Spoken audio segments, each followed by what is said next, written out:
Hi guys, what's up? I hope everybody is doing good.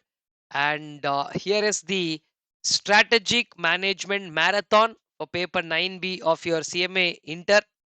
So, this video is to make sure that you have a full-fledged fantastic revision, and alongside that also a lot of you might sometimes be missing a direction as to where to start and how to go about. So this marathon video should be of great help in helping you to understand the the entire syllabus in the shortest possible time. Also, this attempt we have launched our color notes. So those of you who have already attended our regular classes, you know how detailed we have gone with the regular classes, and this material that is there in front of you is the concept book and question bank of the strategic management, covering all chapters. Now the font that we have used is a specific color, right? Keywords have been highlighted in red. So, and then the way we discussed each and everything, so this is the extract of my class teaching module. So each and every line, word by word, we have discussed the best of the best in the classes. Now one thing is there, like whoever you are, whether you have watched the classes or not, with notwithstanding anything to the classes, I would like to also tell you that this book is available for you on our website. Let me just take you through to where you can access this book. If I can, yes, this is the Sreshta for CACMA website. On the home page you will find a tab called as books, and when you go on to that you will find CMA Inter. So if you just get into that, you will find a list of all group 1, group 2 books. Everything is available, right? Group 1 and group 2, all color books. So you can whatever are the set of things that are available, so you can go for it. So you can see here group 2 on this one, paper 9B and 11B. My bad, this one. This is paper 9B and 11B, both the subjects that I deal with, they come as a pack. So if you want to get the colored version of the book, you can get to that. Or we are not stopping you from education, access to resources. So free resources also, all of this content will be available. You can reach out to our admins if you need anything else.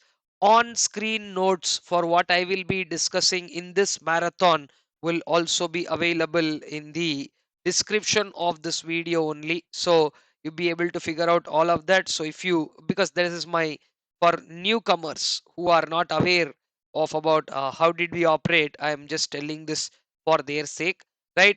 So if you want to get the non-colored version and you want the book, I mean colored version but the PDF, you have access to that in free resources. And if you want the book, you also have access to the purchase link. So all I want you to do is to make the most of it. And also, before I continue, I would want to come back here, and for each chapter we have done a fairly deeper coverage. So what I'm going to do through this marathon is, again, not go through each word or everything of this study module. So what we will do is to go around with a neatly handwritten, handcrafted notes that will be available to you also for revision. And so as I finish my introduction, the marathon video will start, and you can watch the whole content. Now before we do that, I have a couple of important, call it prerequisites, disclaimers, whatever it is, that I want to tell you here. That is, in all these, do not end up relying solely only on the marathon. So if anybody is solely relying on the marathon, this is for you guys. uh, Please revise the subject once. Now I do understand in the past people have you know left the comments saying that, sir, this marathon was enough for me, and this did really take. In the previous version of a marathon, one person even left a comment saying that don't go by his disclaimer, he will say that, but you can rely on the marathon. So they're even beating the disclaimer to say, I know we did a very decent job with the marathon, and it has helped a lot of people in the past, and I'm pretty sure it will help you also. But the only thing, as a faculty, I can't say take it for granted. So please revise your main course once, and then use this marathon before the exam, so that in the shortest possible time, how can you cover the entire syllabus, right? The agenda is not to miss, and if you by yourself do it, somewhere in this whole process we may get lost, right? So when you're spending 5 hours, spending 5 minutes on telling you this proper introduction, I believe, is my job. So on that note, let me lead you to the version of what we are going to do in the handwritten notes. So once again, please follow through up everything in the marathon, and towards the end of the marathon, if you have completed it by watching the full-fledged marathon, like in the past people have left the comments saying that how helpful was it. So I do request, I'm not even saying expect, I do request you guys also to share, because see, your comments down there will really boost others to it, because most people don't have the time to go through it. They'll just nowadays we are too quick to judge things. So they'll just see for 3-4 minutes, and if they were not prepared, they will not sync with me, and things will not go the way they wanted. So your comments will help them, saying that okay, if this has helped so many people, it will help me also, so they can go in that direction. And of course, on that note, I would like to wish you all the very best for the exam, and make sure that you make the most of this marathon as we get into it. Okay, so let's start by discussing the strategic management's story. Even before we get to strategic management definition, first let us try and understand these two words: what is strategy and what is management. So when you ask what is strategy, strategy is a action plan. What is strategy? Strategy is a action plan. It is a long range blueprint. Normally it is considered to be the long range blueprint, something that we will not think of achieving today, tomorrow, day after, and all that. It is a long range blueprint of an organization's desired image, direction, and destination. Three words: image, direction, and destination. Now what do you mean by an image? See, every organization would like to achieve something, keeping something in their mind. They would like to achieve something, and this is what we are willing to achieve through this, like that. Yeah. And direction, to achieve that they have to do something. You can't suddenly achieve something, right? So you have an image in your mind, there is a road what takes you there, and ultimately you reach some place called the destination, which is where, now like say you want to become a cost accountant, that is just an idea in your mind. You have an image.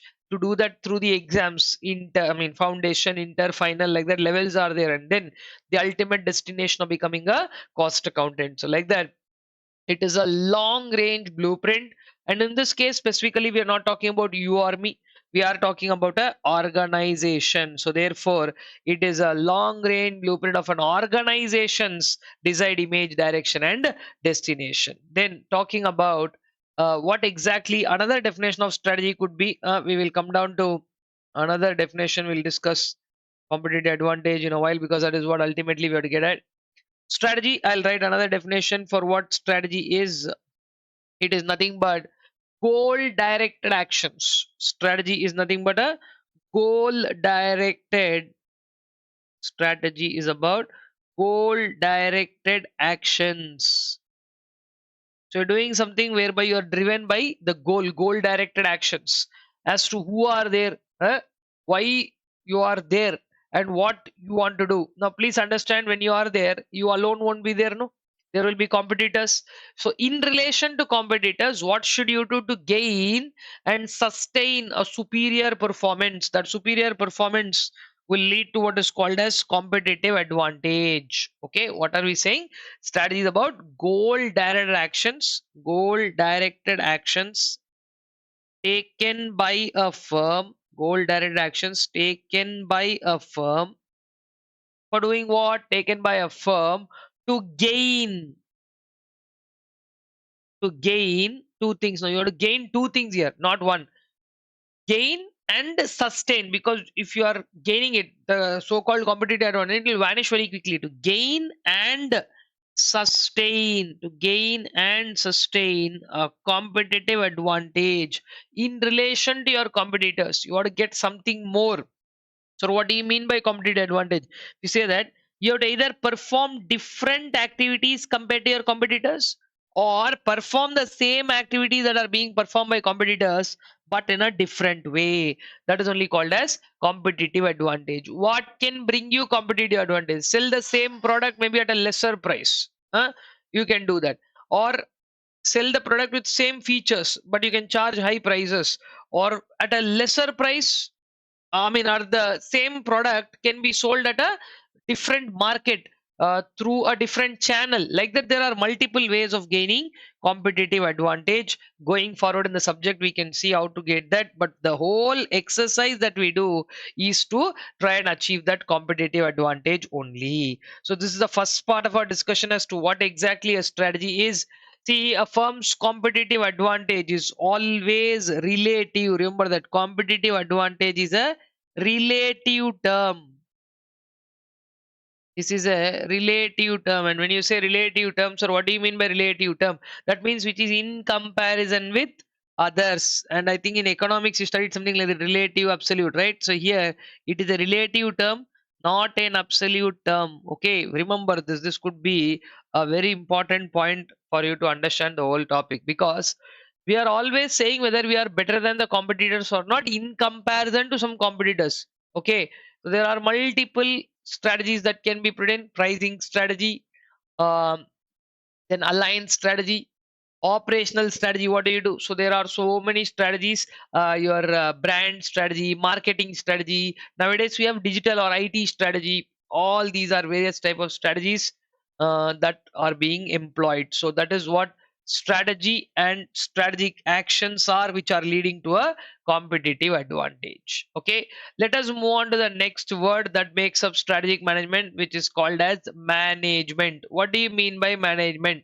Before I discuss that, I would like to make a mention of couple of more points about strategy. Strategy is a very old term. Somewhere around 500 BC, they pulled off this term, which means these words have originated in the war context of a war. You know how a war works, right? Somebody will be there who leading the situation. So like that, somebody who's a army general or a major general, we call, no, like that. Somebody, the generalship, somebody who can take that responsibility. Uh, that exactly meant the meaning of the word strategia, which is a Greek word, and which means leadership or generalship. Okay, so using that, what can you do and what can you do differently from others? How are you doing the same task what others are doing in a more simplistic manner, or how are you doing it in a more different manner? What are you gaining by doing that? Like that, there are various points that one has to figure out in this context, right? Then going by the next point, let's move to management. So what about management? I think you have heard enough about this word management, because management represents two things. Like, say, for example, in educational institutions, you would have heard the word management being spoken about in the context of people. They'll say, talk to the management. That means, what are they referring to when they say talk to management? They're asking you to talk to some set of people. Those set of people who are the key group of individuals, key group of persons in an organization. They are called as the management. So, it is a management's decision, right? Now, like say, I think we are a cricket friendly nation, so generally you'll see all this cricket news. They keep on saying in that it was management's decision to send somebody up the order.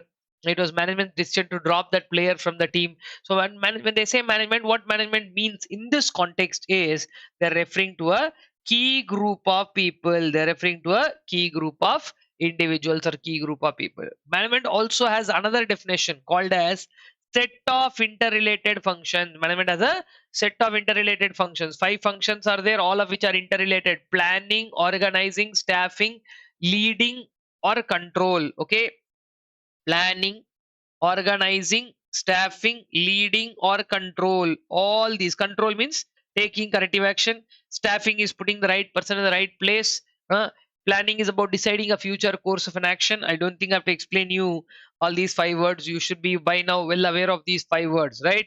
Doing all these interrelated function together, the act of doing all of them together is also called as management. Okay, so what is strategy? How does it lead to competitive advantage? And what is management? Okay, these are the couple of points that I've discussed. I want you to just run through those two definitions quickly so that I can put up my strategic management definition on place. And after understanding what strategic management is, we will also go and talk about what are the three levels at which now what are the three areas in which we need strategies. Okay, I'll follow up all that, but all I want you to do right now is quickly run through these two things: strategy and management. Guys, you, one more thing I would want to tell you, because this is the first point where I'm breaking this down. Whenever I like what, whenever I give time to revise and bringing the content on the full screen and all of that, I'll obviously continue, because this is a marathon for me. For what you can do is you can always have a decision to pause, and wherever throughout the marathon, wherever you feel like, let me pause and take a minute and understand something and come back, you're free to do that. There's no compulsion that you have to finish this along with me. Okay. And one more point is, whenever I say revise, it'll be like, anyway this fellow will continue, so let me also continue. Don't have that attitude. When I say revise, and when I give you that time, put me on hold, go back to the material, run through whatever it is. Even if you have understood it, take 3 to 5 seconds extra, read again and continue, no problem. But do that, towards the end of this, you will appreciate yourself so much for doing it. Okay, you need not appreciate me on this effort, because I know this has helped so many people in the past. This will help you also. Right, just take it from me and listen to me carefully. Okay, so on that note, please revise both the definitions of strategy and management. We'll then continue further. All right, guys, I hope you have gone through that. Let us move on to having a small discussion on a very important point which channels the entire flow of this chapter. Now, you can see that very clearly that the word strategy we have discussed is giving us a couple of very important things: what to do and how to do, right? So, within what parameters should you do? This is a very, very important concept in the entire concept of strategic management. Why should we manage? If everything is abundantly available, and if everything can be done in a way we want, or whatever way we could be able to do it, we don't need all this drama, no? Hmm? We would be doing this only because, see, we need something. If it was abundant supply and we will always be able to get it, we need not manage, we can just use it. But the point is, like, say for example, in an exam you have only 3 hours time. You have 3 hours, that is why you have to manage writing within 3 hours. If somebody gives you endless, write for 6 hours, no problem, so you can always, or write endlessly till you finish, you can always do it. So what I would now want to bring you to understand is, strategy sets two things of an organization, and that too because one of the important words called resources: men, material, money, machinery, market. Remember the 5 M's, the resources that we have. Let me bring that on your screen there. So strategy is talking about two things. Strategy gives you a direction, and strategy also gives you the scope for the organization. What does it give? Strategy gives the direction and scope of the organization for a long-term configuration of, configuration means your establishment and understanding of the resources. And what about resources? How are the resources? These resources are limited. These resources are limited. If only these resources were abundant, then we need not have this challenge of managing them or doing something, and all of that is not required, right? What we will be doing only is directly going and using the resources. If resources are over, again you will get resources because they are abundant. But life is not like that. It is not that peaceful. Resources are not abundant and ever available like that. Resources are scarce in nature, and since resources are scarce in nature, that is exactly where we need to pull off this entire story. Okay, men, material, money, machinery, and market, the 5 M's, right, which are called as the resources. The 5 M's, which are the resources, they are limited in nature. And now that they are limited, how to use these scarce productive resources in the most proper manner?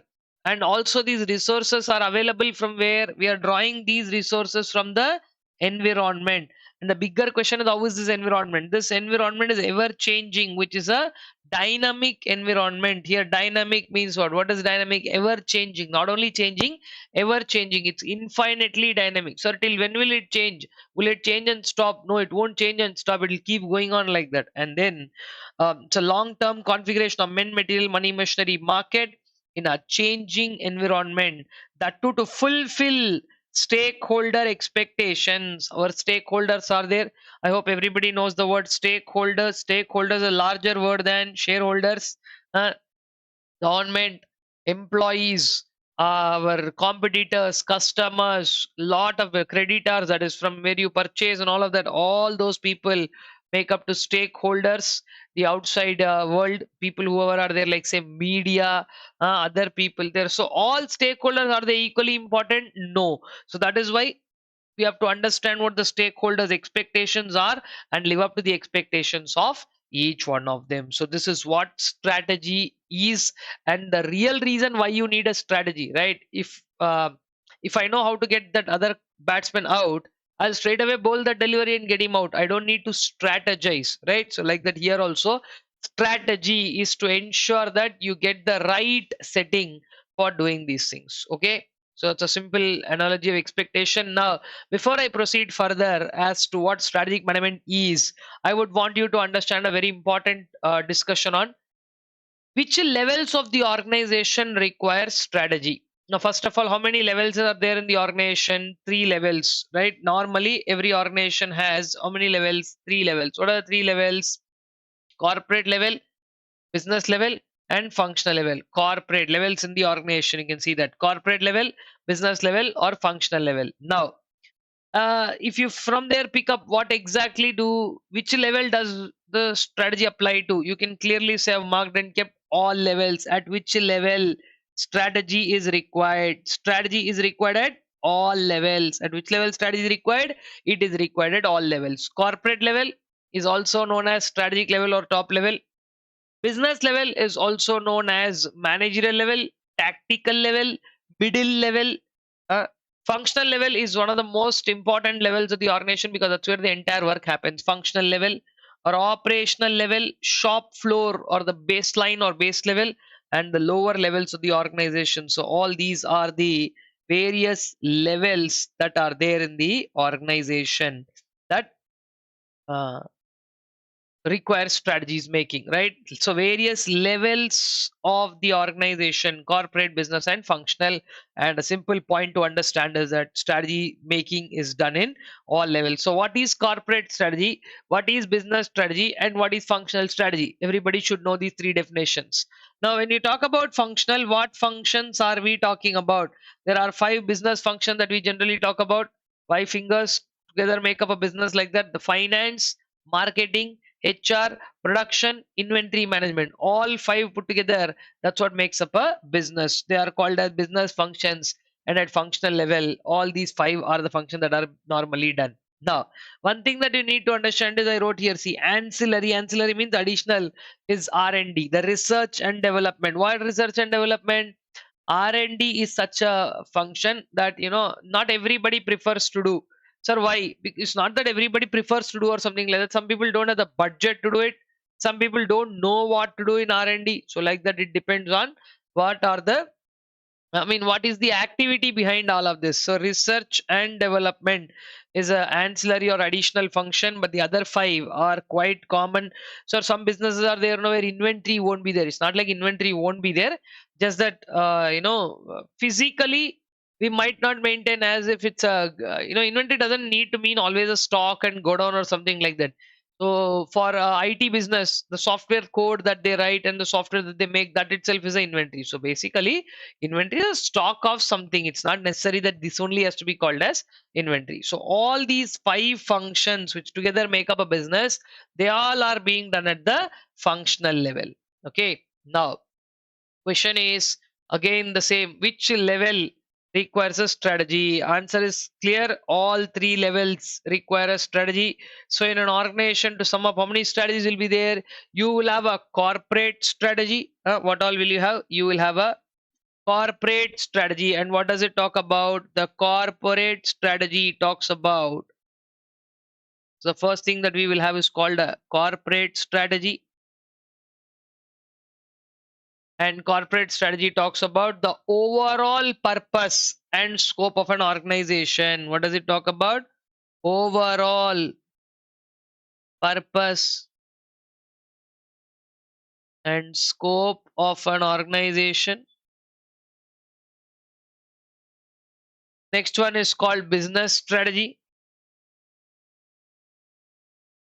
corporate strategy, then business strategy. What is business strategy? This time here we are talking about specific markets in business. Various people are there at various, like say there is a big group. Sometimes all the business of that group may not compete with some, like say for example Reliance and Tata are competitors, where Reliance and Tata on the name are not competitors. No, some one business of Reliance might be a competition for some other business of Tata. So like that, at business level, what strategy do you need? So how to compete successfully in specific markets, how to how to compete how to compete in specific markets or in specific businesses. That's what is called how to compete successfully in specific markets. That's what is called business strategy. Now, I think functional strategy, I think all of you know. Now only we discuss about all the 5 resources. How to acquire, use and dispose these resources in the most productive manner so that it gets you a competitive advantage. Okay, resources, processes, people, whatever you call at that level, a strategy that will help you in sir, can you put it in even more simpler terms? Yes, I can. It is called optimal utilization of resources. Functional strategy, sir, what is functional strategy concerned with? You tell me that. Functional strategy is concerned with acquiring, using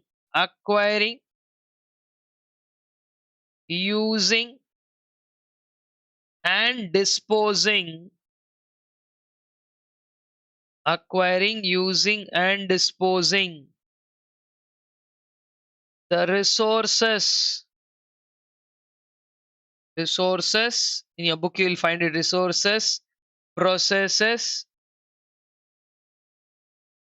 and people. Acquiring, using and disposing the resources, process and people in the most effective manner, that is in an effective and efficient manner.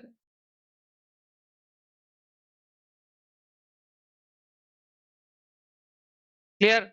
So these are the 3 types of strategy. Okay, guys, I think we are about 20 minutes into the session, this topic. So I want all of you to put me on hold here, run through and revise whatever I've discussed till now very quickly, because then I'm going to follow it up with the definition of what strategic management is. Okay, so this is a hierarchy of strategy: corporate first, followed by business, and then by functional strategies. Concept of strategy management: the use of strategy at all levels, what are the levels in the organization, and these 3 strategies. Please go through all of the topics till here, and then we will quickly continue the definition of strategic management. Come on.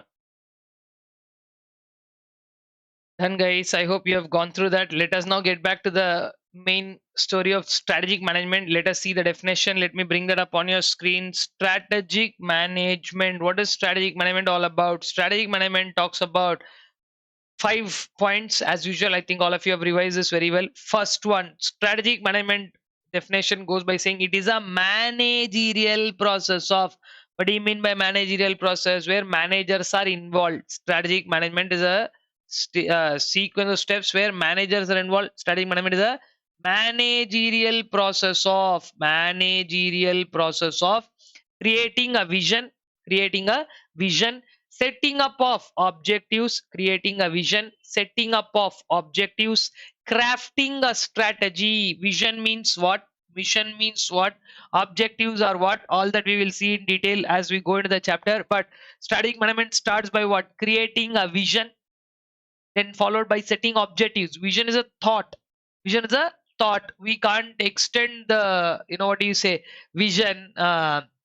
We can't keep the vision as a vision only and achieve it, because I want to become a cost accountant. I want to score so much. I want to score 400 or 800. That's not going to just make you a cost accountant, right? So in each subject, how much you have to score, which is your good subject, which is another subject you want to balance. Each subject has a minimum requirement. So like that, the vision, whatever is there, that you want to become a cost accountant, ultimately has to be converted into numbers.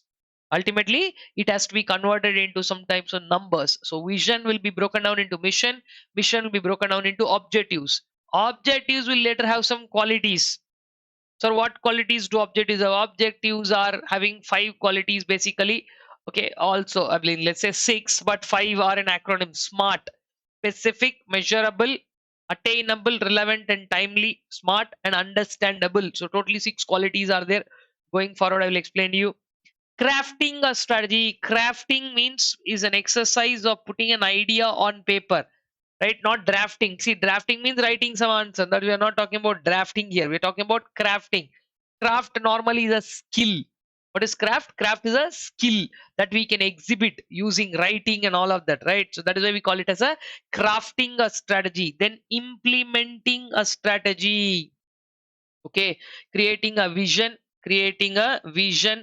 setting up of objectives, crafting a strategy, implementing the strategy. Implementing is putting into action. The actions can go right, actions can go wrong. So what is the next thing that we will do? If at all something goes right, fantastic, but if something goes wrong, we take corrective action. Taking corrective action whenever necessary. This is the 5-step strategic management process. It is an undisputed one of the best processes on book for corporate planning and all that.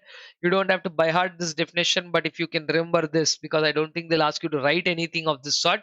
But yeah, this is a fundamental for the entire subject. It is a whole thing, because now we are going to discuss little more about vision, mission, objectives and all of that. So thereby creating a vision, setting up objectives, crafting a strategy, implementing that strategy, and then taking corrective actions is what strategic management is all about. Okay, then moving further, guys, what are the 4 parts of strategic management? Let me number them down for you.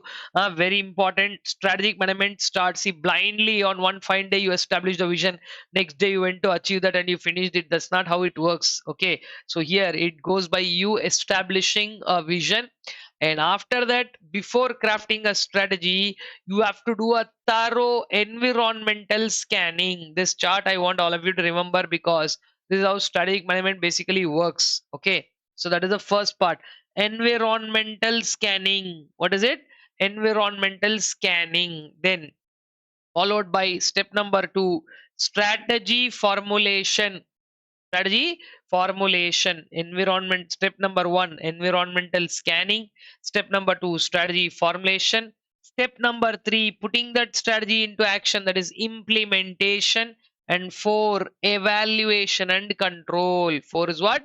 Evaluation and control. So strategic management is nothing but a 4-step process here. First, by of course 5-step process, the 4 stages. After setting vision, mission, objectives are scan the environment thoroughly, where we have your pestle analysis, political, economic, technological, socio-cultural, legal, all these aspects be scrutinized.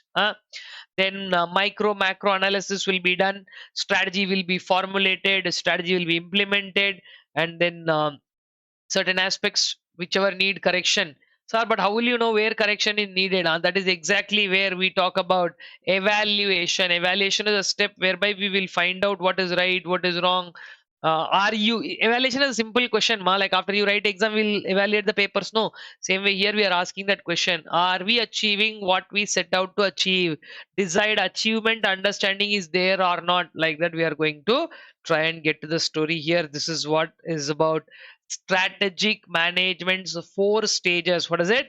Environmental scanning, strategy formulation, strategy implementation, where you put things into action, and evaluation is about getting the answer of what you want, and then control, which means taking corrective actions. Okay, now very important topic is coming up as to aligning strategy with vision, mission and culture of the organization.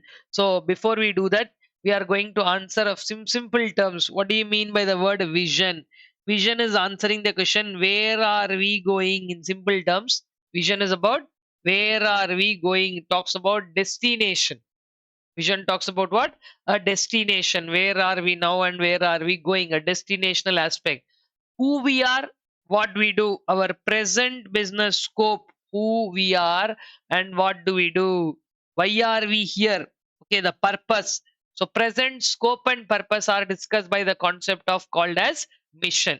So I want all of you to re-understand these 2 words very clearly, vision and mission. Okay, there is a question that is there in the book as to why you should have a good vision. the benefits of having a vision, because it's inspiring, exhilarating. It tells you where to go, how much risk to take. Is it worth doing it all? After doing it all, will we reach the right space or not? Vision should be customer oriented, and vision helps in creating an identity for yourself. So like this, there are certain things as to why you need a vision. Please go through that question. There, like it's called benefits of having a vision. Don't forget that. That could be an exam question.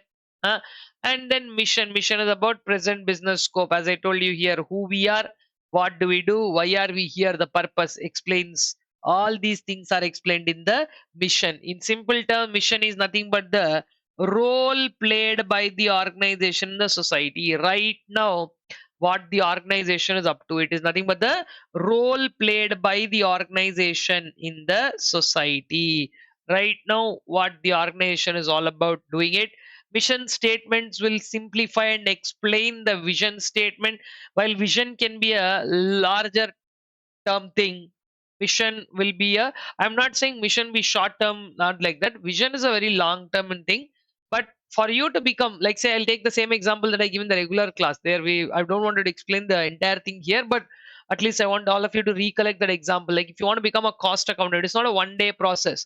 But your vision of becoming a cost accountant is by clearing various levels, right? Like right now, they are doing a mission inter.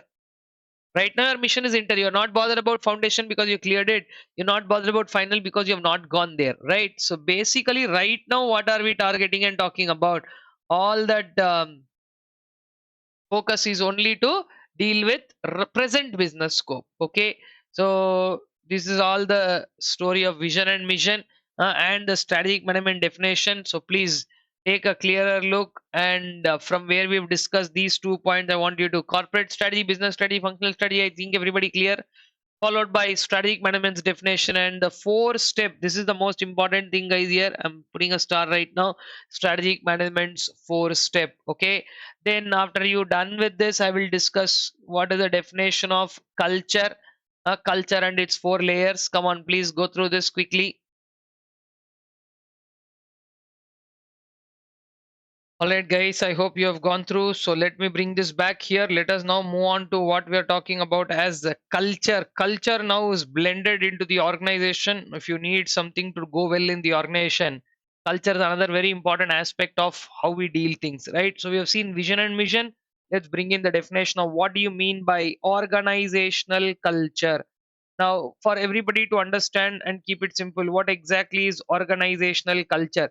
See, culture is some deeply rooted values. Organization culture. What do you mean by culture? Culture basically is a very broad term. Nobody can explain culture in one line and say this is what culture is, right? Culture is a mix of several things. Culture is about, in simple terms, if you want me to put it up, what exactly is culture? Let us call it as the basic assumptions and beliefs. What is culture? Culture is the basic assumptions. There is a very important question in this topic, guys, that is 4 layers of culture, which I'm going to discuss. Plus, one more small point is there, which talks about how culture can map up to the strategy. These are the 2 points that we are going to cover now, right? So, basic assumptions and beliefs. Now, here, normally, culture in the organizational context is basic assumptions and beliefs of people within the organization. If it is a society, then it is society at large. Anybody, whatever we have been believing from long time, that becomes our culture, right? So organizational culture is nothing but the basic assumptions and beliefs, like something that we do without asking, sir, are you calling it superstition? I can give you any names for that. Values, beliefs, the way we do things, and some things that are called as taken for granted. Now we'll ask, no, some people, "Arey, have you taken me for granted?" What I, matlab, people believe that this is fine, this can be taken for granted, this can be done like this. So when they believe that, that is when that becomes a regular culture. So organizational culture is about all the basic assumptions and beliefs, and then we are moving forward to discuss. This could be an exam question, guys. This can always be asked as to what are the layers 4 layers of culture. What are the 4 layers? Very easy to remember. 1, values. 2, beliefs, values. What do you uphold as your values? Then what are your beliefs? Values are what do you uphold, like, yeah, this is what I believe in, this is what I take it for, or I should do good. What normally, see, sometimes people don't think twice even in cheating somebody. So that is their ethical value, or that is their understanding of how they can, we can cheat somebody and still live on. If that is their feeling, that much values they have. Somebody is like, no, even if we are not making money out of it, this should not be out of demeaning somebody, or this should not be out of a loss to somebody. Somebody's loss being my gain is not something that I long for. Nobody said you should do like this or like that. See, ethics, no, they are more about morals. They are more about the values. Values means what you uphold. That is the story. Second one is beliefs. Beliefs is a belief system, what you go by strongly. What have you believed in the past? What are you believing now? What will you believe in future? So these kind of things, no, they define what sort of a person you will become in the long run. Values, beliefs, and then your behavior. Values, beliefs, and behavior. And the fourth one, the very important thing called as taken for granted assumptions. Taken for granted assumptions. These people though will be doing like this only. So they already believe that, yeah, you have it is taken care. So like, say, if I go to my relative's house, they will behave like this only, taken for granted. This is the core of a culture. See, culture comes from that only. Somebody, like, it depends on basic things, some in some places. I'll tell you one simple example, as simple as serving tea. Some people serve in a steel glass, some people serve in a what do you say, glass. Some people serve in a disposable. Sir, what is the point? Everywhere tea is only being served. No, that is exactly what the idea behind that is. It's a taken for granted assumption. This fellow's okay, even if we are giving in a disposable cup. But for these people, they might want to drink it only in the steel glass. Sir, it's so simple. Yeah, exactly.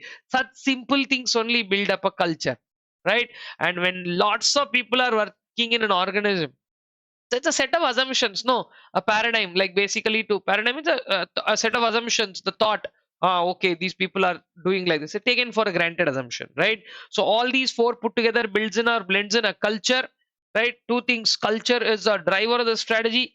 Managing culture becomes the most important thing. Does culture have an influence on strategy? Yes. All these four so-called values that you wrote here, the values of the culture that you have to uphold, these values. What is the influence on strategy? Do they have an influence on strategy? Of course, they have an influence on strategy. What is the influence that it has on strategy? Two things. One, we have to establish some ways to manage culture. Managing culture, and understand culture is the driver of the strategy. Culture is the driver. It will decide whether the strategy will work or not. Culture, the driver of a strategy. Okay, so this is the story of organizational culture. Small story, but very important. What are the 3 points that we discussed? Vision, mission. As part of vision, mission, I'm going to discuss goals and objectives right now. While before I discuss goals and objectives, I want all of you to understand there is something called as ethics and ethical behavior. Right? Let me discuss what exactly ethics are. See, in simple things, if organizational culture has to be upheld, and organizational culture is an important aspect of an organization, then ethics are nothing but the values that uphold this culture, right? So it is, in other words, nothing but a formal way of how a business conducts itself. That is what is called as ethical behavior. And to promote ethical behavior in an organization, the business should encourage people by drafting what is called as a code of ethics, right? So here I am just putting it up so that you will later, just a small paragraph is there. I would want you to go ahead and revise that. Ethical behavior. Sir, what about ethical behavior in organization? Yes, to follow ethical behavior is to follow. See, now normally this has to come naturally to people, but nowadays they don't do it naturally. So, what is the next best thing that you'll do? You put a code of ethics so that compulsorily you will be, I'm not saying forced to, but compulsorily you will adhere to this, to follow code of ethics. What is code of ethics? Code of ethics is a list of all the points that have been crafted to say that this is exactly what you're supposed to do in terms of the organizational behavior, how you spend time in the organization, how you talk to your fellow employees, how you are not for everything there is a particular code in the organization and how you are following that, right? This ethical behavior, this only will strengthen, okay, that underlie the vision statement. Ethical behavior underlay the vision statement, okay. That is how it works. It underlays the vision statement, is what ethical behavior is all about. Now I'm going to discuss two words, guys: goals and objectives, both of which are something that you should be very familiar with. What are goals? Goals are closed-ended attributes. I would like you to remember two words. Goals are closed-ended attributes. Let me put that for you. Goals are closed-ended attributes. Specific outcome. What is that you would want to achieve as a specific outcome? They can be expressed precisely, right? Like say qualifying group 1, group 2 are goals, precise. I gave you this example in the regular class. I want all of you to remember, like becoming a cost accountant is your vision. Scoring number of marks, 40 in something, 45 in something, 50 in something, 60 in something, those numbers, you can always play around with the numbers. That is why they're called performance targets, which turn out to be eventually objectives. Objectives are performance targets, right? So let me write both those for you. Goals are what? Precise outcomes. When you roll a dice, you will get precise outcomes. Between 1 to 6, one number will come, a precise outcome. You remember back in school, you studied the story of a probability. When you roll a dice, 1 by 6. When you toss a coin, 1 by 2. When you draw a card, 1 by 52. When you draw a color card, 1 by 26. When you draw a particular suit, 1 by 13. Like that, you learn precise outcomes. I'm not again saying, so probability and preciseness are not the words to go in the same line. But I'm saying, yeah, you know an outcome. 4 plus 3 is 7. You know a sure shot outcome is there. Precise outcome, which are closed-ended attributes. You can't change group 1 and group 2, right? You can only change the marks that you want to get. So if you're, sorry, this is my favorite subject, I'll get 60 here. This is not so comfortable for me, I'll get 40 here. I'm not saying you should do that. You should never do that. I'm just saying that is up to you. You can decide, because they are your performance targets, which are called as objectives. Objectives are performance targets. And performance targets are open-ended attributes, which means they change from time to time. Obviously, today I'm not feeling well, so it will have an impact on my performance. Today I'm feeling very well, I might perform better, right? So closed-ended and open-ended attributes are objectives and goals. Now there are some characteristics that objectives have. Objectives have 6 characteristics. This is one of the most important topics from this concept. Characteristics of objectives. That could be a straight question in the exam. Characteristics of objectives. 6 are there, and I will call them as 5 plus 1. Sir, what is 5 plus 1? So these characteristics are termed as SMART: specific, measurable, attainable, relevant, and timely, plus understandable. Okay. So how should objectives be? Objectives should be specific. Objectives should be measurable.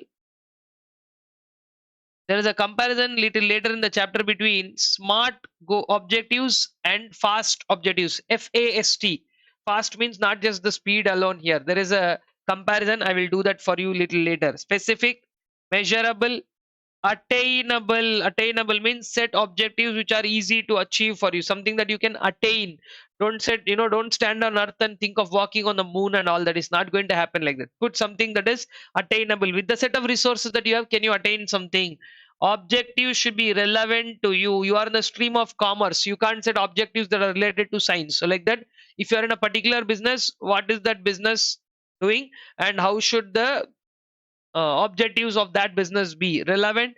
and most importantly they should be within a time frame or timely. I will achieve this objective within 4 months, 6 months, and when you don't do that, then it can be something that will slip away from you. And most importantly, objective should be something that is understandable. Whoever is achieving that objective, for them it should be understandable. So let me give you a whole story here, guys, so that you can take a complete look. Organizational culture, its 4 layers and what influence it has on its strategy, followed by the ethical behavior, goals and objectives. Guys, please take a minute, put me on pause, go through everything right from vision, mission, object, vision, mission, culture, ethics, goals, objectives. All these 6 frame points, if you can go through, then we will discuss.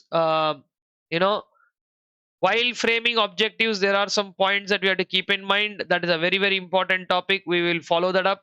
And then, like I said, fast framework also I will discuss. Okay. Points to be kept in mind while setting objectives. That could be a straight question in the exam.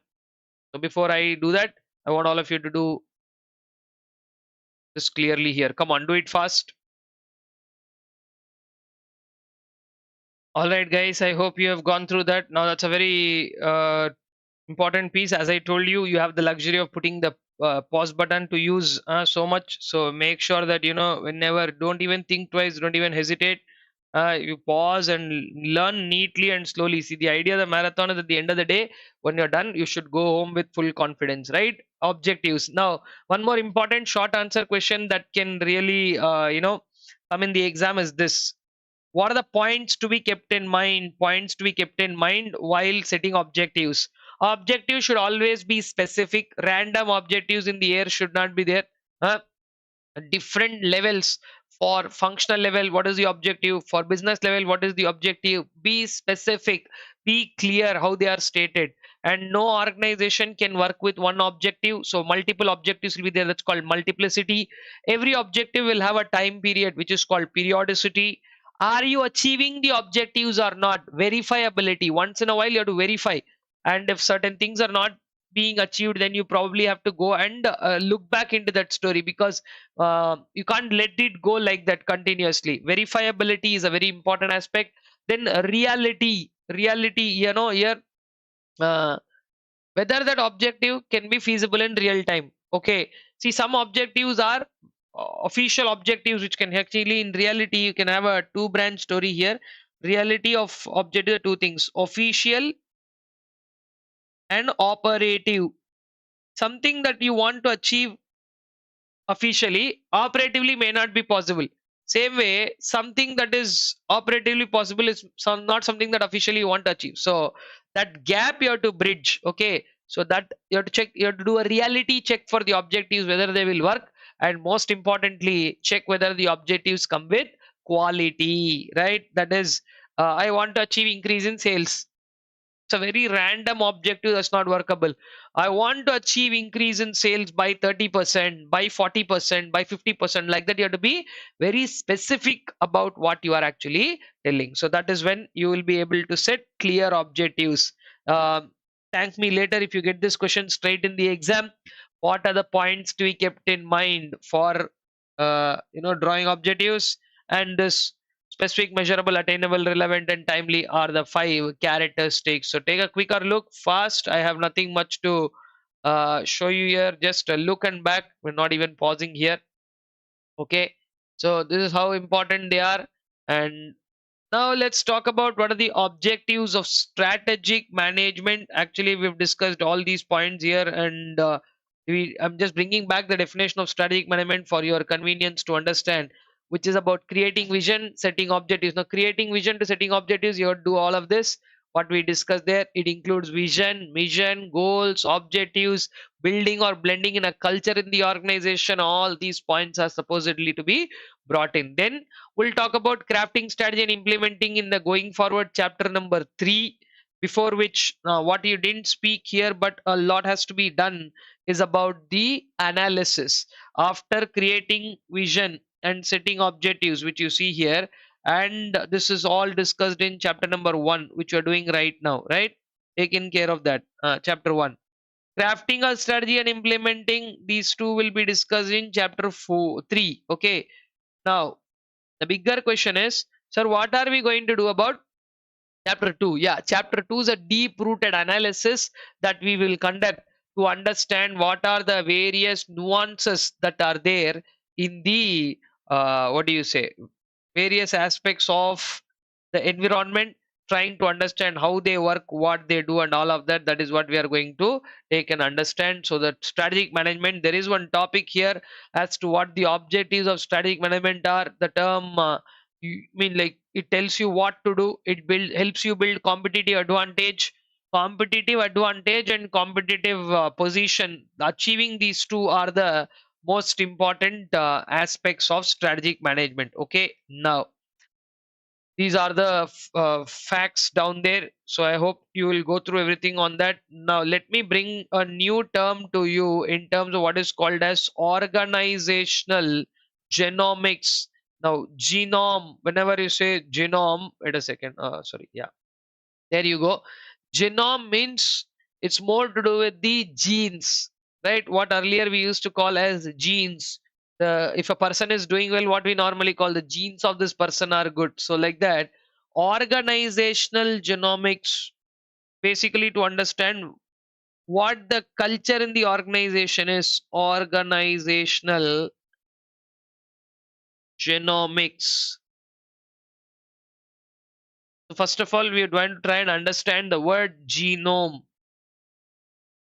There's a place in Hyderabad called Genome Valley where a lot of research goes on, and Genome Valley is the place where even the COVID vaccinations were found and all that. You know, Covaxin, right? So those labs and all are there in that place only. So basically, genome is nothing but study of genes. It's genome, study of genes. Now, what is a gene? Where is it coming from? It's nothing but the hereditary, trying to understand what is. Now I'm not talking about the technical meaning of the word gene because it would lead our topic to medical sciences. No, we're talking about organizational genomics. Now you know that there are some people in the organization called as stakeholders, right? These guys, they need something to be spoken about, or they need something to be understood. So how are they working towards that? What is the understanding behind each stakeholders need? Different stakeholders have different needs. What do they expect out of the organization? How people look this organization? It's a very important thing that every employee, or top level, middle level, doesn't matter which level, they have to be self aware of the story. Acha, this is what the organization expects from me. That is what the entire understanding of this story is, right? Stakeholders. And then coming to employees, how people are motivated to work. Organizational genomics is also study of the organizational behavior. Study of organizational behavior. Sir, what are we studying in the behavior? How people are motivated to work. What is that they would want to achieve? How people are motivated to work. What are they doing? How people are motivated towards work? Whether they are going to achieve something by doing this, or will they just live up to the fact like that? These are all the points one needs to take into consideration. It's a small topic. Please go through that. I'm not expecting a question might come out of that, but yeah, if at all it does, you should be in a position to just understand what those are. And then very important subtopics are there before we get to the main topic. One is the concept of strategic leadership. Who's a leader? Leader is somebody who can drive policies through the organization, right? I'll just remind you here. I'll write so that when you strategic leadership, there is a topic, short topic. As part of strategic leadership, there could be a question. If at all there is a question that comes in the exam, it will come as this one. What are the key qualities of a strategic leader? What are the key qualities of a strategic leader? So he has to be visionary, ability to influence others. I don't want to write the entire content again. So just remember that you want to read this, right? Okay. About 6 to 7 qualities are there. I'm just highlighting you around 7 qualities would be there. Just run through those points. He should be a visionary. That means be able to visualize the future. A good communicator so that he can communicate well. Ability to define clearly and articulate. Articulate means explain things properly. Demonstrate a set of commitment. Yeah, look, this is what we are willing to do and this is what we are supposed to do. And then commitment towards vision of the organization and the other aspects. Okay, so about 6 7 points are there. Just go through that. Another important topic there is emotional intelligence. Okay, 7 qualities.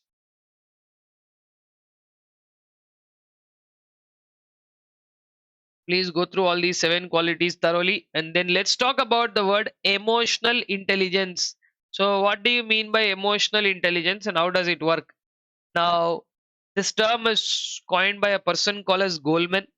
Okay, emotional intelligence, Goleman. Okay, that is the name of the person who has coined it somewhere in the late 90s, 1998 to be precise. Okay, Goldman in the year 1998 termed something as emotional intelligence. What is emotional intelligence? Nothing but it's more to do with psychological attributes. See, people have intelligence, means intelligence is about being aware about something, normally an understanding of something. Emotional intelligence is about how do you apply it. Okay, so it's multiple things. Some people know what to do but they don't do that.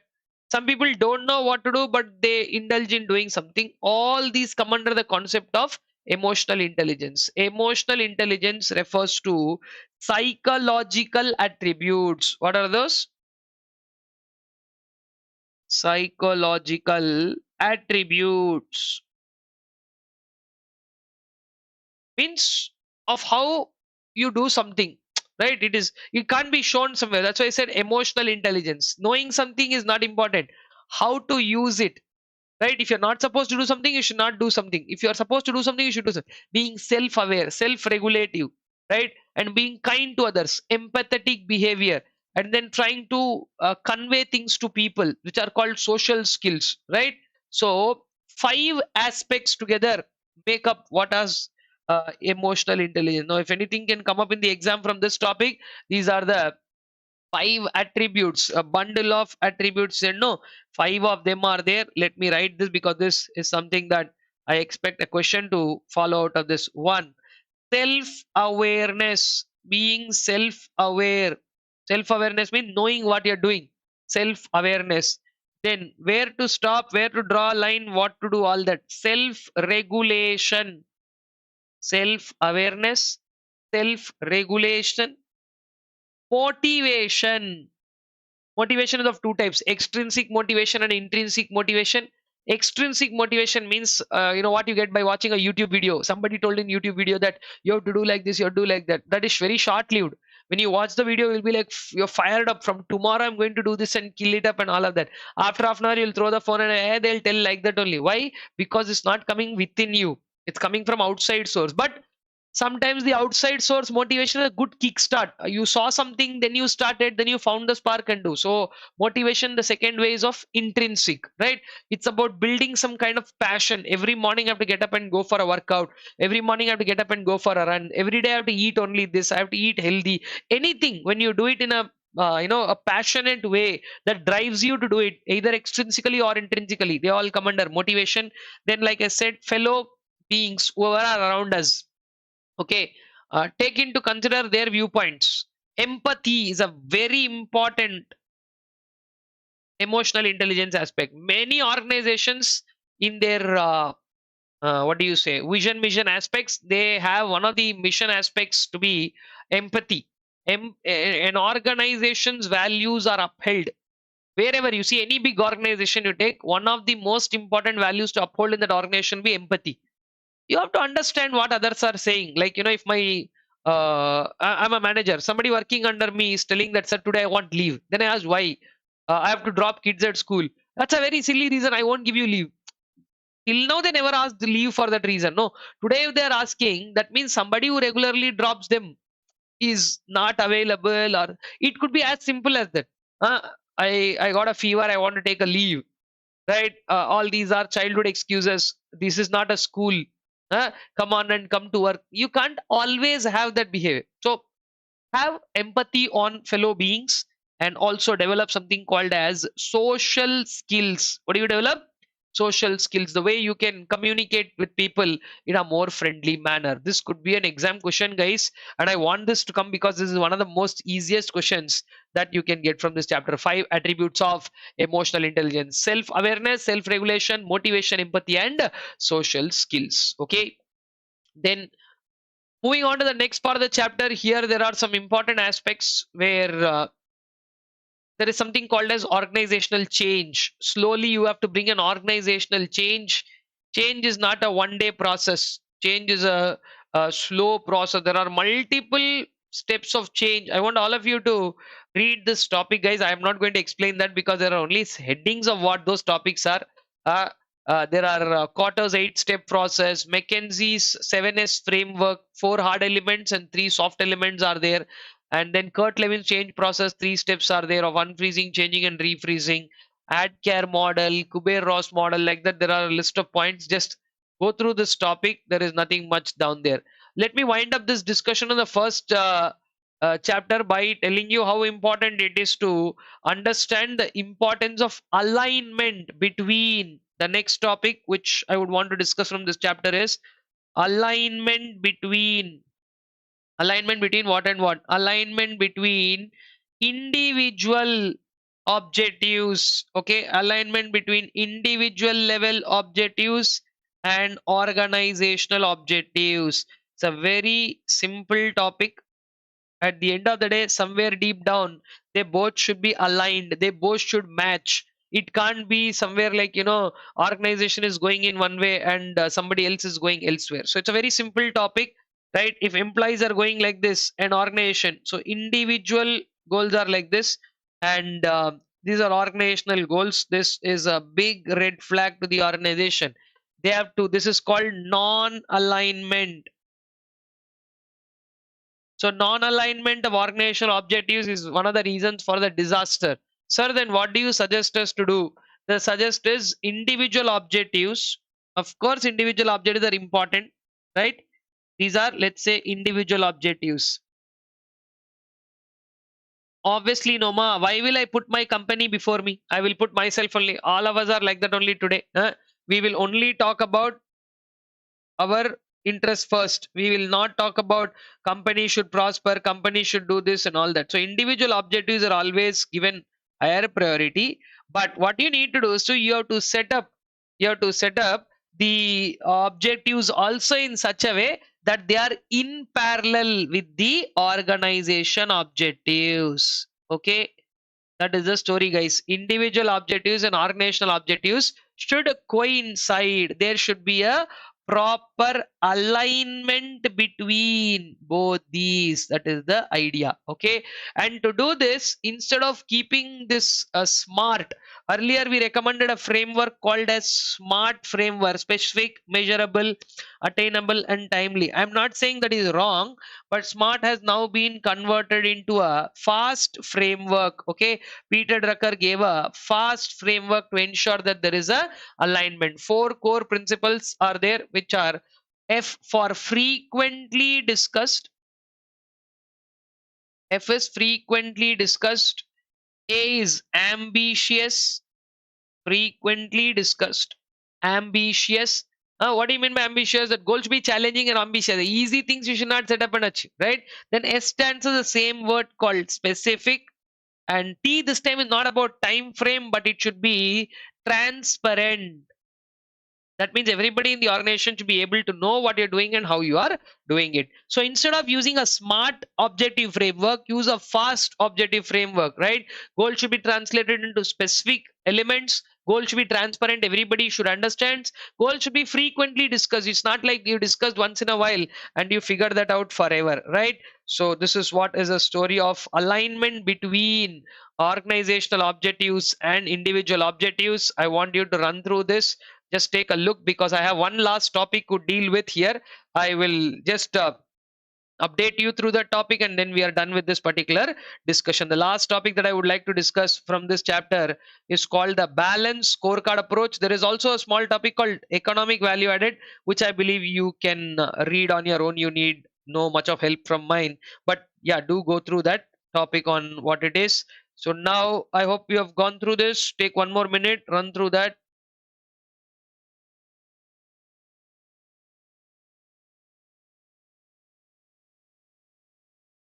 Done. I hope you have gone through this one, alignment of between goals and objectives. Let's come to the last part of the chapter where we have two small topics. One is called a balanced scorecard approach, and then is called EVA. EVA is nothing but economic value added. Okay, let me write that once I'm done.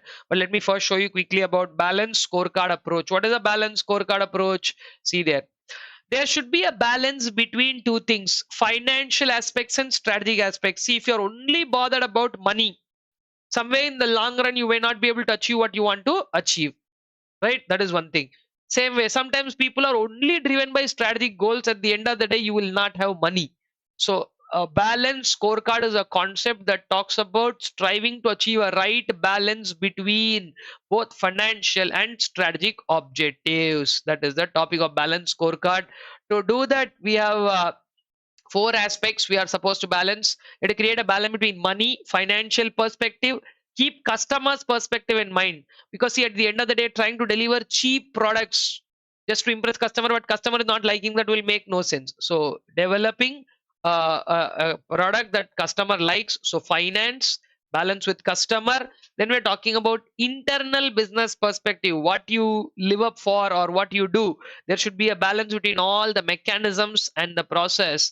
And one very important thing which many people miss is the learning perspective. People don't want to learn, right? What are you learning in the organization, and uh, how do you want to project this further is something that we need to balance out. So that is the fourth objective, guys, learning and growth perspective. Clear? So read through that and that will be done. And the last thing that I want to wind up the first chapter with is, I'm just taking an extra minute on this one. It is called EVA, economic value added. I'll just tell you the formula. See, more people are only bothered about what returns are coming. But EVA is nothing but NOPAT, that is net operating profit after tax, net operating profit after tax, minus the cost of capital. You are financial management students, so I don't have to tell you what is the cost of capital. Cost of capital is nothing but the capital employed. CE, capital employed multiplied by the weighted average cost of capital. I hope you remember the Modigliani Miller's theory, which explained that, right? So it's not just about the numbered wise value added. How much is the value added economically? That is what this topic is all about. Okay. So I think with that, we will wrap up the first chapter here. I would want all of you to put the video on pause, take a complete break for some time, go through the entire first chapter, and then we will be back with discussing the second chapter in full. Okay. So please go through the entire first chapter, and then we'll be continuing the second chapter. So I hope you have gone through everything, guys. Let us now move on to a fresh new aspect where we will start covering our second chapter, wherein we talk about the term business environment. So till now we have discussed the story of strategy, management, strategic management and everything. Now we will move on to discuss what is called as business environment. Okay. Now the core of business environment lies in its understanding. How well do you understand business environment? What are the various aspects of business environment that one has to understand? What are its characteristics? And then macro, micro, and slowly things go on. So let us see one by one. Let us start by putting the definition of what exactly the word business environment is and how does it work. So first, what is the definition of business environment? Business environment, what does it mean? It is nothing but the sum total of whatever you are surrounded by. So in simple terms, if you have to ask me what exactly business environment is, it is nothing but what a business is surrounded by. But if you have to write a proper definition for what it is, business environment is nothing but the sum total of three words which I want you to remember carefully for this definition. They are conditions, events, and influences. Okay, or conditions, influences, and events. CIE CEI is a little weird. So CIE, sum total of C for conditions. What are the various conditions of the market? See, conditions are not stable, they keep changing, when they will change and all that. And then certain people within the organization might influence you, certain people from outside can influence you. So second one is influences, CIE, right? The E for whatever events take place. Now say events, there is nothing called good event or bad event. An occurrence of something is termed as an event. The event could be a sports event, or event can turn out to be a terrorist attack also. Anything is rated as a event only. So therefore in this context, we have to understand all three put together form up what is called as a business environment. Sum total of conditions, influences and events. So this is what business environment is all about. The first thing that one needs to understand, the very survival of the organization is in understanding the environment. So business environments understanding, business environment understanding is crucial for the success of any organization. If you understand the business very clearly, understand what the conditions are, then you can plan the reactions alongside it. Now see, business environment broadly it's classified into, so if you are going by it, or before I do that, I will also talk about the exam question that can come up as to what are the characteristics, what are the characteristics of business environment. There are four characteristics that we can discuss here, huh? What are the characteristics? We can number them: 1 2 3 4. Environment is complex, that means there are too many number of factors. Environment, business environment is what? Complex, dynamic, multi-phased, and it has a far reaching impact. What does it have? A far reaching impact. So what do you mean by complex? Complex, I will also write the meaning so that you don't have to worry much about it. Complex means you have too many factors. It's so complicated that you have to analyze and understand each of this, so too many number of factors. Dynamic is about ever changing.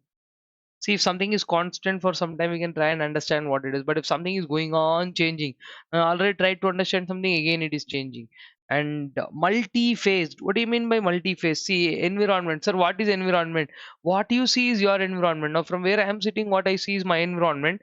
And from where you're sitting, what you see is your environment. So, does it mean now here, if two people are sitting here and two people see the same classroom, does it mean there are two different environments? The answer is yes. Sir, how can we say that we are all sitting in the same classroom? We have classroom environment only. No, correct. But the perception of each observer will define what the environment. So if 100 students are sitting in class, it doesn't mean 100 environments are there. 100 perceptions of the same environment are there, right? Multi-phase, because it depends on the perception of the observer. Okay, it has too many number of factors, it is ever changing, and it depends on the perception of the observer, and it has a far reaching impact. When you say far reaching impact, it is not about today or tomorrow. Okay, it generally, environment has an impact in the longer term. So there is a long term impact on the organization due to its environment. So then what are we trying to do by trying to understand these points? Yes, it is important for us to crucially analyze the business environment through various concepts that I'm going to discuss through now. We have what is called as a PESL framework. Uh, we have a understanding of the Michael Porter's value chain, so that we can understand at what points values are added in the organization, so that we can focus on the most value adding aspects. And then there is one very important concept in the competitive study, which is called as Michael Porter's value chain analysis. Now, before I discuss these next three topics, I would also want you to understand the small sense here. Business environment generally, business, this is an additional understanding that I want you to have. Business environment is simply bifurcated into two. Guys, from our regular sessions, you would have already made a note of this. Business environment is split into two: internal and external, right? Internal business environment, that every organization has something within that, and then we have something called as external. So what about internal and external? When you say internal, internally we have two things. Further, internally we have strength, and internally we have weakness. External, we have two things here. External, we have opportunities and we have threats. And the external environment, whatever is there, the broader part of the external environment is also classified. The external environment is classified into something where we have close surrounding and something where we have a larger surrounding, micro and macro. So guys, after discussing EVA, whatever we have discussed, if you want to take a closer view of that, here it is. Take a quick view of whatever we have discussed. What is the definition of business environment? Why is it understanding is crucial for our success of the organization? Plus the fact that these four characteristics could be a separate question in the exam, followed by business environment having its classification to internal and external. I will also discuss with you something more as we go further, wherein we talk about when the organization is in the center. This is an important diagram that I would always explain people, not just from the perspective of scoring any marks, but this is very important in the context of understanding what a business. So if this is a business, every business is surrounded by a smaller circle. Every business is surrounded by a smaller circle where it is, um, you understand what this is. I will also draw one more circle which is a larger circle. Okay, so we have two circles like this. One is a smaller one and one is a larger one, right? Two of these, we should try and just close. Yeah, I think you can see the whole thing now. Yes. So what about all of this? What is the understanding of this? Now, there is something that influences us very closely and daily. There is something that influences us very closely and it also influences us daily. It's not like it is not there or something like that. This influences us kind of pretty closely. What are those? Let's see. The immediate factors that influence us on a daily basis almost are our suppliers. Then people who buy goods from us, they are buyers, suppliers, and competitors. Now competition comes in three forms normally. Okay, competition comes from people who do the same business as we do and sell the same product as we sell. They're called as rivals. People who sell a different product but satisfy the same need, they are called as substitutes. And then there are some people who are called as new entrants. People, it can be either a rival or a substitute, but these are the only thing great about them is that they newly enter into the market. So this is the story about these five people in the first place, right? And now these are closely external factors. See, first of all, you need to understand this whole discussion is external environment only. It is not anything to do with internal. This entire discussion, both the circles are external. Many people, they have a misconception, by seeing this diagram, that the inner circle is internal, the broader circle external. Wrong. The inner circle are the closely external factors. Okay, what are they? They are only closely external. In the detailed class, I've explained this in a very detailed manner so that people don't make a mistake, because as management students, I don't want people doing this simple errors in trying to wrongly understand the fundamental concept itself. So all the story that you're studying is external environment only. In that external environment, in that these are closely external. Now these what we are seeing here, they are called as largely external. What are they called? Largely external. Now what do you mean by largely external? These are factors that are there which may not have an influence on you daily, but when they influence, they do have a considerable amount of influence. What is that? Demography or population. Demography or population, these are not some things that influence you daily. Changes in demography or population, yeah. Same way, laws and regulations, political situations, economic situations, socio-cultural situations, and technological situations. So are you broadly describing what you call as pestle? Yeah, political, economic, socio-cultural, technological, legal, and other environmental aspects. They all come under the pestle framework. So external environment also has something called as political, economic, socio-cultural, technological, economic, and legal. So this basically is the acronym that defines all of these macroeconomic factors. These are macro in nature, the largely external ones, they are macro in nature, and here the closely external ones are micro in nature. So that is where the entire story takes a deeper understanding of what the external environment is. I would like all of you to put a minute on trying to understand what these are, because these macroeconomic factors, they keep changing. But like, say for example, economic factors, when we are considering economic factors like interest rates in a country, interest rates, exchange rates, inflation. Though, as a person who's the end point of the story, we may not bother about all of these, but these are some of the most important factors that determine whether it's conducive. You see, a lot of people are now choosing India be a very good destination to do business, right? Why do you think? Because some of our banks are giving loans at a very attractive interest rate. People who are able to come here and do business, they're able to get a better exchange rate, right? And sometimes the laws are not very stringent in the country. We are still evolving in terms of business laws and all of that. So we have now been classified as one of the most what do you say, good destinations to do business. So where we are not putting anybody under the pressure of doing some compliance, or ease of doing business. We have ranked very high on that. That's what I want to say there. Okay. And before I discuss anything, I would want all of you to understand this term industry. Industry, because I'm going to discuss now value chain analysis and Porter's five forces model to follow this up.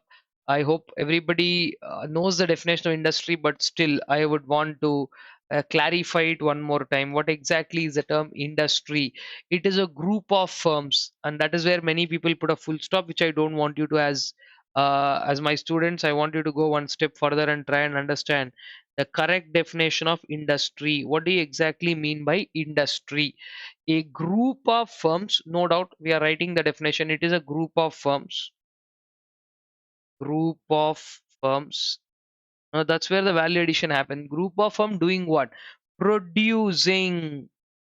Group of firm producing the same product or service. Same product. Group of firm producing the same product or service, and targeting the same set of customers. That is the very important point. And targeting the same customers or customer groups, whatever. But here I'll simply say customers. I don't want to trouble you with the complication of the definition. Keep it simple. What is industry? A group of firms which are producing same or similar products or services, but the essential part of that is they're targeting the same customer. Okay. Now, when you say, another definition is there for another important word called sector. Many people make a mistake here. They consider industry only to be a sector. No. Industry is a group of firms that are similar in nature. When sector is a much broader word, it is a group of, sector is a group of closely related industries. Group of closely related industries. Understood? So these are the two essential words that I want you to understand for the next few topics, because we are going to go further by understanding one of the very important concepts given by Michael Porter, which is called a value chain analysis. Okay. So I want all of you to understand the concept of value chain analysis with full focus. But before I do that, I want you to read both the definitions once again. group of firms, industry being a group of firms, and sector being a group of closely related industries. I hope we have a clear understanding of that. With this, let me bring you one of the most important concepts of our syllabus, which is called as value chain analysis. What is it called? It is called as the value chain analysis. Before I describe value chain analysis, I think we've been into this second chapter for about the last 15 minutes. So, what I want you to do is you can definitely put me on pause, go through everything with respect to business environment, macro, micro factors, bezel, and go through your reference material so that if I've missed a point or two, you might want to cover all of that and come back to value chain analysis. You can definitely feel free to put me on pause and do that. Now, value chain analysis, before I discuss this, I want you to understand that this is a Michael Porter's theory. Michael Porter is one of those pioneers of management field. He has given many theories like the five forces model and all of that. And alongside that, value chain analysis is one of the very important topics. I'll explain it in very simple terms. What he says is there is value addition happening at various places in the organization. It is not like the final product is the only thing where value addition is happening, right? The most important place where value addition happens is classified into 9 spaces. So what he essentially did is decided that he'll split the organization into two functions. What did he do? He said he'll split the organization totally into two functions. One set of activities which are titled as primary activities. He titled one set of activities as primary activities. Okay. One set of activities were titled as, okay,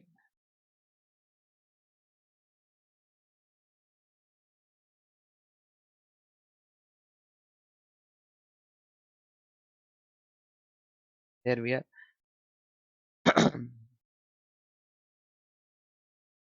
Now, some one set of activities he titled them as primary activities. What do you mean by primary activities? These are the very basic without which the organization cannot survive. These are called as primary activities.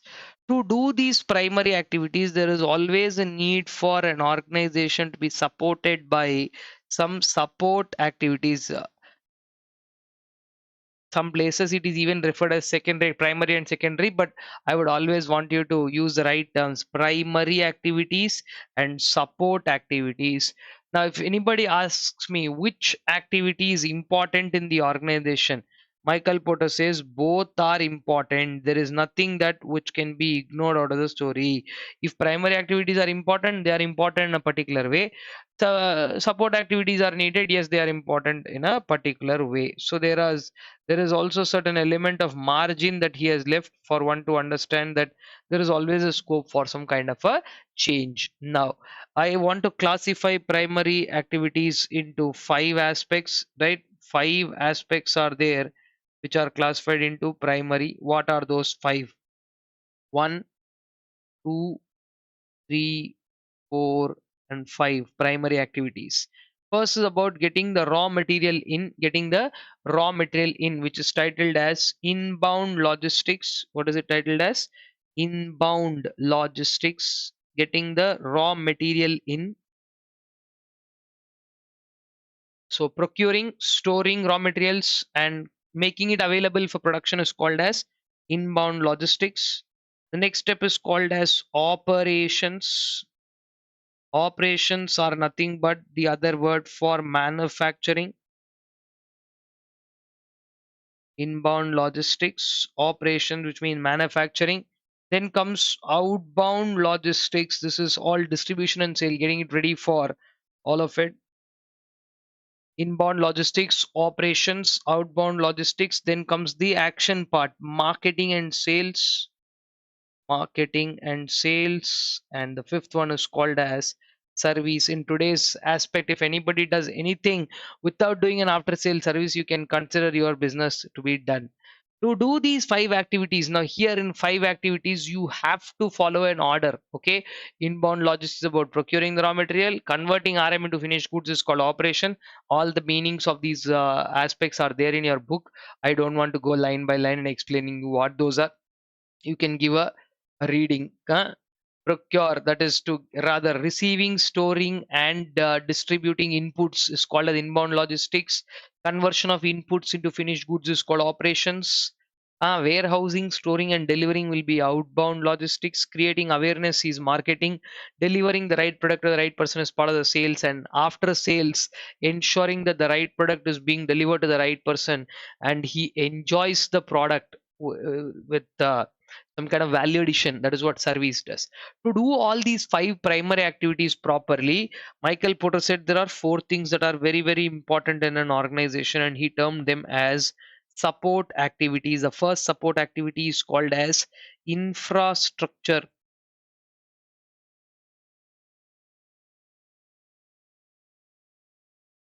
Okay. Now, please understand infrastructure is not about buildings. Infrastructure is not just about some physical appearance. Infrastructure is anything that is physical and financial. Okay. If you want, I can add up there physical and financial infrastructure. Both. People have a misconception to this word. Infrastructure means something that is a building or a facility. No, not only that, it is much more than that. Then what is more important than infrastructure is a second facility called as procurement. One of the most important support activities is called procurement. And now please again don't mistake the fact that procurement means you're procuring some raw material. Wrong. Procurement is procurement of anything needed. If you need a machinery, procuring that machinery is part of that. So procurement is procurement of anything, capital goods or procurement of resources. Basically that's what we are talking about. And procurement is not just to do with you know only the raw material alone. Many people again have a wrong misconception about it. So I'll say procurement of all the needed resources. Okay, remember that everything when done properly keeps on adding value. Sir, what is the importance of Michael Porter's value chain? Value chain as a concept is there in your book, but what is the importance of this value chain? Yeah, that is not much discussed in this syllabus of yours because it's a short syllabus. But of these nine activities, five plus two more that I'm going to write, already I wrote seven, right? So now let me finish. I'll explain you what that is. Okay. Infrastructure, procurement, technology, third one, technology, and four, human resources.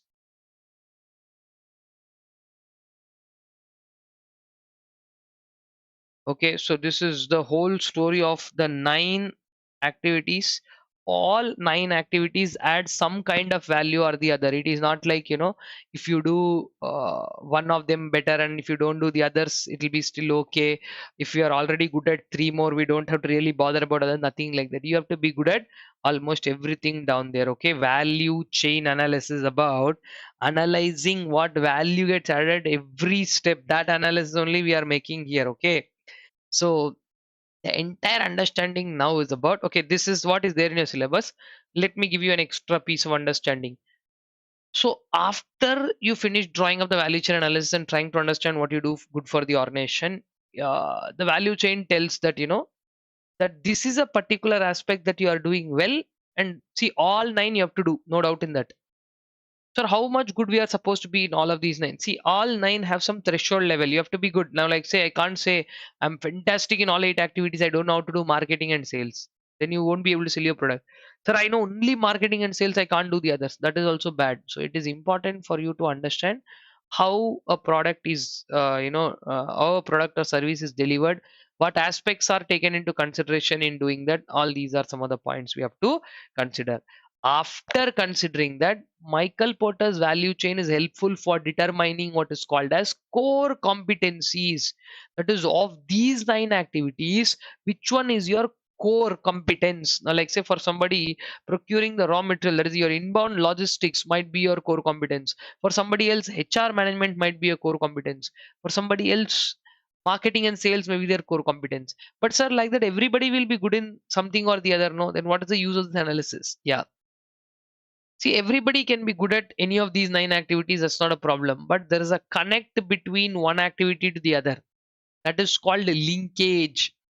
The best thing about this entire story is that those linkages are hidden, they can't be found, and that is exactly what's making this whole topic very special, that how an organization manages those linkages, how one of those organization manage the linkage to win over the other. That is the story of value chain analysis. Please take a minute, I suggest you to uh, put me on pause and go through the entire thing that we have discussed in the second chapter as it, because I'm again going to bring you what is called five forces model. So before I discuss that, I would like all of you to take a minute, because I think it's close to about half an hour that we started the second chapter. So I want you to go and do a thorough round of revision, and then we will go ahead and start what is called as the Michael Porter's five forces model, in which we have a couple of questions to answer as well. Come on.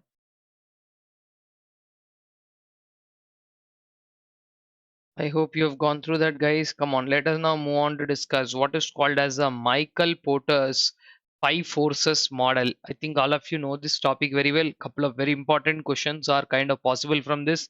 So let us discuss what exactly the five forces model is. It's a very, very simple topic, in-depth understanding. You have to read all the questions and sub-contents. Let me bring almost everything that is there in the five forces model into our revision right now. Okay, let's say what the five forces are.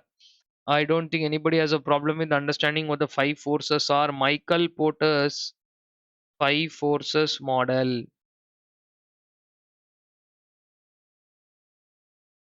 The five forces model covers what five forces? Buyer and supplier are not forces, remember that. Okay, buyer and supplier, they are not the forces at any given point of time. Buyers and suppliers are people. Forces are invisible. Okay, remember this. How to understand? Many people write buyers and suppliers are forces in the exam. In the past, also I've warned so many times, but still people do this mistake. So that is why I'm alerting. So of the five forces, the first and second force are no doubt about buyers and suppliers, but they are not the forces. The bargaining power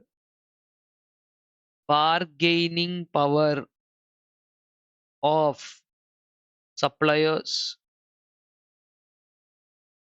and the bargaining power of suppliers and bargaining power of buyers. Buyers bargaining power and suppliers bargaining power are two of the most important forces. I think all of you have seen how our mothers use their bargaining powers. You know that the shop person says 800 and she will ruthlessly say 80 rupees, and then you'll be wondering what is going on there, and suddenly a deal will get struck there at 100 rupees.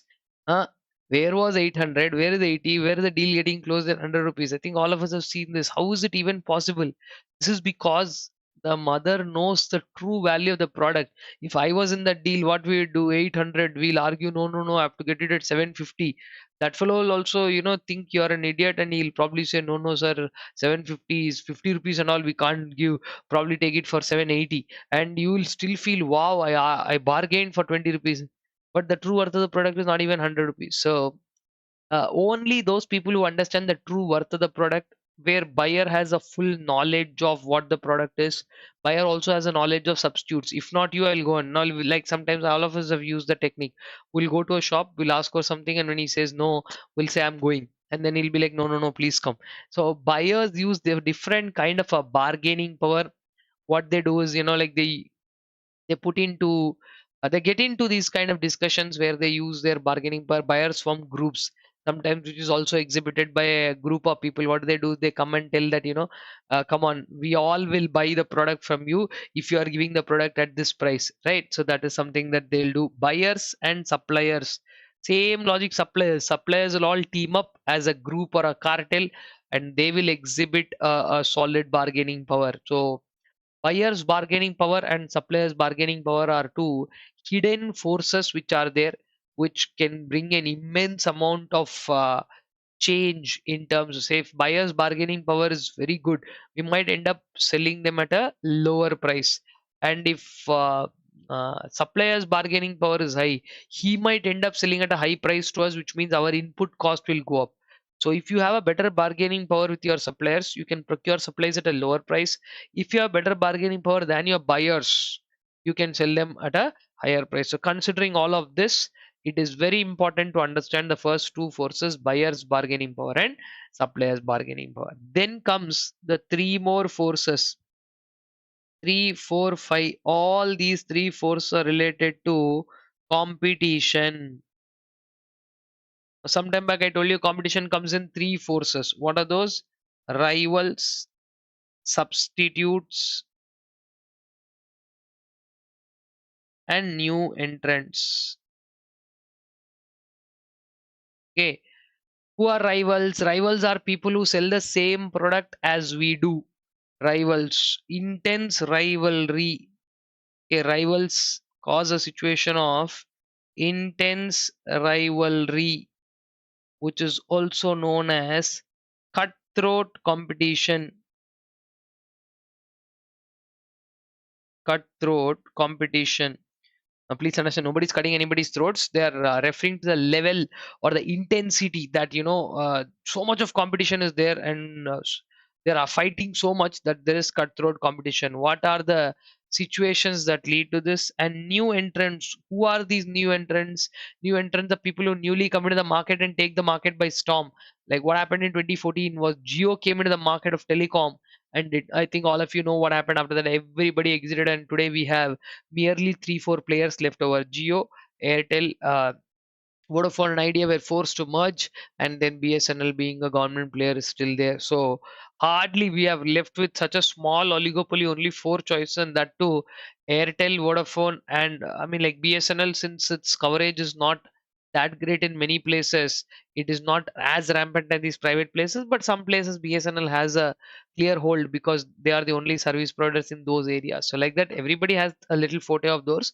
But yeah, broadly it's Jio, Airtel and Vodafone which are sharing the market in a broader sense. Today we have seen from the last 3 4 years they're continuously increasing prices, and we have no option but to every time pay the higher price. If 10 players were there, the market would have been very tough to compete. But now that very less players are there, all of them are increasing prices now. Like say if Jio is increasing prices, I'm thinking of going to Airtel. Airtel is also increasing prices. So uh, generally when a new entrant comes in, they might create such a kind of force that they may disrupt the entire existing market. Sir, then I don't want new entrants to come. What should I do? Right? You have to stop them. What do you do to stop them is called as barriers to new entrants. Okay, so there are two potential questions that can crop out of this topic. There are two potential questions. One is, what are the barriers to new entrants, and what exactly is the reason for cutthroat competition? Right.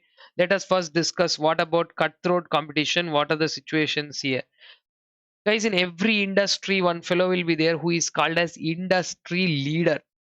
What they do is, like whenever somebody tries to play with price or something, this industry leader will discipline those people who initiate price wars. Hacha, you cut down on price, look what I can do. They'll cut down so much so that the other person can't even bear with it. So the presence of an industry leader, the presence of industry leader can be one of the big reasons for price disciplining. The rivalry is more cutthroat. More people are there. They won't unnecessarily create price wars. And since price is not a thing, there is always one kind of, like, what is there? My space will anyway be there, but it won't be there because industry leader can anytime eat it. That is one reason. Two, intense rivalry is there. This is the most easiest of the lot because of number of competitors. Too many number of competitors always a source of trouble. More the number of competition, more intense the rivalry is. Now there are three and four are 2 points that I would want to tell you. That is something that we suffer sometimes because of no mistake of ours. Sir, what do you mean by that? That is, like say for example, somebody else's fixed cost is high. The third point is called fixed cost. Somebody else fixed cost is high. So to recover that fixed cost, they're producing more. I think all of you know basic economics here. When somebody produces more, there is more supply in the market. More supply means price will automatically fall down. So somebody is producing more to cover their fixed cost, but the entire industry has to suffer because of that, and that is one of the reasons why cutthroat competition can create an intense rivalry. Industry leaders, presence of them, number of competitors, fixed cost, and third and fourth one again is exit barriers. Exit barriers are because I'm not able to exit. I want to quit this business and go, but the problem is nobody's ready to buy my fixed asset, something that I'm not able to find a proper buyer. And since I'm not able to do that, there is no way how I will go. And I won't go now. I'm here. When I'm here, I won't sit idle. I'll produce. That production adds up to the supply. Again, when supply increases, price decreases, and obviously tends the profitability for the entire industry to decrease. So point number 3 and 4, though they are not your mistakes directly, but they are strong cause of concern. And one more important point in this lot is called as product differentiation. Product what? Product differentiation. What do you mean by product differentiation? That if one of these people have a product differentiation, a uniqueness in the feature, they'll always be better than the rivals. And since their product is better than the rivals, there's always again an intense competition with respect to meeting or beating them. And sometimes it is not for you or me. The sixth point is about slow growth rate. This is not for you or me. The entire industry sometimes is characterized by slow growth. Like if you guys remember post pandemic, real estate had to experience this slow growth. There is nothing that they did wrong. So what did real estate people do? They didn't do anything wrong, but at the same time they were not be able to capture their share. So that is why sometimes, I'm not saying it will be there forever, and at the same time I'm not saying a business can survive without seeing this slow growth. Every business at some point, a software business saw slow growth at one point of time.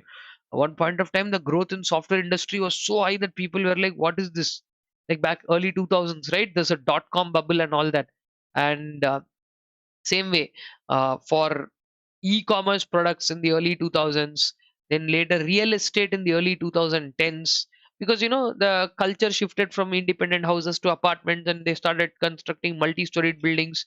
Real estate experienced a huge and tremendous growth, but post covid again people were more concerned about their life than buying a house. So like that, at different points of time people's interests will drift towards certain things, leaving some industries characterized by slow growth. Pharma experienced unprecedented growth during COVID. That little phase only, but it saw business that they never saw in the last 10 years or something like that. So these are all some points that one has to keep in mind when it comes to why there is intense rivalry or why there is cutthroat competition in the industry. Then coming to the last question in this topic, as to what are some of the common barriers that we can put onto the new entrants. 7 barriers to the new entrants are there. I hope you would have read this topic. It's very important. Let me re-put those 7 barriers to new entrants. First one of the big reasons why new entrants can be discouraged are because of the capital requirements. If any industry is going to require high capital, like say for example pharma or real estate, these are not industries like, huh, I have some little money I will get into. Nowadays people have the culture of startups, right? They want, even with small capital they can start up something, but certain businesses are there, unless you put heavy investment into them, they won't fruitify. Unless you put some heavy investment into them, they won't show you any fruits, or they basically won't fruitify, right? So that is why one of the barriers to new entrants be like, Array, no, I'm not entering that business because it requires high capital. That is one thing. Two, economies of scale. If existing businesses are already enjoying economies of scale, if existing business are already enjoying economies of scale and are able to realize the economies of scale, which leads to a low per unit cost of production, as a new entrant I can't enter into the market and get that in the next day or in the next 1 month. So it takes a lot of time for me to achieve to that scale. By the time I achieve that scale, they will be able to capture the whole market. So why should I enter and suffer? So in industries where already somebody is enjoying economies of scale, or somebody who has a different product differentiation, somebody who has a unique product, people are paying for that uniqueness. If I enter now, they're anyway not going to buy my product because they're already buying paying for a different product. So if there is already differentiation in industry, that is also not an attractive place for a new entrant to go. High capital requirements, economies of scale, and presence of differentiated products are the three barriers to new entrants, adding up four more. Fourth one is a very interesting point. Concentrated is called as switching cost. What is it called? It is called as switching cost. What is switching cost? A very interesting point. I'm using product A. Now I want to shift to product B. Why? Because product B is newly introduced into the market. For me to start using product B, I have to give up product A, correct? Now, like say for example, I have to stop using my Windows devices and start using Mac devices. First of all, to because I'm going to use a new software that is going to work only on Mac. Now, when I ditch my Windows devices, all my surrounding ecosystem, whatever is there, it gets disturbed. Isn't that true? Now, once an ecosystem around something gets disturbed, I have to pay a lot of cost. I have to change the hardware, I have to change the software for that, and then do this. Then I considered the overall experience. Said, like, no, no, no, I'm not doing this. So when a customer is not ready to switch from the existing product to my new product, why will I as a new entrant be encouraged? Because I am already getting an answer that okay, customers will not buy my product because it is erecting a high switching cost. So if you are launching a new product into the market which is having low switching cost, then it will encourage others to switch from that product to this because the cost of switching is not going to really matter them much. So switching costs are very, very important barrier. High switching cost rather, you can say that. And then we have brand identity.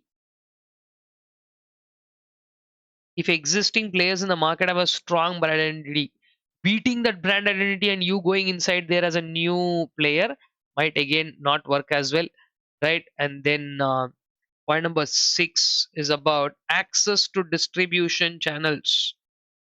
Access to distribution channels. The more you have access to distribution channels, the less is a chance a new entrant will come in. Just imagine somebody like Patanjali. Patanjali is available in small stores, Patanjali is available in retail stores, Patanjali is available in supermarkets, Patanjali is available in mega stores, Patanjali is available online. Earlier, when Patanjali was launched, it was available only in select place. Today, you name a distribution channel and they are available everywhere. What does it mean? This shows the proficiency with which they captured all the distribution channels. Now, once somebody catches hold of a distribution channel like that, and that too with that much vigor, there's nothing that a new entrant can do. Even if a new entrant comes, you can't go and capture the existing one in such a way. So, that is something that you need to take into consideration. Followed by the last one, a threat of aggressive retaliation. Threat of aggressive retaliation.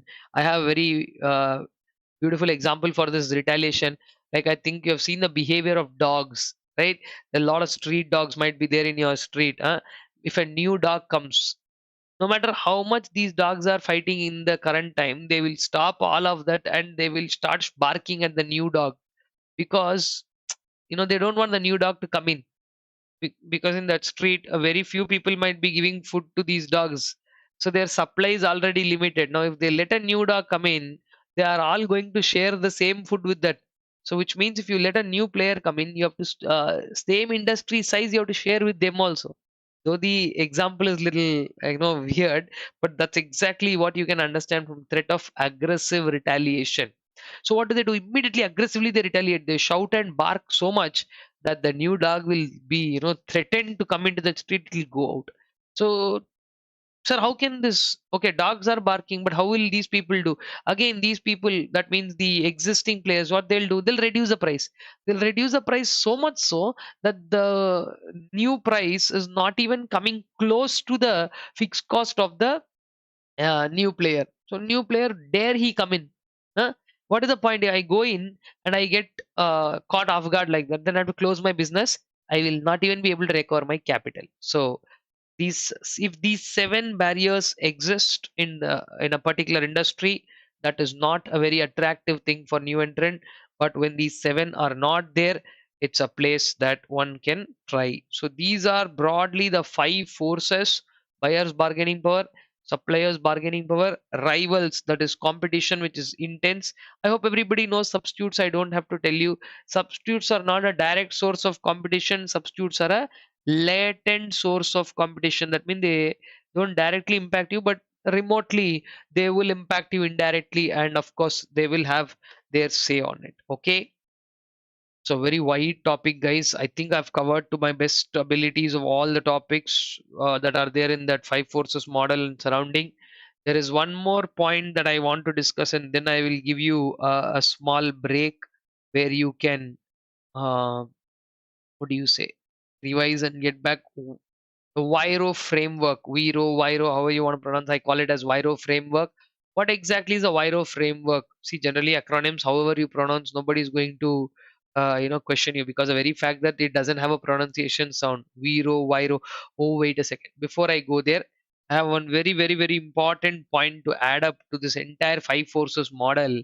There is somebody called as Andrew Groove.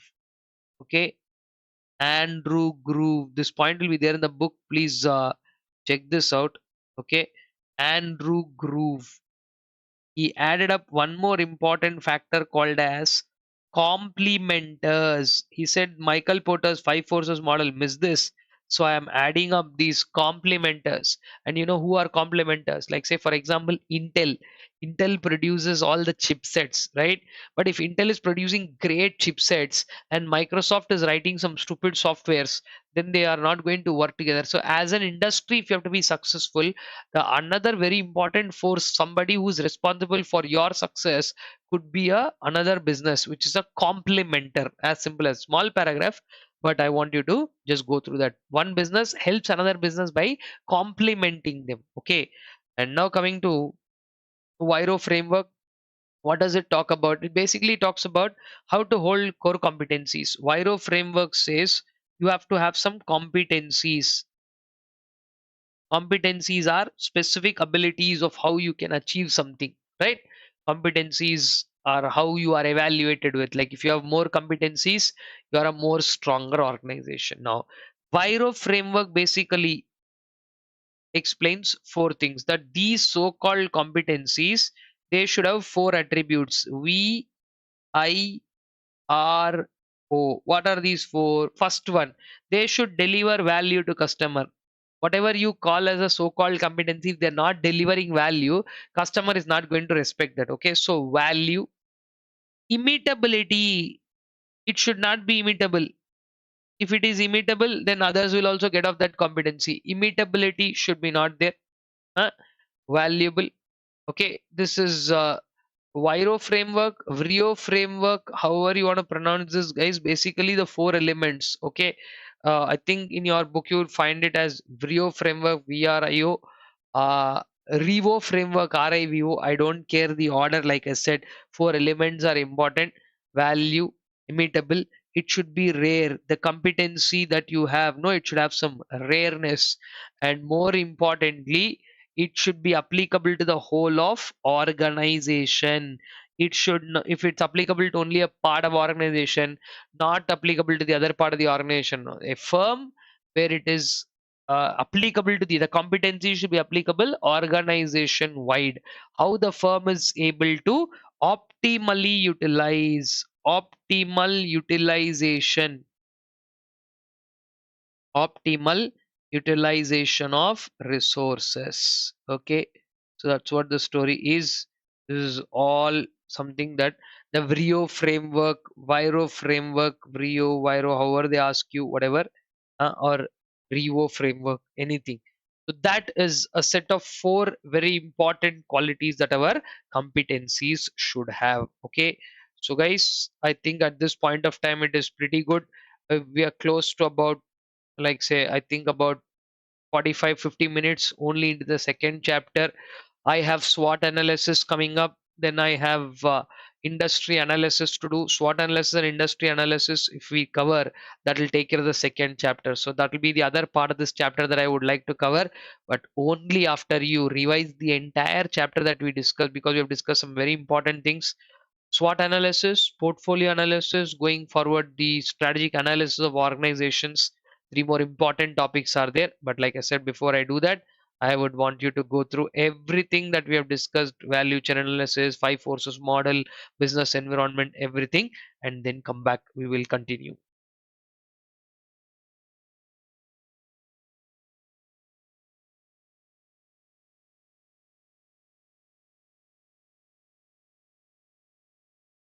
Okay, guys, I hope you have gone through. If not, you can feel free to put on pause and go through as much as you want. Now, let's get going further as we discuss the next and a very easy topic called as SWOT analysis. I don't have much to discuss here or deliberate on this topic. I think it is easy. Everybody knows. Let's go on with SWOT analysis. Strength, weakness, opportunity, and threat. Yeah, though as much simple as it sounds, many times these kind of simple things only come in the exam and people will not be able to write the answers properly. So it's advised that you listen to this carefully and do what you're supposed to do. SWOT analysis. What does SWOT stand for? First of all, SWOT analysis: strength, weakness, opportunity, and threat. We know that S for strength, weakness, opportunity, strength, weakness, opportunity, and of course threat. Now in some books you will also see this as SWOT analysis, where recently that we've been using the word challenges in order to depict the kind of challenge that we go through or face. During this they're using the word challenges in place of threats. Okay, so this is what strength, weakness, opportunity, and threats are. Strength are considered as inherent. Strengths are considered as what? Inherent capabilities, something that the organization has. Inherent capabilities. Weaknesses are considered as inherent limitations. What is it considered as? Some kind of an inherent limitation. Inherent limitation.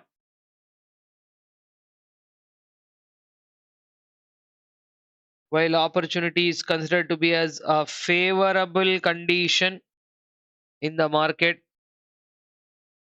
A favorable condition, and threats are unfavorable situations or unfavorable conditions which we don't really want to encourage. So strength, weakness, opportunity, and threat, these are the four elements of what is named as SWOT analysis. It is about putting all these things together, where strength and weakness, these two things, we classify them to be as internal in nature, right? And then opportunities and threats, we talk about them as external in nature. So SWOT analysis is basically a study of both internal and external environment, putting up everything together in one place. Basically it is a framework. Now this is something that I want all of you to understand very clearly, and before I explain anything about that framework aspect, what should you do? What is the ultimate understanding of an effective organizational strategy using the SWOT analysis? What should you do? Prepare an effective, what do you do is to prepare effective organizational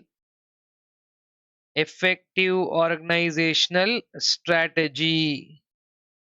What is an effective organizational strategy? An effective organizational strategy would be to using strengths for what?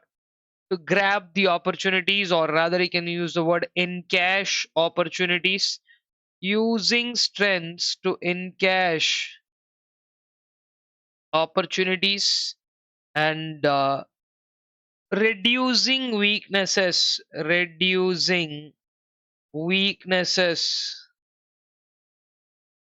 to avert threats.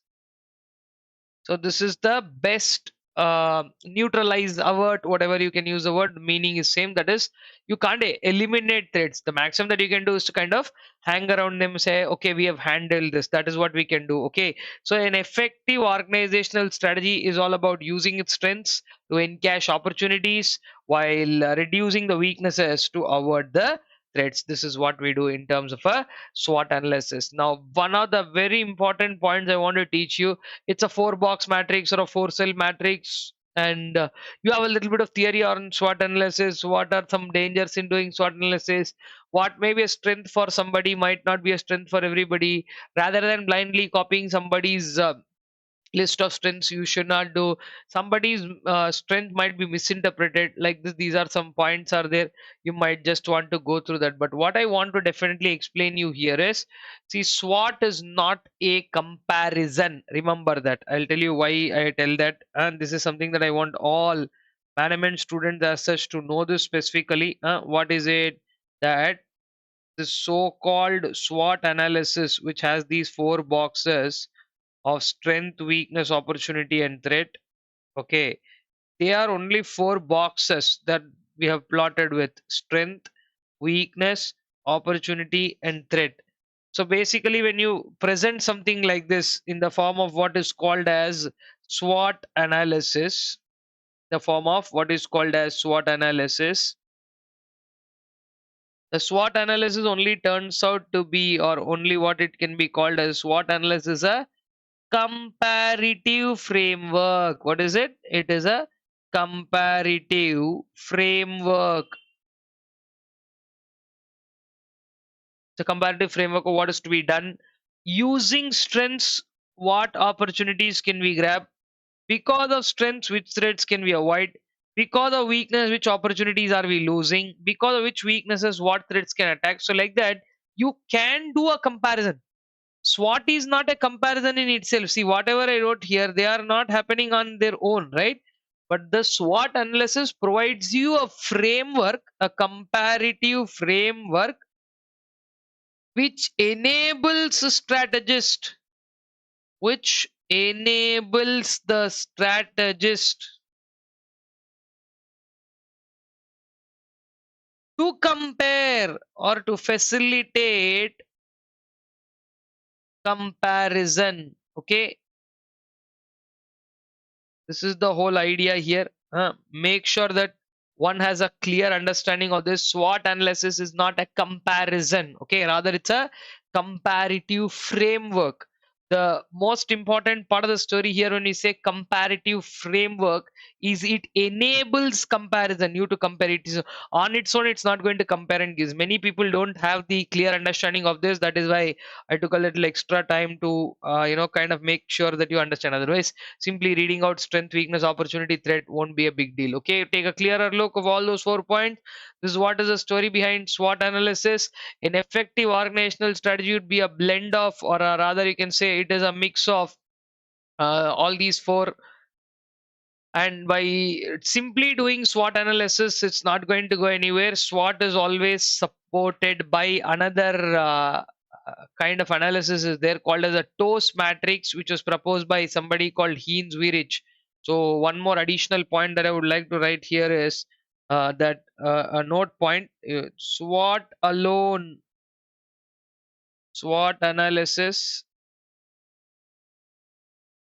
shall be, or SWOT analysis alone may not, SWOT alone may not be enough. Then what should you do? It shall be performed, or it should be followed by a TOS matrix. You know what a TOS matrix? Same four elements of strength, weakness, opportunity, and threat. Same four. But one thing about the TOS matrix is that the TOS matrix is really doing a comparison where you take two factors and compare each one of those. Okay, so this is a story of what you call as SWOT analysis. I think that is pretty much summing up everything that you want to understand out of that. So I don't see any need for me to discuss or describe the story again. uh, I think we have just uh, like after whatever we did in the first part of this chapter, this is the first topic, SWOT analysis. So then we are moving on to the next one straight away. After this topic is over, let me give you a couple of minutes to go through both these topics. Now you can continue listening to the next topic, which is called as portfolio analysis. What is it called? Portfolio analysis. First of all, what are the definition of portfolio? Now, I think many people have heard this word in the connection to the stock market. So, if I hold a bunch of stocks, that will be called as my stock portfolio, right? So, basically, portfolio is nothing but a collection of something. Stock portfolio is a collection of stocks, while from a business point of view, if you talk about the same thing, collection of various businesses, collection of various businesses into one. That is what will be called as a portfolio analysis. Now, what are you when you say various businesses? How are you treating these various businesses? These various businesses represent SBUs. SBUs, you know SBUs, right? Strategic business units. Strategic business units. Now, the main concept of portfolio analysis is about analyzing in which SBU you have to put money.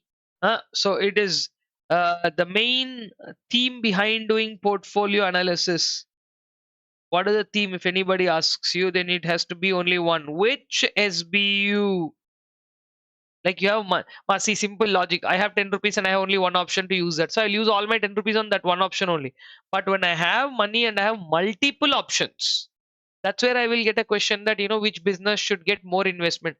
Businesses which are giving me good returns, I will put more money into them. No, same way businesses that are giving me less returns, why do you think I want to keep them in my portfolio? I will slowly slide them down and remove them. Whatever heavy investment I've put in the past, if the investment continues to remain heavy into that, it is not going to give me returns, then what is the point in holding that product? So that is exactly why we do a topic called portfolio analysis, and there is a concept called Boston Consulting Group Matrix, the BCG matrix, where these things are classified with various metaphors and names like cash cows and dogs and all that, so that it will help you decide what you can do. I will explain you that as part of portfolio analysis, but the main theme of portfolio analysis is which SBU will receive, which SBU will receive high, low, or no investment. This is the question.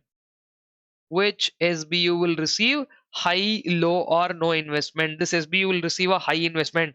This SBU will receive a low investment, like that. Which SBU will receive a high, low, or no investment? This is what the question portfolio analysis answer. It's a very simple topic, guys. Portfolio analysis. The main object is the portfolio analysis to understand this only the theme, which business should receive what, then accordingly develop strategies. Which strategies will you develop? There are certain strategies like build, hold, harvest, divest. Build means to put more money. Harvest means to slowly take off the money that you already put. Right? Divest means to sell off that portion. Hold means not to do anything, not to put more, not to take off. So like that, depending on what we do, we will be able to. I mean, depending on what the indications are, we will decide. Okay, this business is going good. We would like to invest more into this business and sort of things like that. Okay, so that's what portfolio analysis is, and the object of portfolio analysis: which business has to be retained, which business has to be divested, and all of that. Okay, yeah, every good topic will have its own limitations. Sir, is it very easy to define the SBUs? How are you going on telling that this SBU should receive? First of all, is something an SBU for my business or not? Yeah, that question is a very very critical one, and sometimes it's not very people are not very proficient in answering that question. That is, whether this business is your really key business or not. So sometimes people end up making a mistake around that. See, here at this point of time, it is also important to decide at what stage of life cycle you are in. I think there is a topic called product life cycle that I explained in the regular class in greater detail. Introduction, growth, maturity, the peak point, and then there is a decline phase. This is what every business has to go through. uh, that is also important because sometimes when you're in the introduction stage, you dare to take certain decisions, but uh, the same situation when you are in a decline stage, you might not take an aggressive step like that. So this all, or this entire story totally is dependent only on your action or orientation towards how will you do something. Okay, so that is what portfolio analysis is all about. Now let me explain you what the Boston Consulting Group matrix is all about, or what is shortly called as the BCG matrix. Okay, BCG matrix, which is also called as growth share matrix. BCG is also called as the growth share matrix. if you see what are the two metrics that are taken here before we do the classification, first of all, we have to understand what are the two factors that we are taking. Remember, guys, always and always, when I say means, let it be any time, we always take market factors on the vertical axis, right? We'll always take what? Market factors on the vertical axis. That is, we will take market growth here, and on the other side we will take what is called as relative market share, which means how much market share as a business we hold. Okay, what are the entire market will have one market share, right? Total market share, our share divided by total market share will give you the relative market share. Market growth can either be high or market growth can be low. That's what they said. Your market share can either be high or your market share can either be low. Now, sir, what about medium? Yeah, that is one of the criticisms of this BCG matrix, that a very moderate situation or a medium situation has not been discussed. Market growth extremes only have been discussed. Okay, what if it is high, what if it is low, they discuss only that. Okay, so now what are the four classifications? If a particular business is having a high market share in a high growth market, they have termed such businesses as stars. Stars are those businesses which are high market share in a high growth market. But when it comes to the slightly longer run, initially, if a product has been introduced and it turns out to become successful, that's how it becomes a star. Okay. But stars can't remain stars forever. Over a period of time, when market growth slows down, I didn't do anything wrong. I'm still holding higher market share only. But from here to here, market growth slowed down. See, market growth always can't be high. No, 365 days, 24/7, it can't be high. Some days when it slows down, then these very same stars, they turn out to become what is called as cash cows. Cash cows are named as such because of the behavior of the word cows. I think all of you know cows are, like, okay, cows generally they are almost every dairy product is what coming from the cow milk. So how much you milk the cow, right? Like that, here you can keep on milking that money from a business, and that money that comes from that business from a successful product is something that comes even without you putting a greater effort. Okay, so even in a low growth market, if a product continues to have a high market share, then that product is definitely a very well successful product. So stars in the long run become cash cows. Cash cows in the very long run. See, market growth has already slowed down. People might also start shifting to buy to other products. It's not like your market share is going to be ever high. No, someday it will come low. So when people also stop buying a product, such products where both are low, we are terming them as dogs. Dogs have been, I think all of you know that dogs are known for their loyalty. This set of products have remained loyal for us for a long time, but right now the only good thing that you can do is to sell that portion of the business. Dogs, there is a strategic treatment towards them called as divestment. If all these three are going in one flow, first something turned out to be a star, or it became a cash cow, in the very long run it became a dog, exit. But what story is, in a high growth market, what if you are unable to capture higher market share? In a high growth market, if you are unable to capture higher market share, it is purely your problem. See, market is very much pleasant. Market is very much giving you an opportunity to do whatever you want to do, but only thing, you are not able to pick up that share, and that is exactly why in a high growth market, if you have low market share, such products are termed as question marks. Question marks are to depict the logic as to why you are not able to grab the higher market share. If everything went well, you should have grabbed the higher market share, right? So that is something that we have to try and understand. Clear, everybody? So that is the BCG matrix, which talks about two of the factors: market growth and relative market share. And the four classification that are involved in the Boston Consulting Group matrix are stars, cash cows, dogs, and question marks. And of course, um, what will you do with each of them? Let me just write them down. Stars, we will use a term called build or invest. You can either build or invest. Cash cows, you don't need to do anything, you just hold them up, that is enough. Dogs, the time is over, so you'd go for divestment of the dogs.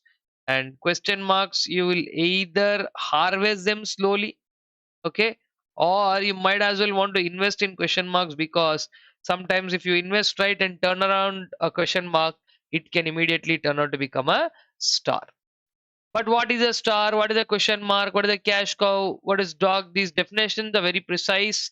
And sometimes what happens is when people interpret these definitions, they might interpret in different ways. So there is a definitional vagueness, which is one of the limitations of the BCG matrix. What is low growth? Huh?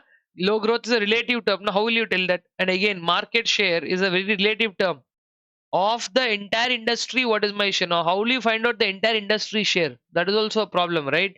So therefore, some limitations are there. Yeah, like say definitional vagueness is there. Then capital market assumption, right? A balanced portfolio comes with a presence of stars, cash cows. Who told it can be an exceptional portfolio with only stars in that? There's nothing called a balanced portfolio on all days. Okay. And then there's one more criticism that they use this word like cows and dogs. They're being unkind to animals by depicting them, uh, in a light where dogs are loyal, so you can sell them off. Cows, you have to milk them. That is just an analogical way of explaining that, yeah, people might sometimes not resonate with those words. That's the main point. Okay. So I think with that, we have discussed both these topics of portfolio analysis and SWOT analysis. I would like you to definitely put me on pause here and go through both these topics so that we will move on to the last part of the chapter, which is called as stages in strategic planning. What are the 5 stages that are there in strategic planning, and how will we move further in that is also something that we will discuss. Come on. I hope you have revised this, guys. Let's move on now. Let's come down to the last part of the discussion here, which is the 5-step process of what you call as a strategic planning. Right? The strategic planning process split into 5 main steps. Let's see what those are. And let me put up the heading: strategic planning. Strategic planning. On the concept of strategic planning, we have 5 steps. What are those 5 steps? I think by now all of you are well versed with these 5 steps, because this is exactly what we have been doing right from the beginning. All right, yeah, there you go. Now you can see strategic planning and its 5 steps. Strategic planning, and the first step of strategic planning, as you all know, is what? Developing the corporate mission statement, and then of course defining the corporate goals. So I will say first one is corporate mission and goals. Corporate mission and goals, that's what we are trying to focus on first. Corporate mission and goals. Then the next 2 steps are very very easy. What are those? Analyzing internal, analyzing external opportunities. Step number 2, analyze external environment. Analyze what? External environment. And then we have step number 3, which is analyze internal operating environment. Analyze the internal environment. So first you will define what is mission. Mission means the present business scope right now, what you want to achieve. So the context in which we are doing it. I hope I told you right now you are in the stage of inter. Inter is the center stage. Foundation, inter, final.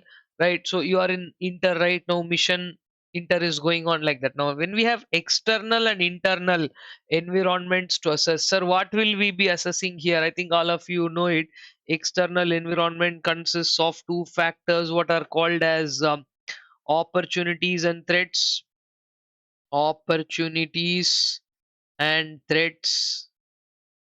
Whereas in the internal environment, we have what is called as strengths and weaknesses. Strengths and weaknesses.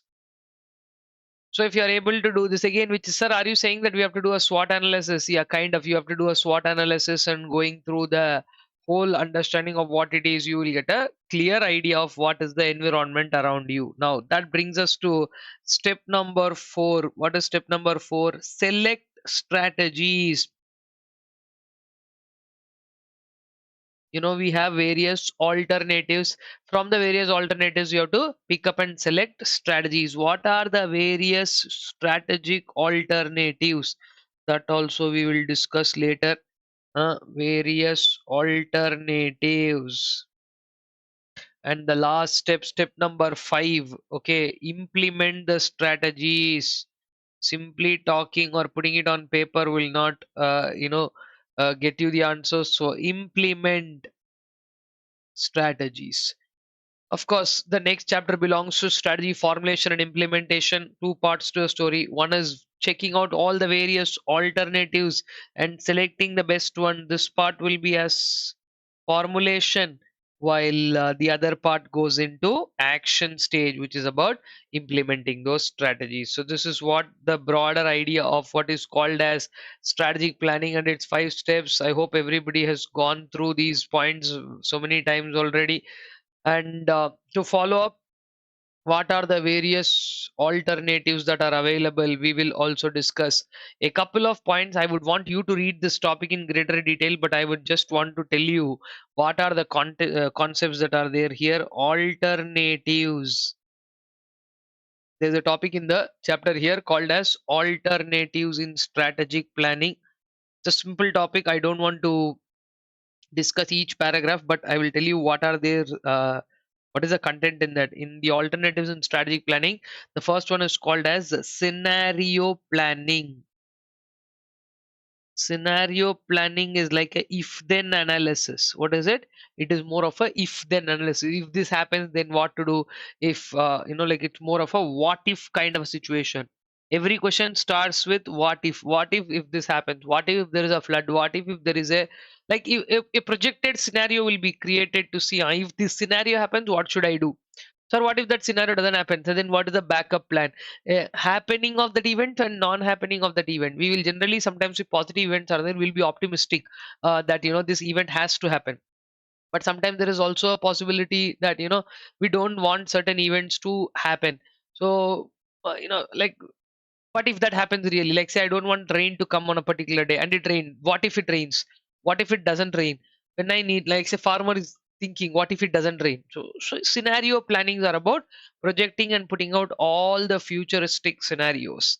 Then the second part of this thing is called as decentralized planning. I think all of you know, in India for a long time we have been following what is called the top down approach. You know what a top down approach is, right?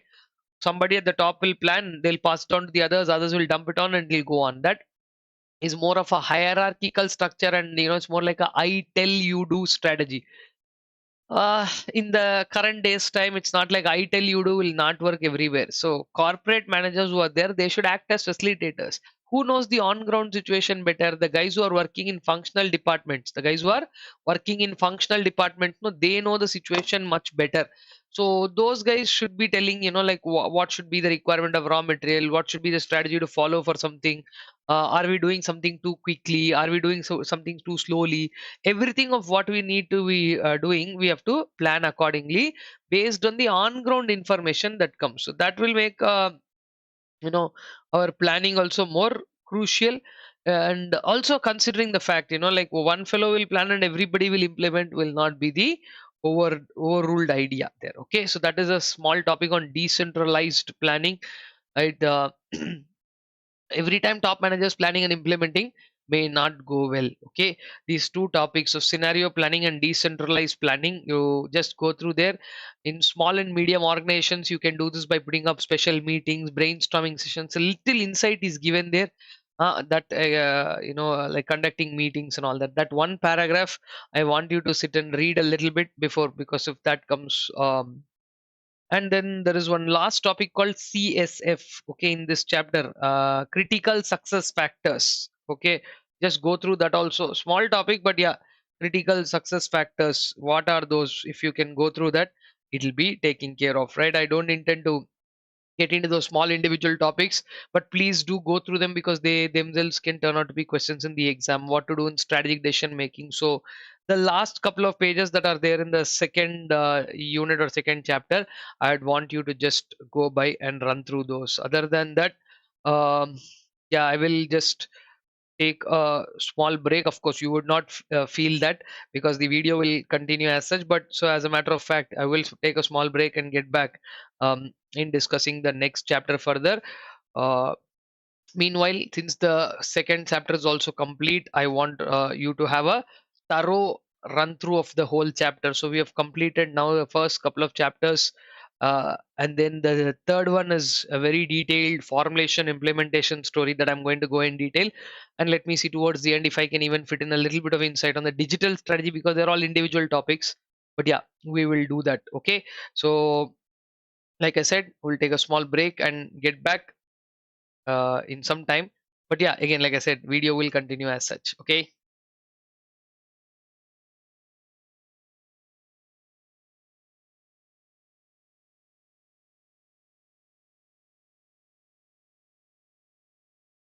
Welcome back, guys. I hope you have gone through the whole story of planning. Now, let's get to the other aspects here. We are going to discuss in greater detail the next chapter. The very important part of our discussion is the concepts of two strategy formulation and strategy implementation. Formulation is an aspect of putting the ideas on paper, while the other side of the story talks about implementation. What do you mean by implementation? Implementation is about putting the chosen strategies into action, right? So, formulation is an aspect on paper, wherein that is why it is called as crafting the strategy. On paper, we are crafting the strategy. What strategies will we craft? That also we will discuss. Implementation is putting the freshly chosen, putting the put the freshly chosen strategy into action. So is it an action plan? Yes, of course, this is an action plan, while this is about crafting the strategy. Now, when we talk about formulation happens at how many levels? Formulation, before this, I would want to ask you one question that I asked in the beginning. Strategy making happens at which level? Remember, we wrote strategy making happens at all levels. So obviously, when strategy is applicable to all levels, formulation also is going to work at all levels. So crafting a strategy further, I will tell you the story here. Implementation, shortly we will discuss. We are not. It's not like we are leaving it and all that. We will going forward in the chapter. We will discuss implementation. For now, I'm going to further take crafting strategy into three areas. Crafting a strategy happens at corporate level. Okay, it happens at corporate level. At the next level, that is called as the business level. The next level where something happens is called business level, and the third one is called as functional or operational level. Just for you to understand what strategies are crafted at corporate level. Corporate level talks about, remember we discussed about Boston Consulting Group matrix and forming a portfolio analysis. Using that portfolio understanding and doing whatever we did, we have to figure out, okay, where can we invest money, where we have to stay quiet. So four strategies emerge. They are also called Glueck and Josh strategy, stability strategy, growth strategy, growth or expansion, stability, expansion, retrenchment, and combination. Okay, don't wonder where these are. I'm just giving you the information. These are not really part of our syllabus there. I just want you to understand that's only the names. And at business level, we have Michael Porter's cost leadership. You want to become a cost leader, or a lot of places you saw this word differentiation is about producing something unique or uniqueness, right? So differentiation, cost leadership, differentiation, and focus. These are strategies at business level. But what is very important for us, what becomes a very important aspect is functional strategies, finance, production,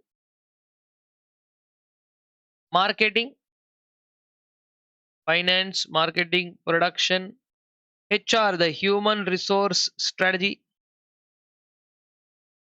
and then logistics and supply chain management, logistics, and R&D, research and development. All these are called as functional areas, functional strategies.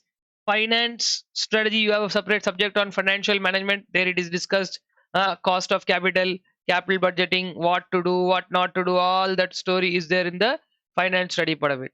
R&D is not discussed much in our syllabus, but the other four have been discussed. What is a production strategy? What is a uh, marketing strategy, HR strategy, and little bit of supply chain management, delivering the right product to the right person at the right time, and also the right place, which becomes a very important aspect in your success story. Because tomorrow, if you're successful in a business, as such, if you want to become successful in a business, you need to choose one of the proper distribution channels to ensure that your product reaches to the right person at the right time. Okay, so we will discuss all of that. This is a broad understanding, guys. Once again, I'm showing up. So this is what strategy is all about. Strategy finally boils down to formulation and implementation. Just bringing that up completely for you. Formulation is an aspect of crafting the strategy on paper, while implementing is a story of putting the freshly chosen ideas or strategy into action. So in the last 5 minutes, whatever I told you when I started this is basically the introduction as to understand what these are. Now, if you strictly come to what is there in the third chapter, we will straight away start by discussing what exactly is the production strategy. What exactly turns out to be what is called the production strategy. The first one we are going to discuss here, production strategy.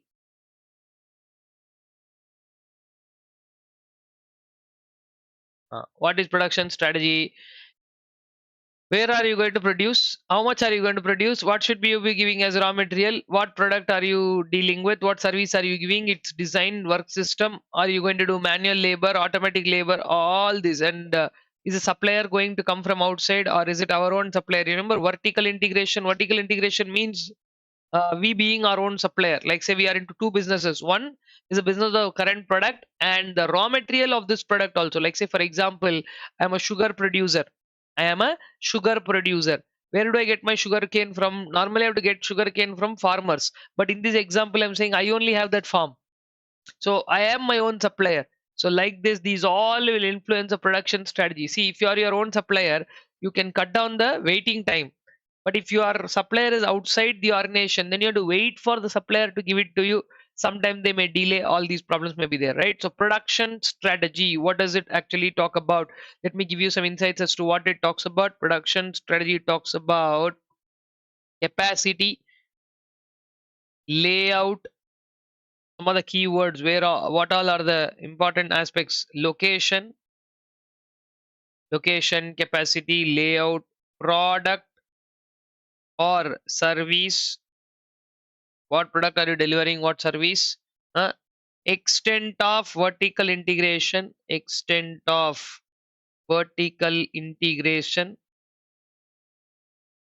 and then degree of automation involved, degree of automation involved. All these are aspects that one has to consider for production strategy. Optimum utilization of resources, that is the other target. Production strategy also has a target of, what is the target? Optimal utilization of, optimal utilization of resources. Because at the end of the day, no matter what you do, if the resources are not used in the optimal manner, competitors are say using the resource in a more optimal manner, then their per unit cost of production will be much lower than ours and they will have an edge over us. So also production strategy talks about, the next one that we have to think about is the economies of scale.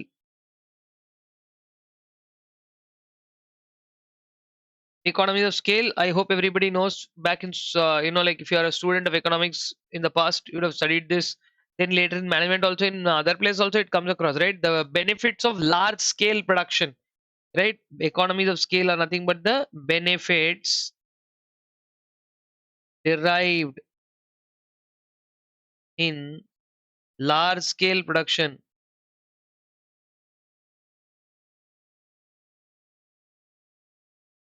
When you produce goods on a large scale, no, per unit cost will automatically decline.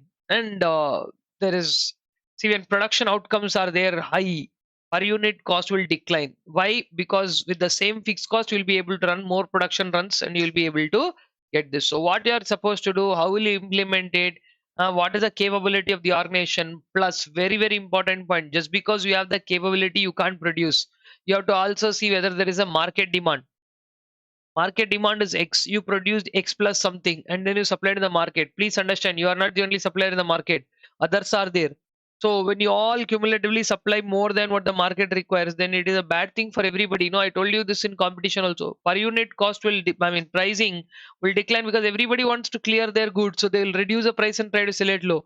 Overall, the profitability of the industry gets down. So there way, that is why you have to ensure that if you are uh, producing quantities, sir, what is the optimum level of production? There is nothing called optimum level of production. That is why you have to find out according to the situation and demand, right? The production strategy again takes into consideration elements of demand,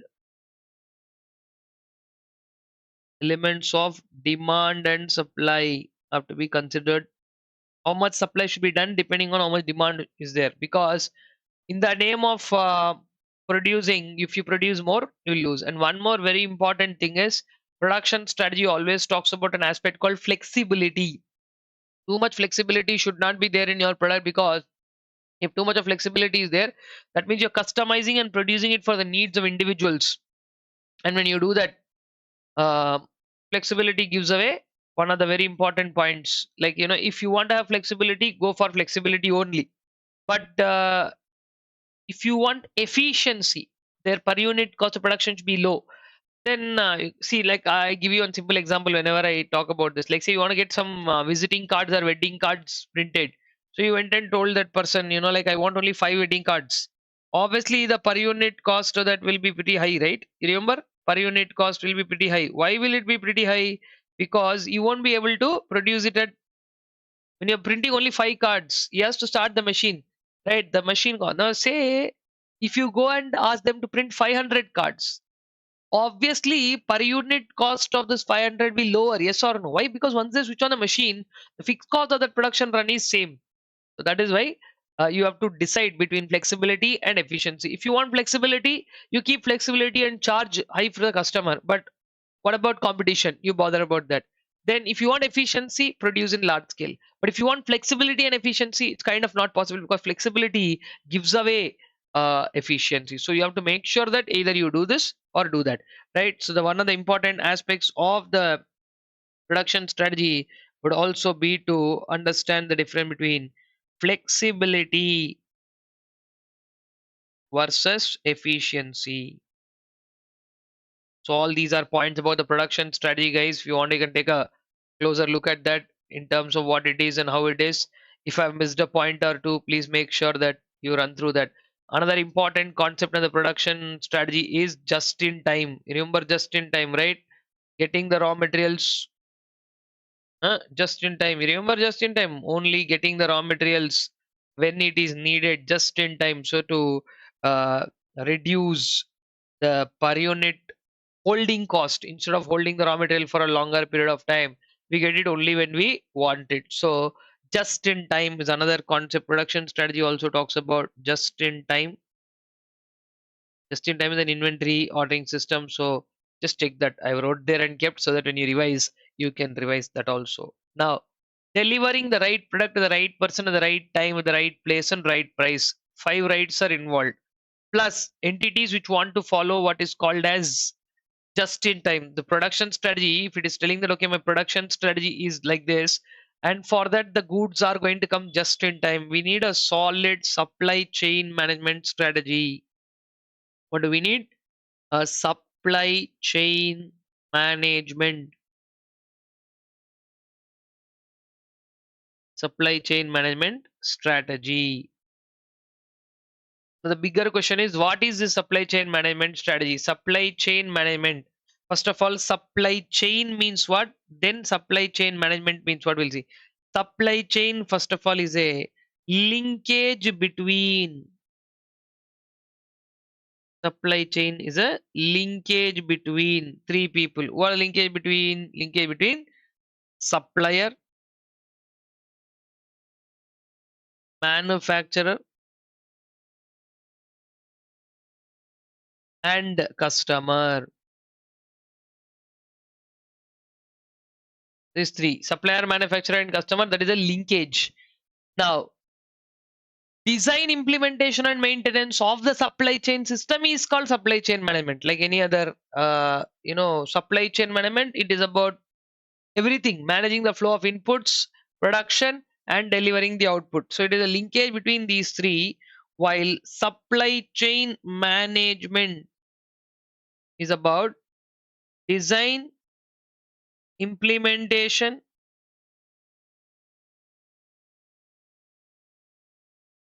design and implementation of supply chain activities. Design and implementation of supply chain activities, that is called as supply chain management. Supply chain management as a concept is totally concerned with, sir, what are we doing in supply chain management? It is nothing but supply chain management is a task of managing the flow of inputs, managing the flow of inputs from suppliers, managing the flow of inputs from suppliers, giving that into company's production process, flow of inputs from suppliers to company's production or entity's production process. Will it stop there? Obviously no. It will also take care of delivering the product to the final customer, right? So task of managing the flow of inputs from the suppliers to company's production processes, and finally what will it be? And delivering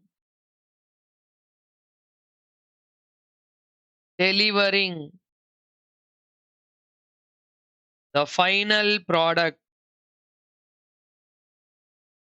to the ultimate customer. So this is the story, guys. Task of managing the flow of inputs from suppliers to company's production process, delivering the final product to the ultimate customer. This is the whole story. Right now, whether you do it by perpetual inventory system, using a just-in-time inventory system, uh, this is, please understand, it is not only talking about logistics.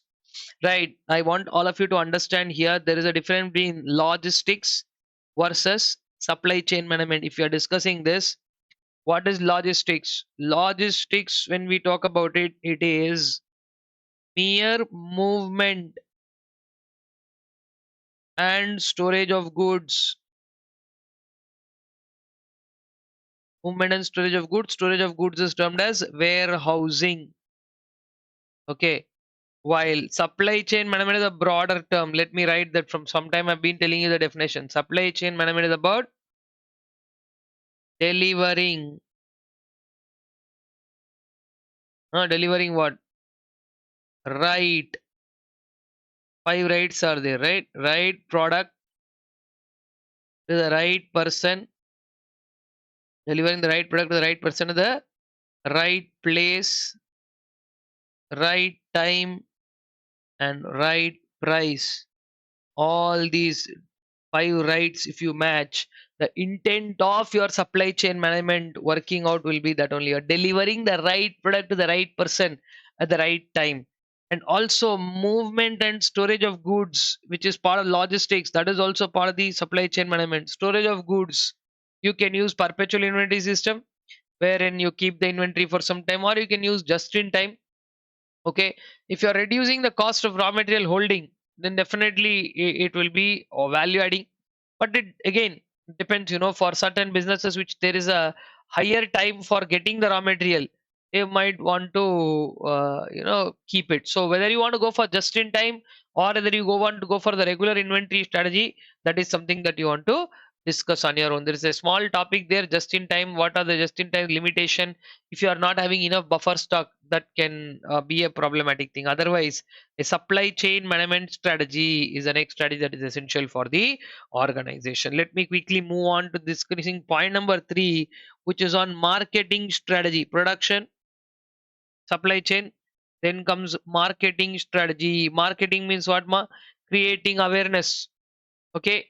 This definitely has an impact. How much are you spending on marketing will definitely have an impact, because if you're spending more on marketing but revenues are not coming up, then that will go for a toss. But if you are spending enough, wherein, okay, marketing strategy is something that it's a call that company takes. It's a call that a company takes. Like, basically they decide on this is what we are supposed to do to make sure, like, people are supposed to be made aware of your product. I have a fantastic product, but if I'm not able to convey the benefits or the merits of that product to people, what will it be? You understand what I'm telling? At the end of the day, if you have a fantastic product on hand, people don't know that it is fantastic. What is the point? So that is where the marketing strategy which the company takes, it is nothing but an overall position about a company. Again, will not target all segments. Now if I'm delivering a product, I might target a particular segment. It's called niche marketing or niche strategy. Sir, will you deliver all segment? Now, like, say, I'll give you example. Mercedes and BMW are there. Mercedes and BMW don't target all segments of income groups. Is that right? Huh? They'll target only a select group of people. So, like that, who is being targeted, what is happening, that exactly is all part of the marketing strategy. Let me write this out for you. What is marketing strategy? Refers to the position. It refers to what? The position that the company takes with respect to position that a company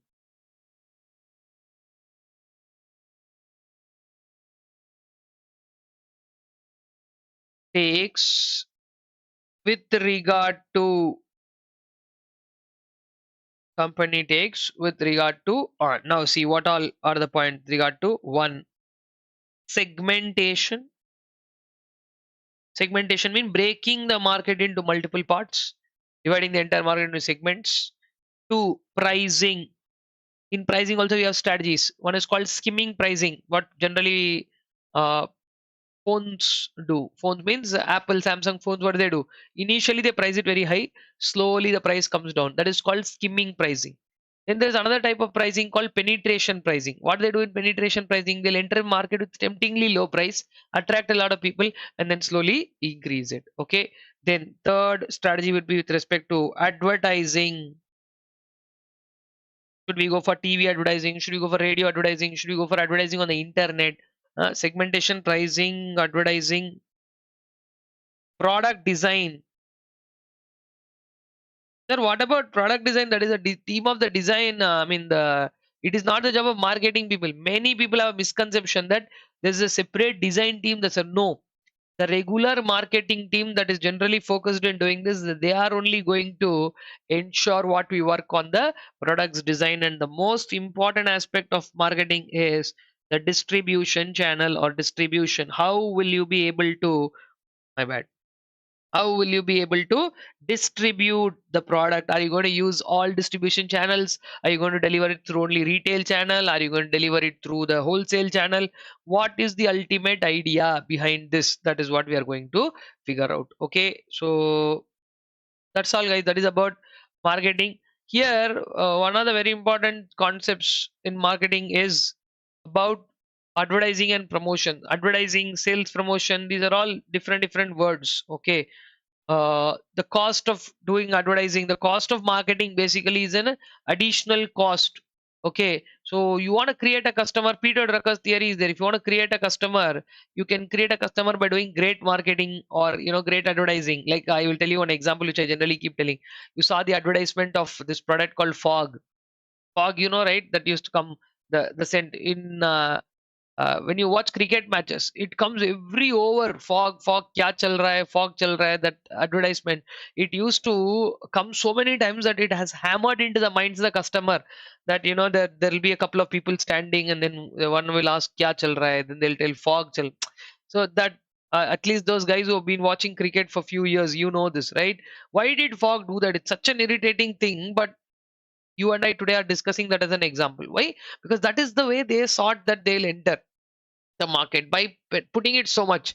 Same way, I'm not saying Swiggy did a similar thing, but Swiggy did, say, one kind of a marketing strategy, that in cricket, a ball is called as a delivery, right? Every time a ball is bowled, which is faster than the fastest ball of the match, it will keep coming on. Swiggy will sponsor that faster delivery. What is Swiggy's business? Food delivery. Oh, what is a game doing here? Fast delivery. Fast delivery, Swiggy. Fast delivery, Swiggy. So it is again hammering into the minds of the customer that, yeah, look, we are. So these type of marketing techniques are there. The reason why I'm telling you that is, all this will create enthusiasm in the customer to buy the product. No, this only can do it once. The first time, how will you bring product? Customer to the product is by doing all this. If the product is good, second time customer need not see the advertisement. The product in itself will speak for itself. Correct? But the going further later to the story, right? What exactly goes by in terms of making sure that customer buys it again? That is where the repeat customer comes in. The Peter Drucker's theory talks about two things: creating a customer and retaining the customer. Okay, so two things are important. All these are the aspects of the marketing strategy. 5 aspects they are called. So just take a run through of these, and we will discuss what is the HR strategy to wrap this up. Come on. Then, guys, let's move on to the next and the last one: human resource strategy. One of the very important aspects again of an organization is the HR, or human resources, right? Human resource strategy.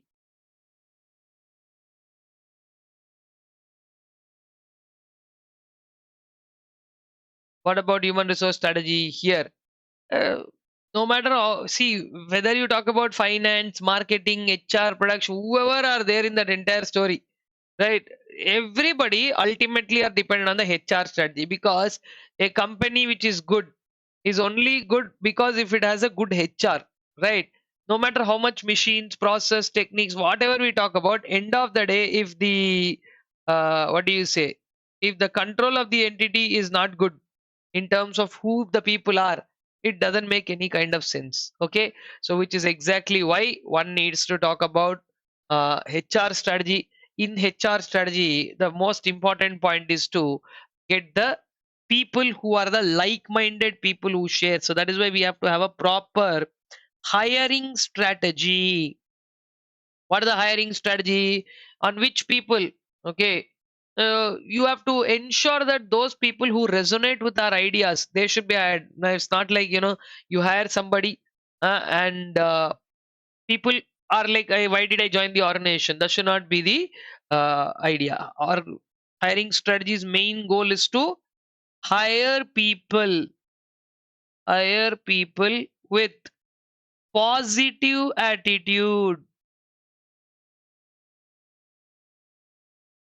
hire people with positive attitude, right? And also who work well, and fit into the team. This should not be some individual contributor. There is a topic at the end of the chapter called goal congruence. I don't intend to explain that much, but that is why it just reminds me of why I have to tell you that goal congruence. What is the individual goal and what is the organizational goal? I think I've explained this in class in great detail, but yeah, still now in the revision we can catch up with it. If these two are going like this elsewhere, our guy is going like this, organization's thoughts are going like this. Where is congruence? Congruence means something we have to meet. Remember congruent lines that you studied mathematics? Okay, leave it back then. School, 6th class, 7th class topic that is. Anyway, so somewhere they have to come and meet. Congruence should be there. But in this case, if goal congruence is not there, why will goal congruence not be there? Now, the topic in the book is there called goal congruence. Now, this is what I tell people to understand. More than what is there in the subject, why it is there also is important. But these subjects are not read like that. Obviously, why will anybody out of 800 marks if something is there for 40 marks? And that's something that I've seen with all three of my subjects, right? Data analytics is what is taking the world by storm today, but it's there only for only 20 marks. Uh, Strategic management is such an important piece of doing business, that too in the culture where startups are the thing that is holding up. That's there only for 40 marks. Audit, which is a real time activity, that okay, still that's a 50 mark subject. I think that still works with, you know, to an extent. But these two, they need to be, I'm not saying because I'm teaching them from so many years now. But these are things that happen in real time. But from students' perspective, they'll be like, sir, theory subjects, sir, we have to by heart, we have to read something. What should we do? A question will come in exam to answer. The idea should not be just about by hearting something and writing. Anyway, right? So tomorrow, remember, if it's a culture of startups, we are seeing how startups are going up. Tomorrow, if you start up, if you are by yourself putting a new business, remember that one of the most important things that builds your business is your hiring strategy. Hiring the right person, putting them in the right place. I hope everybody knows this entity called Zomato, right? Deepinder Goyal, the CEO. You know what he said once? He said, I put all my effort in hiring the right set of people for this organization. So once they asked, Zomato's in losses for so long. Zomato did, like they did the campaign for so long and all of that. But why suddenly now Zomato is becoming profitable? How? What is that you did wrong so many years, and what is that you're doing right now? That after 10 years of establishment of Zomato, that's when it became profitable. Okay. They asked this question. And then he said, no, we were doing the things in the same manner, step by step, step by step, step by step, we are building it. But when I found the right guys being placed in the right places, everything took care of itself. I'd give you, okay, this is the latest example that you could resonate with. That's why I told about Zomato. So in the interview, the CEO told, my job was only to find the right people. They asked him, what is the secret of Zomato's growth? He said, there is no secret. If I find the right people and put them in the right place and make the system work, company will automatically grow. This is what even Steve Jobs told. This is what even Mark Zuckerberg told. Mark Zuckerberg, you know what he did in the initial days of Facebook? He hired 5 people, right? One for sharing coding work with him, one for marketing, one for doing the finance related aspects. Like that, he got 4 or 5 people. 5 people. Imagine today, you know the size of Facebook, right? Today, such a big billion-dollar enterprise was started by a single individual in a hostel room, and then he had only 5 people. That 5 people brought in their own set of people, and that's how the team grew. And then the entire establishment turned into what you today see as Facebook, such a huge thing. And this sort of a huge thing, it was not there from 500 years. No, it's not an establishment. Not if 100 years, not 50 years, right? 20 years. And today, businesses are taking up and scaling up new heights in 5 years. What is the secret of the success of all these businesses? A good hiring strategy. Okay. If you hire the right set of people and the right set of people contribute, your employees are your very important contributors to your growth. The second very important aspect of HR strategy is employee training methodology. How you train your employees. Okay. Employee training is such an important aspect of the HR strategy, because many people know, they think uh, employees will work. How will they work? There any autopilot mode? Why will they just think like that? Is there anything to do with you hired, so you do it from tomorrow? It will work on autopilot. No, you have to tell them what are you hired for. Why did you hire them? What is the real point in hiring them? Like that, we have to tell them, encourage them. And one of the most important aspects of the HR strategy is the paying. Okay, HR strategy's main goal or task should be, goal or task in the long run should be to create self-managing teams. Self-managing teams. Sir, what do you mean by self-managing teams? What are you talking about? This small teams which are, for every small task you need not tell them. It just consists self-managing teams anywhere have between 5 to 15 members. There will be one leader within them. They will have a task. They will only do that. They are given a little power. Motivation will be there. Sir, are you saying what is the right word to do that? Empowerment. Okay. Team members, they will learn all tasks. Self-managing team, they know it's a self-managing team is a task-oriented. Self-managing team is what? Task-oriented. They'll learn everything about a particular task and they'll do all of that and fulfill. There'll be a responsibility. One leader will be there.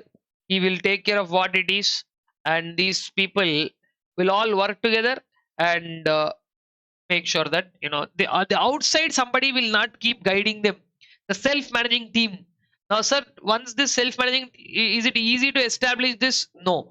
But once established, sometime back I was telling no, autopilot mode that will come. So this is the goal of HR strategy. At the end of the day, the HR strategy should be so good that it helps you create a self-managing team. And the last aspect of HR story is pay for performance. Pay for performance. I don't think I have to explain you this. In the name only it is there. You will get rewarded. How much will you get rewarded? What will you get rewarded? You will get rewarded as much as you work for. Okay. Sometimes linking your pay to the work performed. Linking your pay to the work performed, and that will only be called as pay for performance. Okay. So guys, because sometimes some people feel I'm working so hard for the organization, I'm doing everything, I'm always being underpaid and all that. We don't want that feeling, right? So that is what one needs to take into consideration. Linking your pay to the work performed.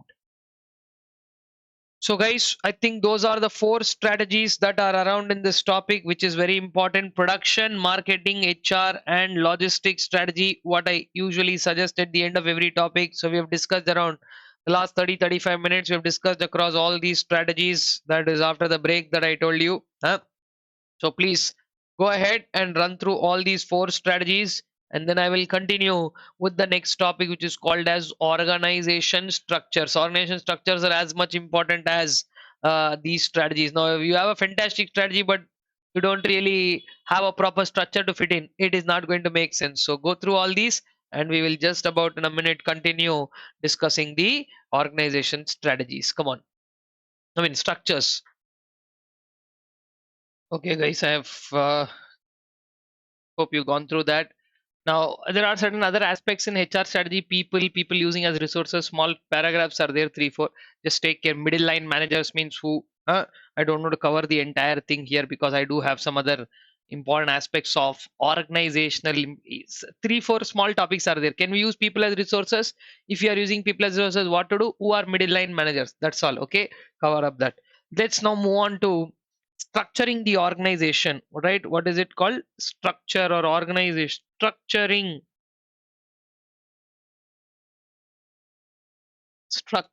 the organization.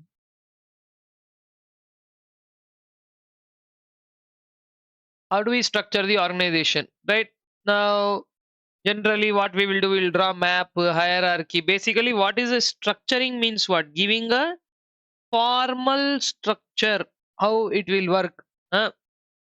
First of all, preparing, charting out what? The formal work structure. Charting out the formal. If you're charting out a formal work structure, that is exactly what will be termed as uh, an organizational structure. Design of organizational structure. Design of organizational structure. How many types of design are there? So see, first it talks about what does it do. Huh? Formal work structure will provide you 2 aspects. Okay, first I will explain that, then I will come to the design. 5 basic types are there. We will design. 1, right? It shapes the pattern of communication. Formal work structure what? Shapes the pattern of communication.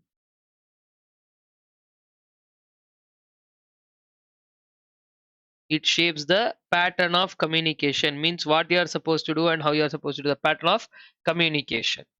Then what are the skills required to move up to the organization? So if I'm working in level 8, what is the thing to go to level 7, from there level 6? How will I reach ultimately level 1, or you can say level 1 to level 8 anyway, right? But in organization generally we will have level 8 means the analyst to senior vice president. How will I grow up the ladder? What skills are required in each area? Who are the functional specialists? Like that, it shapes up not only the pattern of communication, whom should you communicate to whom, but also it suggests the kind of skills, suggests the kind of skills required to move up the organization, to move up in the organization. Okay, these are the two main reasons or two ways basically what formal structures give up to. Then when we talk about design of organizational structure, we have five. How many we have? Five basic structure types. Five structure types are there. What are these five structure types? Functional. First one is functional. Multi-divisional means an organization is classified into multiple divisions. Okay. Then third one is the latest, called matrix. Latest means in last decade or so it become very popular. Matrix structure where two lines of authority are there, both like vertical superiors and horizontal superiors. Both will be there in that. And then if you're going cross border beyond the country, having one what do you say, head office and then subsidiaries and transnational structure. And the last one is something that everybody knows, called project based structure, which are temporary. We'll create a team structure for that particular project. Once the project is over, it will be dissolved. Okay, so this is how you are talking about structuring an organization, charting out a formal work structure, which will help you in 2 points. Then we have to talk about the five ways of how a organizational structure is designed, right? Is about the design of the organizational structure. Clear? Five structure types are there. Let's see what those are and how they deal with each of these points are pretty important. Uh, I hope you took a clearer look at what those are. Yes. Then let us move on to the very first structure, called as functional structure. So what about functional structure? In a functional structure, what will happen? In a functional structure, we have the CEO on the top. For obviously anything, we have the CEO on the top. CEO means the chief executive officer, and below them, we are now categorizing the entire organization into functions: finance, marketing, HR, production. You remember these? Logistics or supply chain, and then R&D. So this level, there is a CEO who makes important call the decisions, and at this level we have all the functions to handle. We have all the functions. So when we have all the functions to take care of, or functions to handle, this particular type of a structure which is established is only called as functional structure. Okay, a functional structure is purely based, it is a activity based.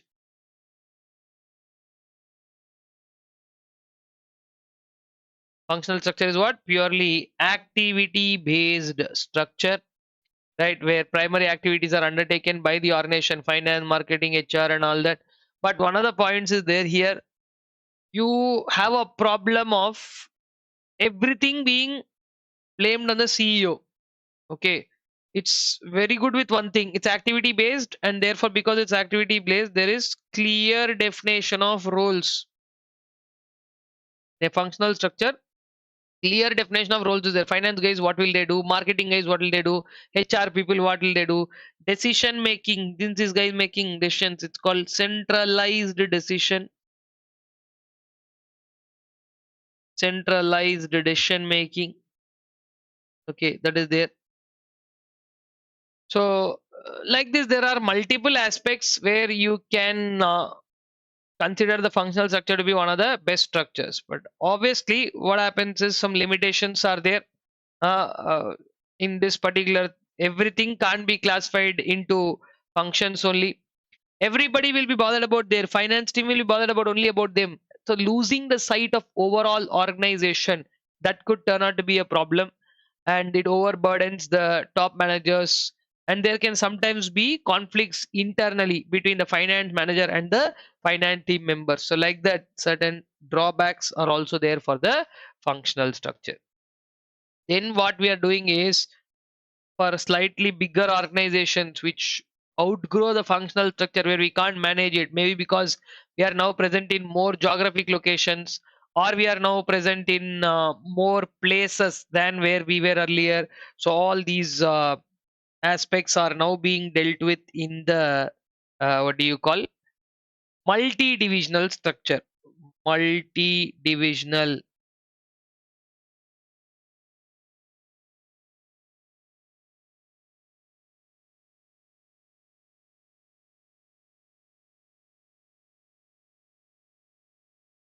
What is there in the multi-divisional structure? We are again going to put the CEO on the top.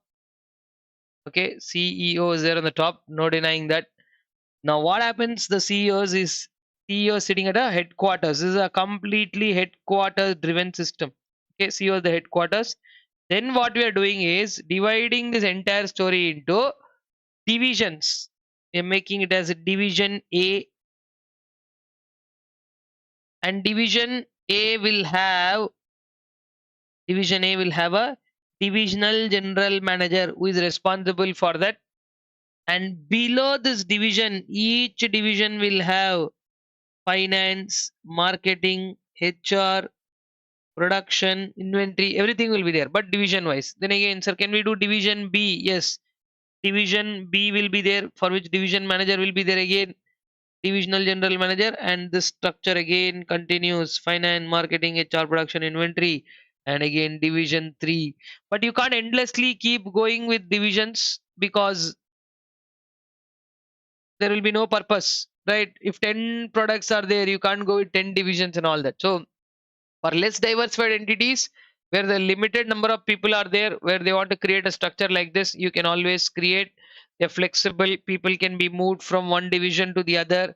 Divisions can be, on what basis can you classify divisions? First of all, that is a big question. No, what basis can you classify divisions? The basis on which divisions can be classified are geography: Hyderabad division, Bangalore division, Chennai division, Delhi division, Mumbai division, like that. You can go with geography. You can then obviously go with product. Product A is one division, product B is one division, product C is one division. Product or services. Okay, division. This is a basic thing: product, services, or geography. You can classify them like that. And then now headquarters approval only will be there, but for all division A related aspect, divisional general manager will be responsible. The divisional general manager now becomes a crucial guy. um, Earlier, whatever problems you said, no conflict is happening between finance to marketing to HR, that will not be there here, because within inside this again there is a so a functional, sir, are you saying that a functional structure, when enhanced into a elaborately headquarters driven system, it becomes a divisional structure? Yes, you can even say that. Okay, so divisional structure, again, it is also having its own problems. This guy will demand more salary because he is a general manager, he's not a functional specialist, he's a generalized manager, so he needs more knowledge, more understanding, more work presence is there. So therefore a divisional general managers may charge a higher salary. Then within the division, some division may get pure preference, some division may get CEO likes. So I'm just giving an example. CEO may like division A, may not like division B. Personal favoritism or such sort of problems can also be there. And then sometimes divisions may become too autonomous. Division in itself will become a separate business.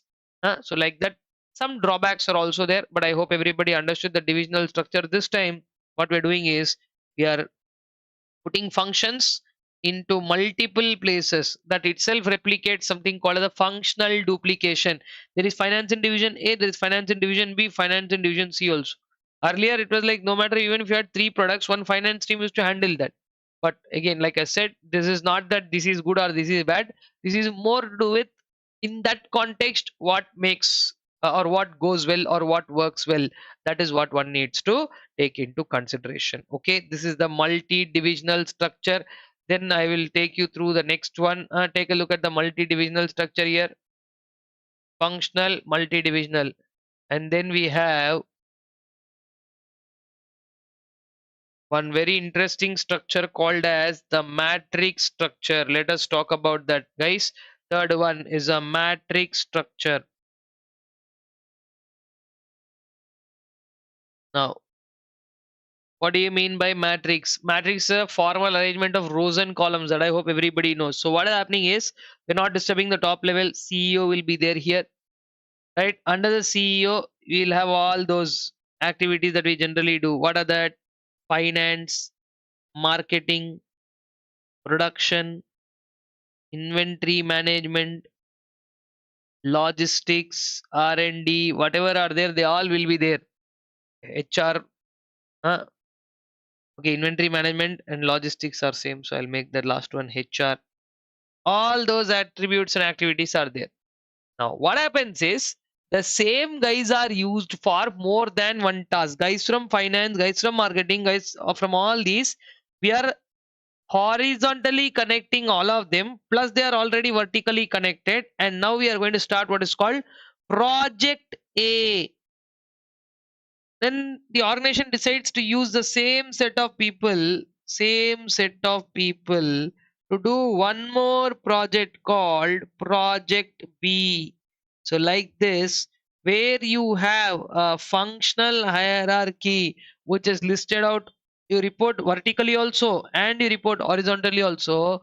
This vertical horizontal combination is only called as matrix, right?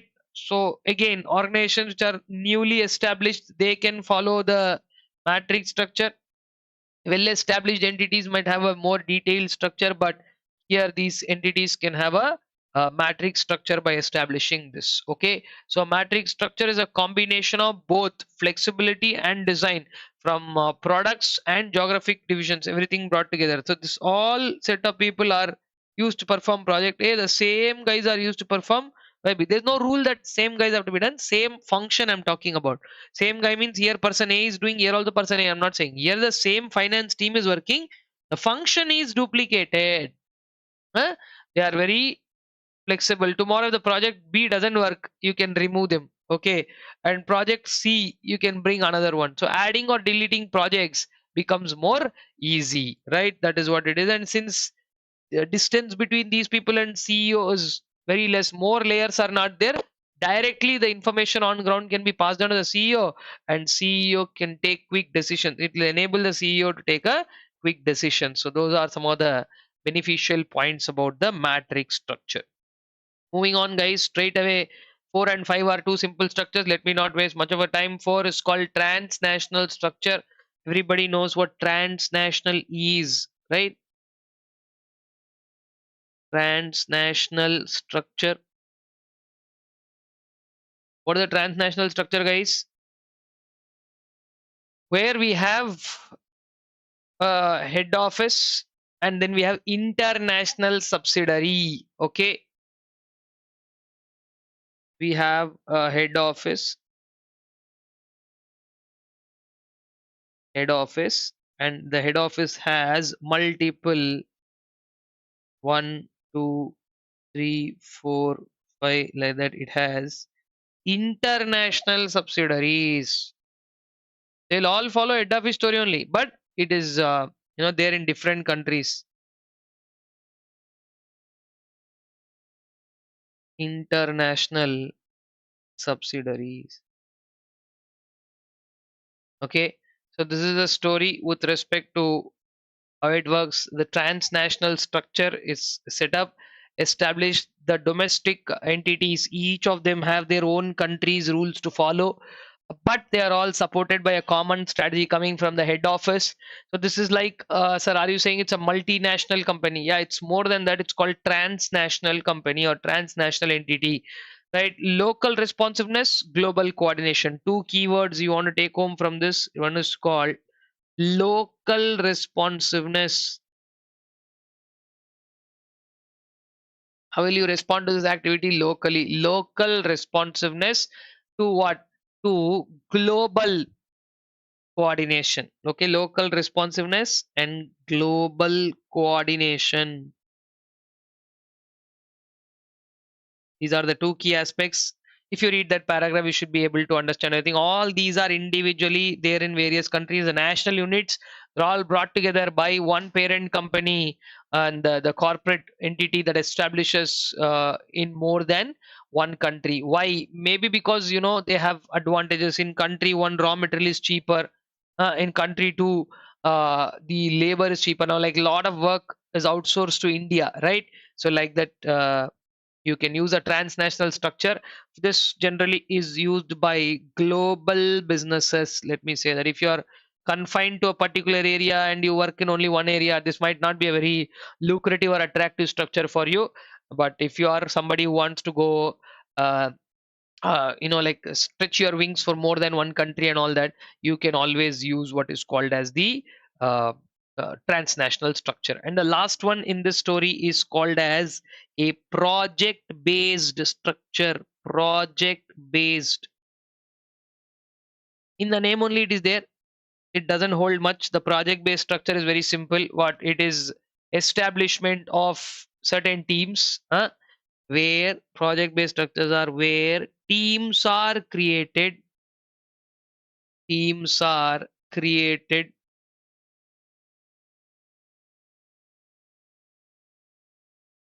Teams are created.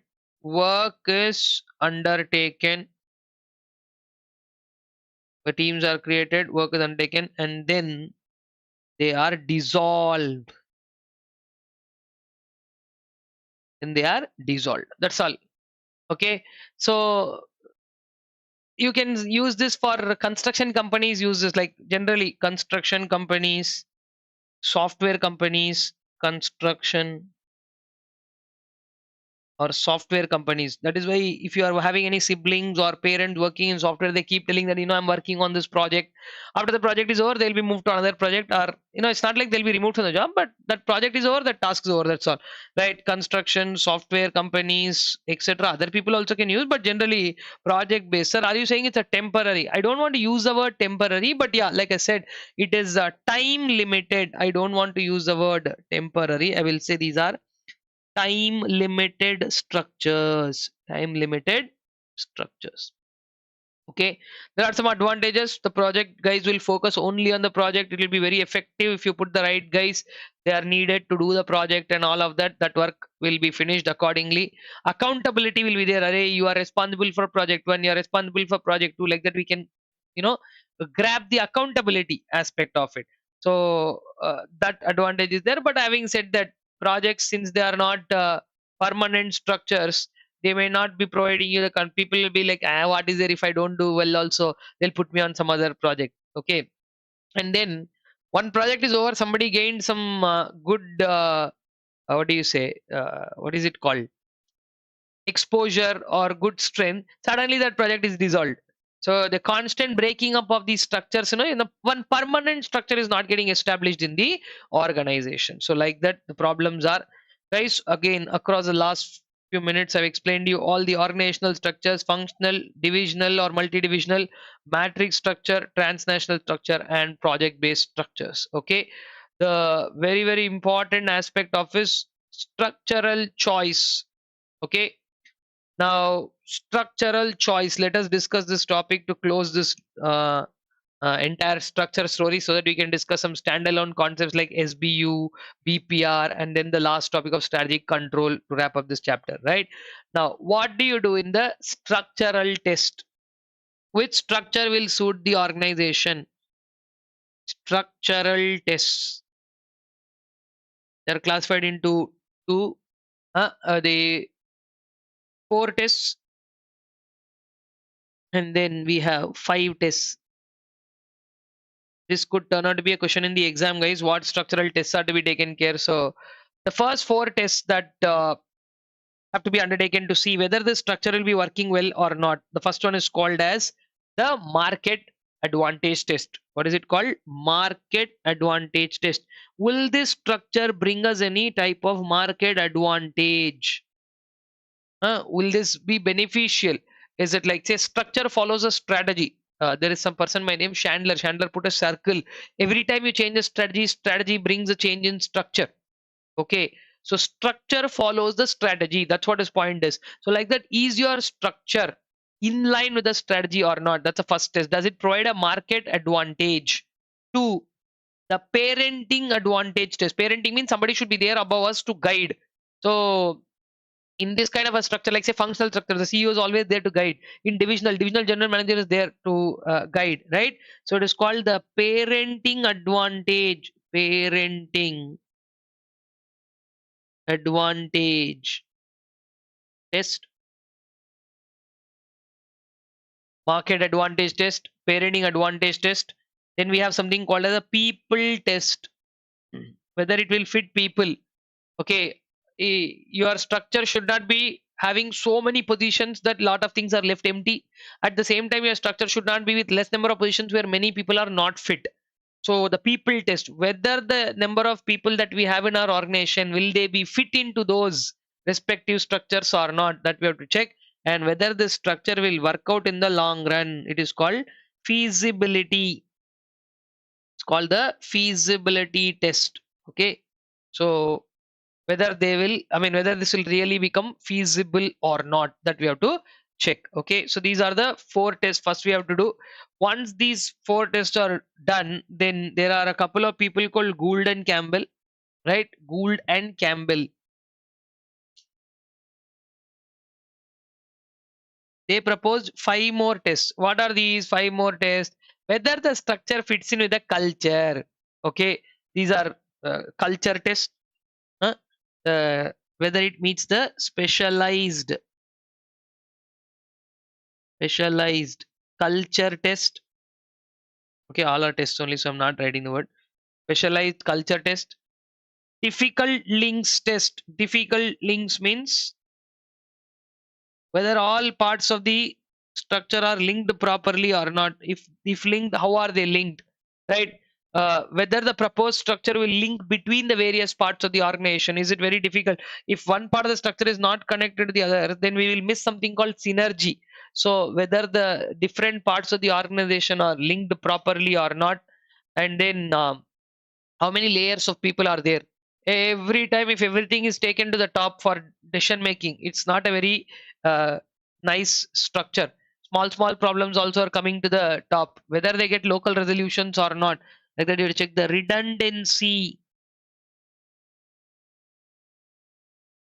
redundancy hierarchy test. Then accountability test, who is accountable for what. And lastly, we have a feasibility test. This side also we have a feasibility test, whether this will work or not. So Gould and Campbell, they gave these five tests, and you have to do all these five tests to see whether the entire organization structure as a whole, does it fit in or not. Okay, so right. So guys, what I suggest you now is to definitely put me on pause. We have discussed so many things. I mean, we've discussed the two major things of this chapter. The first part of the chapter discussing with all the aspects of implementation and formulation, and then we've now talked about all the various organization structures and structural tests. So put me on pause, go through entire thing, then I will take one last leg of this chapter where we'll discuss the SBU concept, small and simple. There is an SBU, then BPR, business process reengineering, and a little bit of insight on the strategic control aspects, and finally a small topic called goal congruence, which we will. These four are pending for discussion in this chapter, which I will take up after this revision that you do and come back, and then we will take up the last leg. I think it's going to be a 40-45 minute drive on the digital strategy chapter. Just a brush through would do. Okay, so guys, yeah, we are more than 75% through the marathon. So I hope you are into it almost. It's been what do I say? It's almost about 3.5 hours. I am not sure, because whatever timeline it is, I hope if done that, and then of course we will now catch up further with the balance four topics of this chapter, and then we'll do digital strategy also. Okay, chalo. Take a minute to run through everything, guys. Let's do this and get back.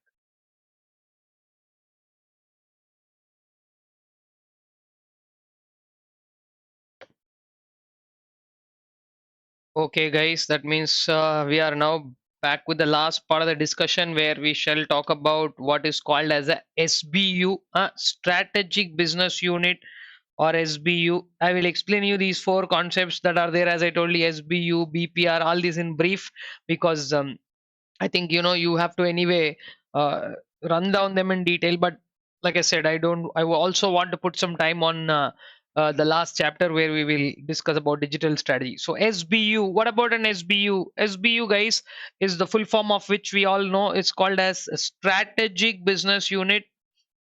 SBU is a strategic business unit, and there are three characteristics of an SBU, right? See, it is, first of all, SBU is not some new entity. It is a part of the organization, say for example, if you're talking about Aditya Birla Group, okay, Hindalco is one SBU, Idea Cellular is one SBU. People, they have a clothing brand, that's one SBU. More supermarkets on SBU. So individually, each SBU comprises of several. Now I'll say Hindustan Lever are there. All soaps you can group into one SBU. So SBU can either be a single business. SBU is either a single business or a group of related businesses. A group of related businesses. If anything is unrelated to each other, that will be kept as separate unit. Okay, so first one, SBU, means either a single business or group of related business. Two, each SBU has own set of competitors. Each SB has own set of competitors who it will compete with. And again, the third and most important characteristic is each SBU has a manager. Each SBU has a manager or a CEO, whatever you want to call it, who is responsible, who is responsible for the SBU, the success of the SBU and all that. So these are the three very important characteristics of an SBU. There is a CEO on the top. You know how this works, right? Like there is a CEO on the top, okay, below which there is a instead of function, this time we'll have SBU1, SBU2, SBU1, SBU2, and SBU3. Like this, there are people. Now SBU1 has, if you say, three divisions: D1, D2, D3. SBU2 no divisions. SBU3 again classified into D1 and D2. Now D1 has finance, marketing, HR. D3 has again finance, marketing. So like this, there is a sequence of steps to ensure what it is. So this is how the SBU and SBU structure looks like. And now, which is a appropriate thing to classify SBU? Okay, two classification of SBU. Classification of SBU can be done based on two criteria. One is called a market based criteria, as to understand in the market what presence will it have, and how are you targeting. Are you targeting the same set of customers or the others are targeting? That will entirely together make it up the market based criteria. Then the second one is capabilities based. Capabilities based criteria. What are the capabilities based criteria? Basically, if that is a particular SBU, right? Whoever, like say for example, if you take HUL, Hindustan Unilever, right? Soaps are there, food is there, washing powder, so many things are there, all soaps grouped into one, right? They that will enhance the capabilities, right? So for example, all soaps They have some common manufacturing process. Content may differ and their marketing may differ different. Now, like say there is the soap by name Peers, which is generally said to use, like you will not get tears from eyes even if it goes to use for children. So just your idea of driving those to the people will differ, but soap making, the process, everything remains simple. Okay, so that is what an SBU is and how does it work about an SBU. There is nothing very detailed given about SBUs in our syllabus, so this much should do. There's another important question that can come in the exam: the difference between formulation and implementation, which is a small paragraph, but you can go through that. Formulation is an on paper process while implementation is an action process. Formulation focus on effectiveness, implementation focus on efficiency. Formulation is a thinking intellectual process, implementation is an operational process. Formulation requires thinking and analytical skills, while implementation requires motivational skills.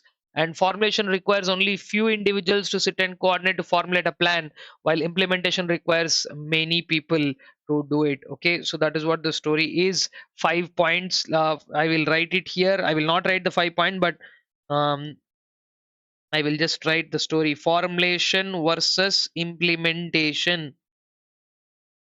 Okay, formulation versus implementation.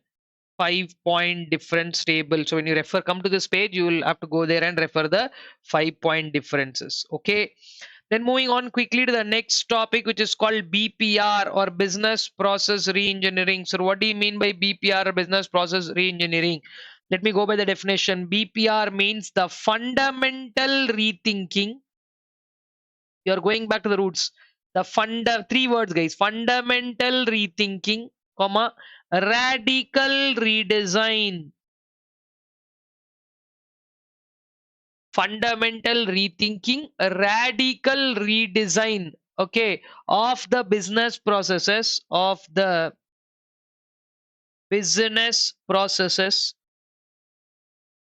fundamental rethinking, radical redesign of the business process. Why? Okay, let me just bring this: fundamental rethinking, radical redesign of business processes.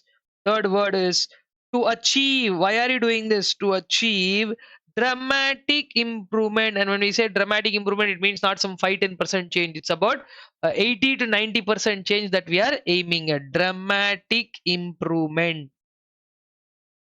So if you want to understand this definition in greater detail, you have the three words to pick up: fundamental rethinking, going back, and dramatic improvement. Where? One more important. Let me complete that sentence. Where? So as cost, quality, in all these areas you want to: cost, quality, service, the rate at which you do things, and speed. Dramatic improvement in all these areas. Okay, so how do you do this? This is a radical redesign. That means you are not going to keep anything of what you've been doing in the past. This will be a complete changeover, and when you do things of this sort, no, it should benefit that entire organization.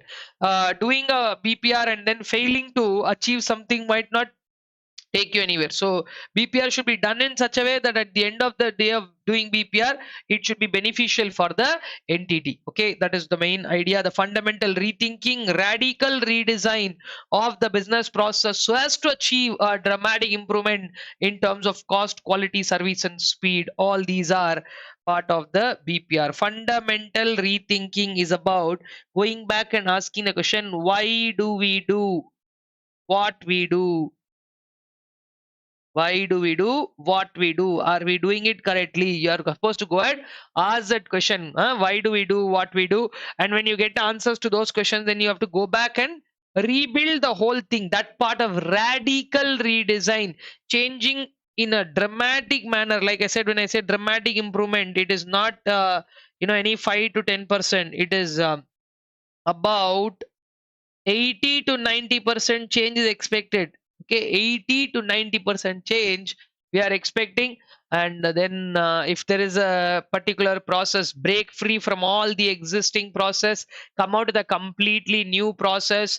And how do you do it? What will you do? There is an IBM example also, process reengineering, in our study material. You can go through that, but if you understand this concept, all we need is to like just go by understanding the root of it or the sense of it. Okay, so please take a minute quickly to run through the concept both of what you see as the last two topics that we discussed here, what you discussed as BPR, what we discussed. One second. Yeah, I'm bringing that for you. What we discussed as BPR, and then what we are now going to discuss. Yeah, one second. Yes. Take a minute to check through and run through that. Then we will discuss the story of controls.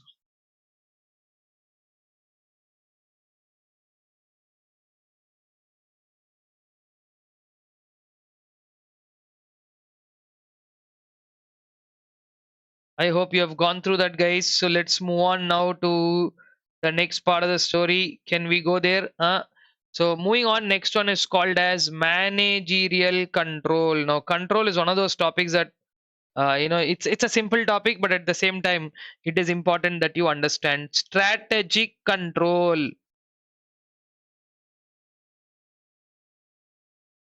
What is the concept of strategic control? Strategic control is required at which level?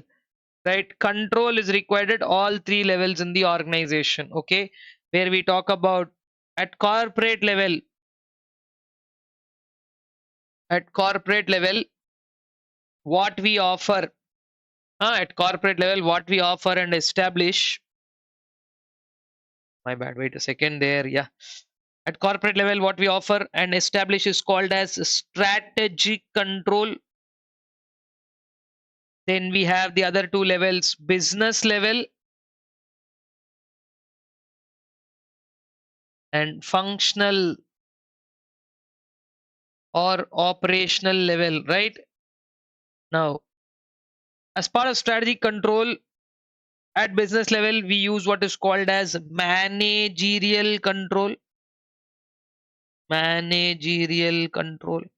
And at functional level, what we use is called as, or operational level, we use as operational control. Operational control is more bothered about efficiency, answers in terms of numbers, right? Efficiency, input output, a measurable relation between input output. Okay, a measurable efficiency. If anybody asks you what that is, efficiency will be a measurable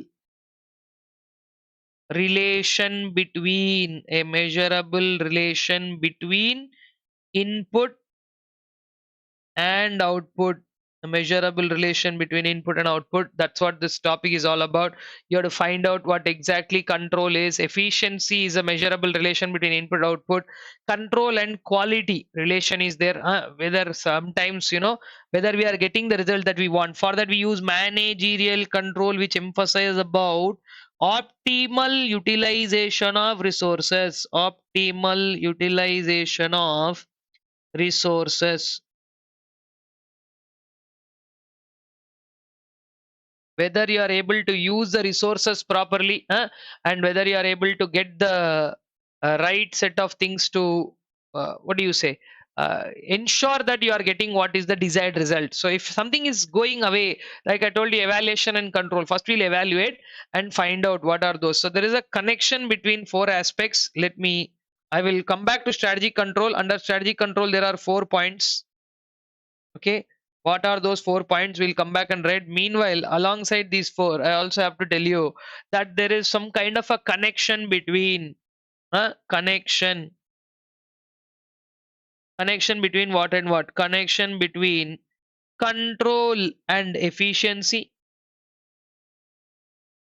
If you are not achieving the efficiency levels, you have to ensure that you bring in that efficiency is measurable, right? Like I think that is what you're doing in costing. You did a topic called standard costing, right? How much is the standard, how much is the actual, what we are getting, and all that, right? Control and efficiency. Second one, quality checks. You can do control and quality. You can find out what exactly the difference, where is the difference, all of that. Then we also talk about control and innovation. Control and innovation. Very important thing is, how are you taking up innovation? Because sometimes, when you do innovation, there is a possibility that you may go wrong. So Control will help you, because see, whenever nobody found anything without taking that extra risk or hard work, right? So that will be there. When you do innovation, things may go wrong, you have to bring in control. And fourth one, there is a control and responsiveness. Control and responsiveness of customers. Okay, when customers don't respond to something, you might want to make a change there also. These 4 points I should have discussed first. Anyway, I discussed the levels of control. At all three levels we need controls, and one of the very important points about control is that it is applicable to the whole organization, right? So is it individual control, overall control, output control? What are the various control aspects? If you see that, I will come to three types of control. But before that, let me tell you there are four strategic control. One is called premise control. Premise means the premises, the surrounding, the basic in which we live, right?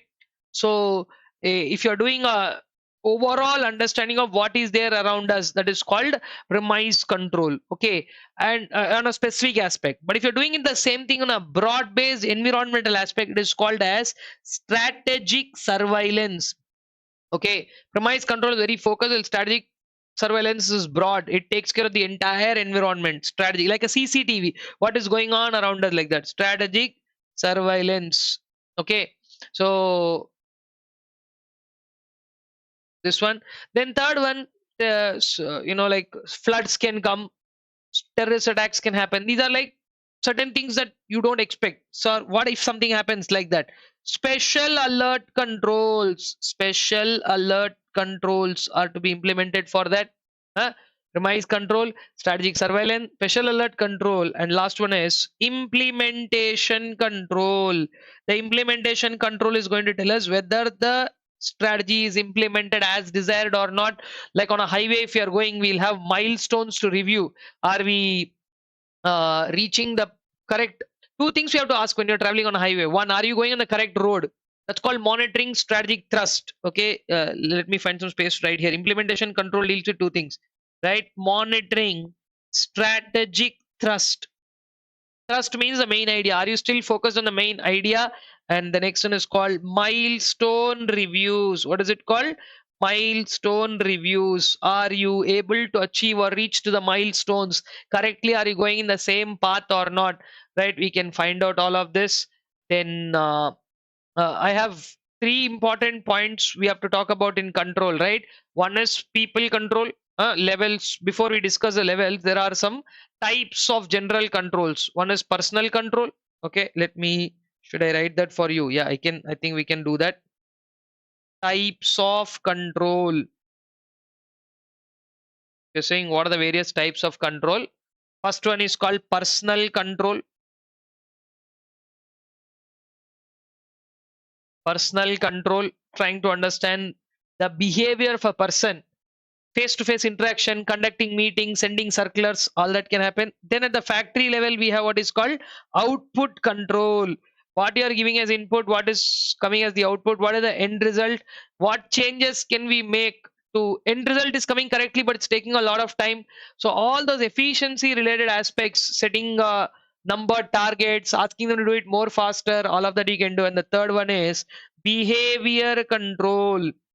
Behavioral control is a psychological aspect. Whenever we talk about behavior control, is about putting up some rules in order. Rules. If you put some rules in some place, it will be, you know, it will ensure that yeah, yes, people are behaving the same way with respect to this. So these are the three types of controls. If they ask you, strategic controls, 4 points I've already explained you, and then last topic in controls is control approaches. Approaches to control, approaches to strategic control. There are, again, here also there are a couple of approaches. One is a traditional approach, the other one is a contemporary approach. Okay, two things.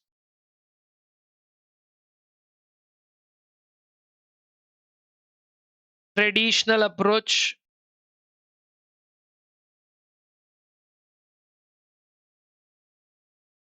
traditional approach, and contemporary approach.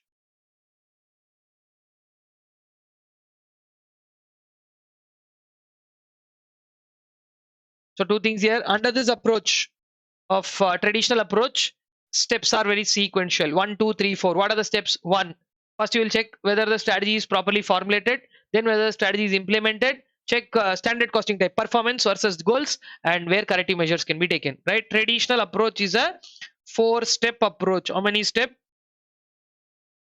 Traditional approach, 4 steps. What are the 4 steps? Let us put that also. 1, formulation.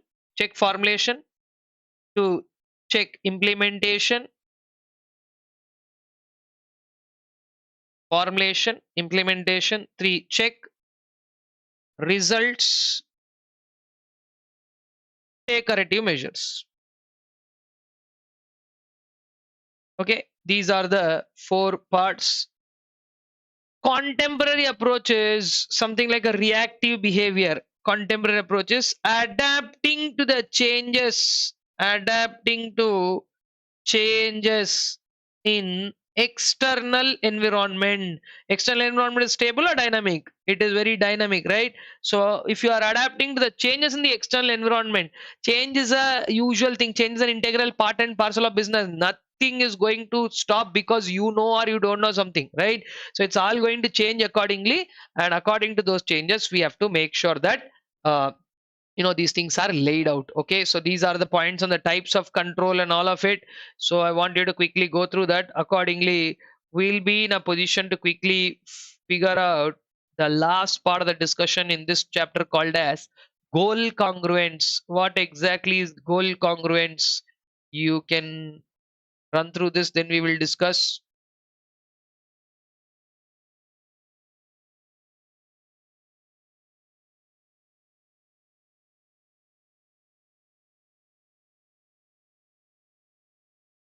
There is also one more topic, guys, here, which is called as the role of strategic control. Okay, so what is the role of strategic control? You can just run through that. It's a small piece of the story towards the end.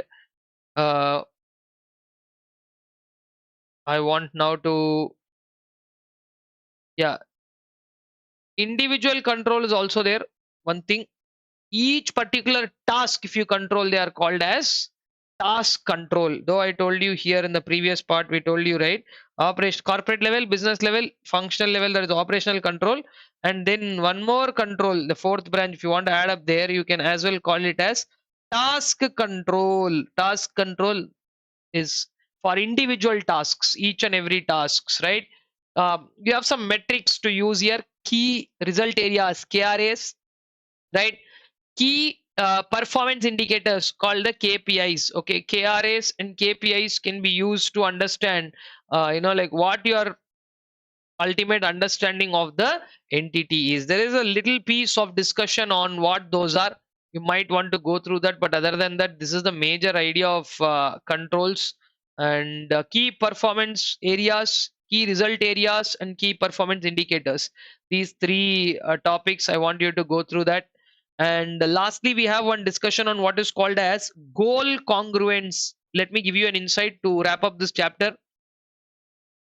What is this concept of goal congruence? Now, goal congruence, before we go to understand what exactly that is, see, goal congruence is such a topic where a specific discussion on it will just tell you that individual goals and organizational goals, they should not go into different. Okay, main idea is individual goals and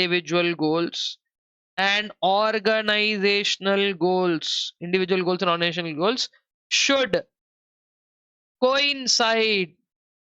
That is the main idea of goal congruence. They should coincide. They should, organizational goals or organizational interests, they are to be upheld. Organizational interests is a very important thing, because at the end of the day, after you do everything, if it doesn't go in the direction of what you want, then it may not work out. So that is why individual goals and organizational goals should coincide. There is a basic understanding called as agency theory. What theory? Agency theory. Okay, agency theory is nothing but an organization is a nexus of all legal contracts. 100 legal contracts are there, 100, 200, 500, 1000. A organization is a combination of all these legal controls. So that is exactly how an organization is built up. So what this suggests is all of these contracts, when they fulfill a particular purpose, they should serve the broader idea of doing something, right? To achieve goal congruence, people need to be explained about what the goals are. Huh? Sometimes when these don't match, like I said, the service provider is doing something of the contract. Why are you taking that service? You also don't know. So sometimes there could be a problem in the agency theory, which says that the uh, service providers may not understand what we want. So to for them to understand our goals, there needs to be something called as goal congruence to be established. How do you do that? It's to solve this conflict of interest, you need to explain, talk. The only way how you can do this is talk and clearly explain them, pay bonuses, reward your managers, communicate properly. Communicating and understanding, that will be the best thing. And achieving goal congruence, achieving goal congruence. How do you achieve? This could be a question in the exam, guys. Achieving goal congruence. One, communicating. Talk what you want to achieve, that you tell everybody, because without you telling, they don't know. Communicating and understanding. Communicating and understanding. Two, create direction. Create direction. Three, motivation.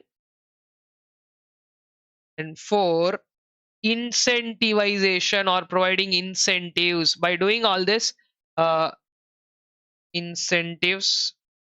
And lastly, connection between goals and performance measures. You have to establish, this is our goal, this is what we got, so how did we achieve everything finally? That connection has to be established. This, if you're lucky, if you get this question, then the entire thing should work out for you.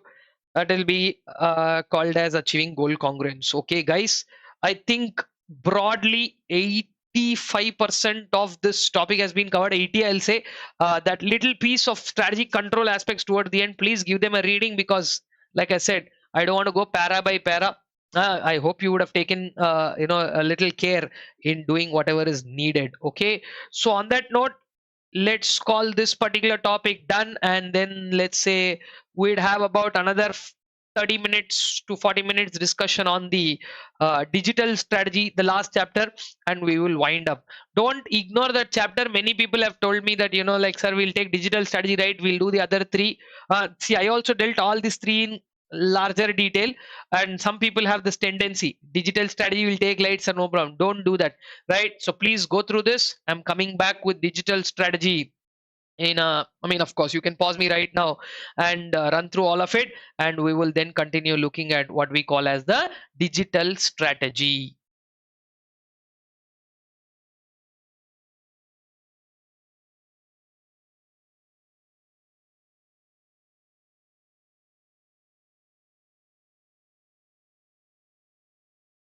All right, guys, let us then move on to the last part of our discussion, which is called as a digital strategy. Let us now discuss this piece. It's a small but a very important piece of discussion, right? Digital strategy, uh, less weightage, but yeah, definitely helpful for scoring the marks that we need to. A small but a very, what do you say? One of the latest things that is happening in the market is about digitization or digital transformation. So, what is digitization? What is digital transformation? And this is all story that started post 2019, 2020. So this is something that in the recent times has gained a lot of importance. You can say topics like cloud computing, topics like internet of things, smart watches. I'm not wearing one right now, but I hope all of you are aware of what smart watches are, what we have, these assistants, the Google Assistant, the Amazon's Alexa Assistant.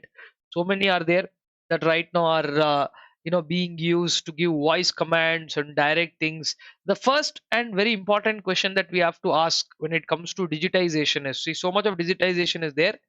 One thing that every business has to understand when it comes to digital strategy is, do we need it? Okay, digital strategy is a great concept, digital transformation is fantastic, all that is there, but we do we need it now? Like if my business is something where I can sell the product physically, and only selling the product physically makes more sense, then I think that should be the one to talk more about, right? So before even I discuss anything, the first important question that I expect out of this story is five questions to be asked, right? Five questions that are very relevant in asking whether digital study is necessary or not. One, whether digital technology change, does it affect our business, right? Does digital technology change affect the business you are in, right? Does digital technology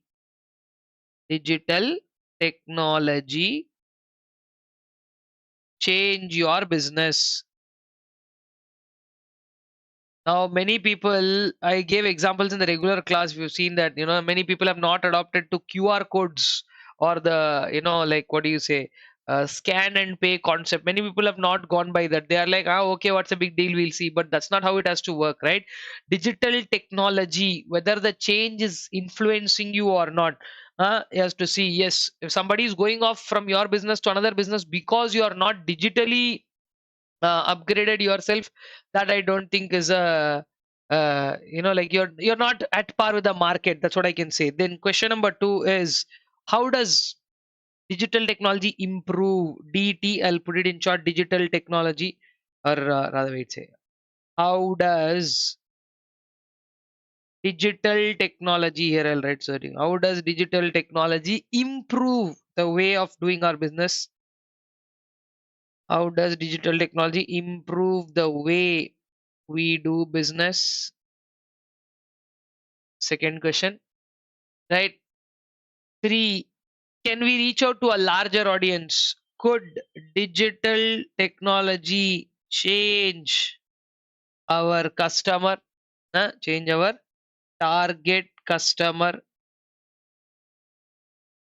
Could digital, because see, earlier people who don't know about you, now they get to know about you, and like, say for example, one of the best things to happen to the digital world, boat, right? Boat, they are completely and on, the boat earphones, right? Like the one that I might have one here, yeah, right, see this one, the boat, simple, right? There are so many of those, but these are the most easily available products online, and their idea is something very simple in the today's market. Those guys who are using these kind of products, they're always there online, they're having smartphones, so why go put up shops, right? The target customer itself change. The target customer is online audience. Understood? And then value proposition. What is the value proposition of the target customer? When you say value proposition, like how do they consider you as a digital things to be value proposition to your target customer? End of the day, do they value what you're doing or not? And how digital transformation helps in gaining, how digital transformation helps in gaining a competitive advantage? Okay, how digital, these are the five questions that if one answers, you should be in a position to tell you whether the digital transformation exercise is really relevant to you or not. If it works, I mean, like if it is needed, you go for digital transformation, because I don't think it is a small exercise. Every organization can't afford to do what is called digital transformation, because it's not a funny exercise also. It's not about just buying a couple of laptops or putting a couple of computers and say this is what digital transformation is. No. So some of these solutions are very hard. I think we discussed about BPR. It's a complete business process re-engineering. So if you're bringing digital technology or digital transformation into your business, your existing business can be disruptive, right? So if your existing business is disruptive, you need to be having solutions. Okay, in the disruption period, how will you handle it? What will you do if competitors are bringing a better solution than yours? See, because no, now the competition spreads. If you're physical business, the competition is only in and around your area and whoever they are. But once you go online, the whole world is your competition. So if somebody finds a better product than yours elsewhere, they'll probably go with it immediately. So therefore it's important to understand uh, how to use digital strategy, whether our business really requires it or not. Now, from the first chapter, the strategy is a long range blueprint. So it's in this case, digital strategy is like an integrated plan for how to do digitization. Sir, are you saying that in an organization where digitization is not there, we are doing digitization, or already digitized organization, are we going, it could be anything, upgrading to a new technology, it could be that, or it could also be something to do with completely bringing a new set of technologies. Whatever it is basically about how one has to look at the change in digital uh, platform, you can say, right? These 5 questions, if you answer, you'll be through by explaining that. Now, what about digital transformation? Does this concept, does digital transformation bring competitive advantage? Does digital transformation bring competitive advantage? Yes or no? Now, this depends on how you do it. It's not like a simple question where you say, yeah, digital transformation brings you competitive advantage, go do it. That is not the answer there. We have to get a clear understanding of does this bring or not. Now, if your understanding says no, sir, after doing digital transformation also it's not going to really help us, because digital transformation in itself is a different story. It's a different set of skill sets are required to do that, and maybe we don't have that skill set. So then what to do? So I think you have heard terms like innovation. uh, Invention is finding out something new. Innovation is about finding new ways to do something. So now we have a mix of these terms called as innovation.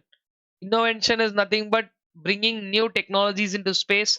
So trying doing all that, will it help you gain a competitive advantage? That is the question here. Yeah, of course it does help you in getting competitive advantage, provided you are looking at in a particular manner. So how you are doing it, that is more important than what you are doing. Of course, no doubt what you are doing it is very important, but at the same time, technology can be similar. Technology can basically be same to everybody, but the way you present an idea, the way you present and adopt it in your business, like say, I'll give you a simple example: artificial intelligence. Going forward, there is a small discussion on that artificial intelligence, concepts of blockchain. Now, see, please understand here, what we are trying to do through this is change our mode of doing business, not the business, right? Digitally we can reach more, digitally we can achieve ease, convenience. That's what we are trying to do. But if our competitors are already able to do that, and you spend on something that's not going to do value addition, so that is the question that you have to ask: does this add value, bring competitive advantage? For that, what value addition? Okay, what value addition does digital transformation as such bring? If the value addition is good enough that people can say yes, this is creating some value, then you can say okay, we can go ahead and do digital transformation, right? So there are some introductory paragraphs in this chapter that I want you to read with. So basically these 5 questions, this paragraph I'm more interested because this can probably come in the exam as such as a question. What are those points that are to be considered for doing digital transformation? Okay, uh, let me get to one exam question that I always look around to. What exactly can come from here is, what are the common elements of a digital strategy? This could turn out to be a question in the exam. So common elements of a digital strategy. What are the common elements? Five, I mean, like 4 elements are there. What are those 4 elements? Let's get to each of them one by one. The first one is you have to choose a leader, right? One, choose a leader. Choose a leader, because you are not well versed in doing this. This might even be sometimes the first time that you're doing a digital transformation. So you choose a leader who is going to do it. If your CEO is well versed with doing it, you can take them, or anybody who's having a understanding of what the digitization is, pick up them. Second, attack versus defend. Sir, what do you mean by attack versus, let me write, attack versus defend? See, sometimes you have to be the first one to do something. Sometimes when somebody else is doing something first, you should be in a position to take it. So it's, sir, are you saying it's more like a proactive reactive? Yes, exactly. Are you going to be proactive with respect to this, or are you going to be reactive with this? And one more very very important step is step number 3.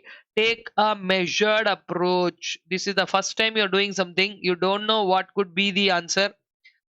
Sometimes it can go out of our understanding, out of our bounds. So better thing to do there is to take a measured approach. And also, then the last part is about it is, what should it be? Future proof. Because you spend all the money and do something very innovative and very nice, and then suddenly everything goes for a toss, it will be of no use. So the goal of digital transformation should be for creating a fantastic business. Even going forward in the future, when you do something like that, it should be viable. That is our main idea. Okay, so those are the points. I would like you to take a minute and go through these points. Whatever content is surrounding that, please kind of revise that also, so that it will be helpful. And then I will continue with the next topic. Okay, guys, let's move on. I would want to discuss a set of 4 words before we proceed further deeper into the topic. What are these 4 words? One is innovation. Okay, innovation. I hope all of you know this, but still, going forward, I don't want anybody saying I don't know these basics. So that is why innovation. Digitization. Okay, innovation, digitization, digitalization, digitalization, and lastly, digital transformation. Okay, these are the 4 aspects. What is innovation? Now, normally, when do you talk about innovation, what do you mean by innovation? See, today you have to come out with new ways of doing things. What was in the past, my grandmother used to do like that, my grandfather used to follow that. That theory might not work today. So, to find out a new perspective. Okay, so innovation is about new methods of doing new methods of doing things, or it could be new things. You can say path breaking, ground breaking. These are the words that you can use. Innovation can be, say, ground breaking. Okay, path breaking or ground breaking could be the words to use. Huh? So finding out some new ways of doing things, and that is what others are not doing and you're doing. This can be like a path breaking thing for you. Innovation. Digitization, this is very easy. Convert analog, that is physical, convert physical. Physical is also called as analog. Convert physical into digital form. Converting physical into digital is called digitization. This is very simple. Many people mistake the word digitization for digitalization. No, digitalization is use of all digital technologies. It could be computing technology, it could be some other marketing technology, anything. But digitalization is use of digital technologies. Use of digital technologies. And lastly, when we talk about digital transformation, this is an entire process of applying the digital technologies into the business. From old business form to new business form. This is application of digital technologies.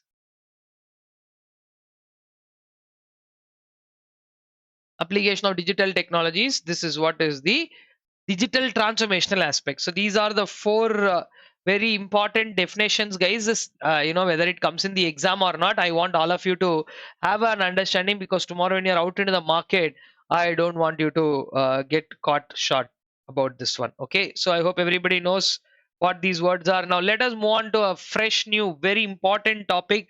This I see as a question in the examination, so let me lay down that for you. It is called layers of digital transformation. Layers of Digital transformation.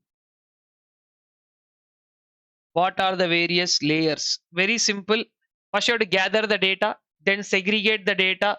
Then, whatever process you are doing now, you have to automate that process. What are the steps involved in the process? You have to figure out that it is called as uh, using a algorithm or a sequence of steps, and then how to get those steps into action in integration of a platform.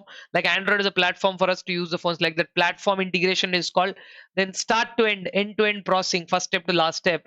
And finally, how we see that as the front end software. A front end software is required on how to access. Now physical paper documents were there, so now you want to see something like that in digital. Then on what document you will be able to see, on which platform, all those are the other aspects. Okay, let us now say what are the various layers of digital transformation.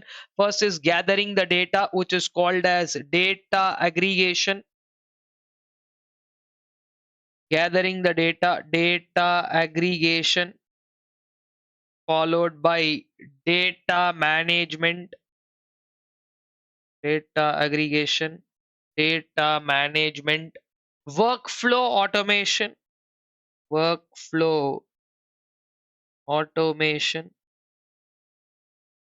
Then process development. In process development, it is all the algorithms and all that. Process development.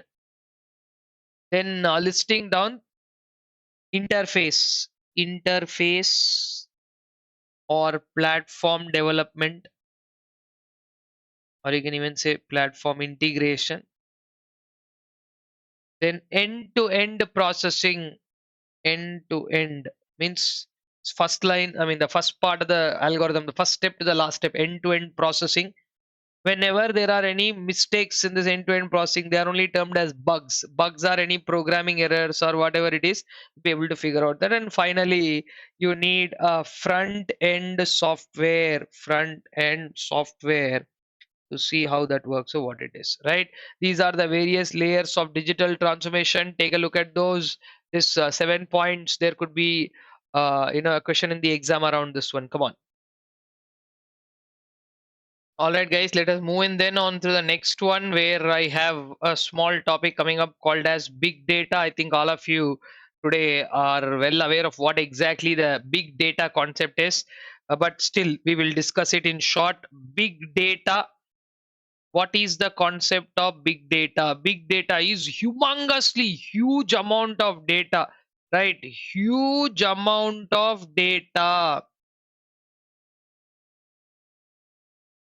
Mammoth, humongous, that is the set type of words that generally huge amount of data all accumulated in one place, and it keeps growing with time, right? And one of the best examples, big data examples are stock exchange data. Number of orders being punched every 10 seconds, 15 seconds, so many orders are being punched, right? That one, stock exchange data. Then we have social networking sites. Social networking, so don't even ask. I hope all of you know how we have social networking, like on Facebook, Instagram, YouTube. The amount of data that we have, that such huge amount of data, the collection of all of this, that is only called as the big data. The collection of really huge amount of number of transactions that happen on IRCTC, number of transactions that happen on Amazon daily, on the sales portal, like that. So that those are all coming under big data. Now, so what is so serious about big data that you want to explain? Yes, I want to explain the types of big data, because that could be a question in the exam. What are the types of big data? One, a organized neat pattern of data which follows a particular sequence is called as structured data. Then some portion of it is neat but some portion is not, then it is called as semi-structured data. And the third one is called as unstructured data. So these are the three types of the data. Humongous huge amount of data is called as big data. stock exchange data or social networking, all those are basically considered as big data, the three types of big data. Now, there are another important question that can come in the exam is about the four characteristics. What are the four characteristics of big data? Right, it's very easy to remember. Four V's. Okay, one, volume. Huge, there is no second thought about it. The volume is huge or humongous, or however you want to say. And then the second one, the second feature is called variety. Obviously, when you collect such huge data, they're not going to correspond to only one trend or pattern. Right, this variety, the word you have to remember here is, first one is huge, second one is heterogeneous. Heterogeneous means, I think everybody knows homogeneous and heterogeneous, right? Homogeneous means data which is same. Heterogeneous, data which is absolutely unstructured or semi-structured. Huge. Okay, structured, unstructured, semi-structured, everything. The variety is so high, and then the rate at which the data gets generated, that is called the I'll write the explanation. Speed or rate at which the data gets generated, that is called as velocity. I wish this question comes in the exam. It's such an easy one. And the last one is called as variability. That means the rate at which it changes. Right, variable means obviously it's not going to be same throughout. So the rate at which it changes, that's what is called as variability. So this is the story of big data, guys. You might want to take a look down on the big data aspect. Small topic, but yeah, right, what is big data and what are the three types of big data? They can ask you that question.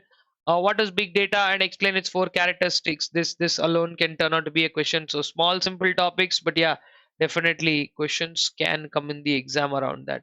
Okay, then moving on, I can quickly follow up to the next topic, because that is a very easy topic as such, which is called as cloud computing. What exactly is cloud computing? Cloud computing is anything that you do over the internet. Clouds. Okay, cloud is anything over the internet. Cloud computing.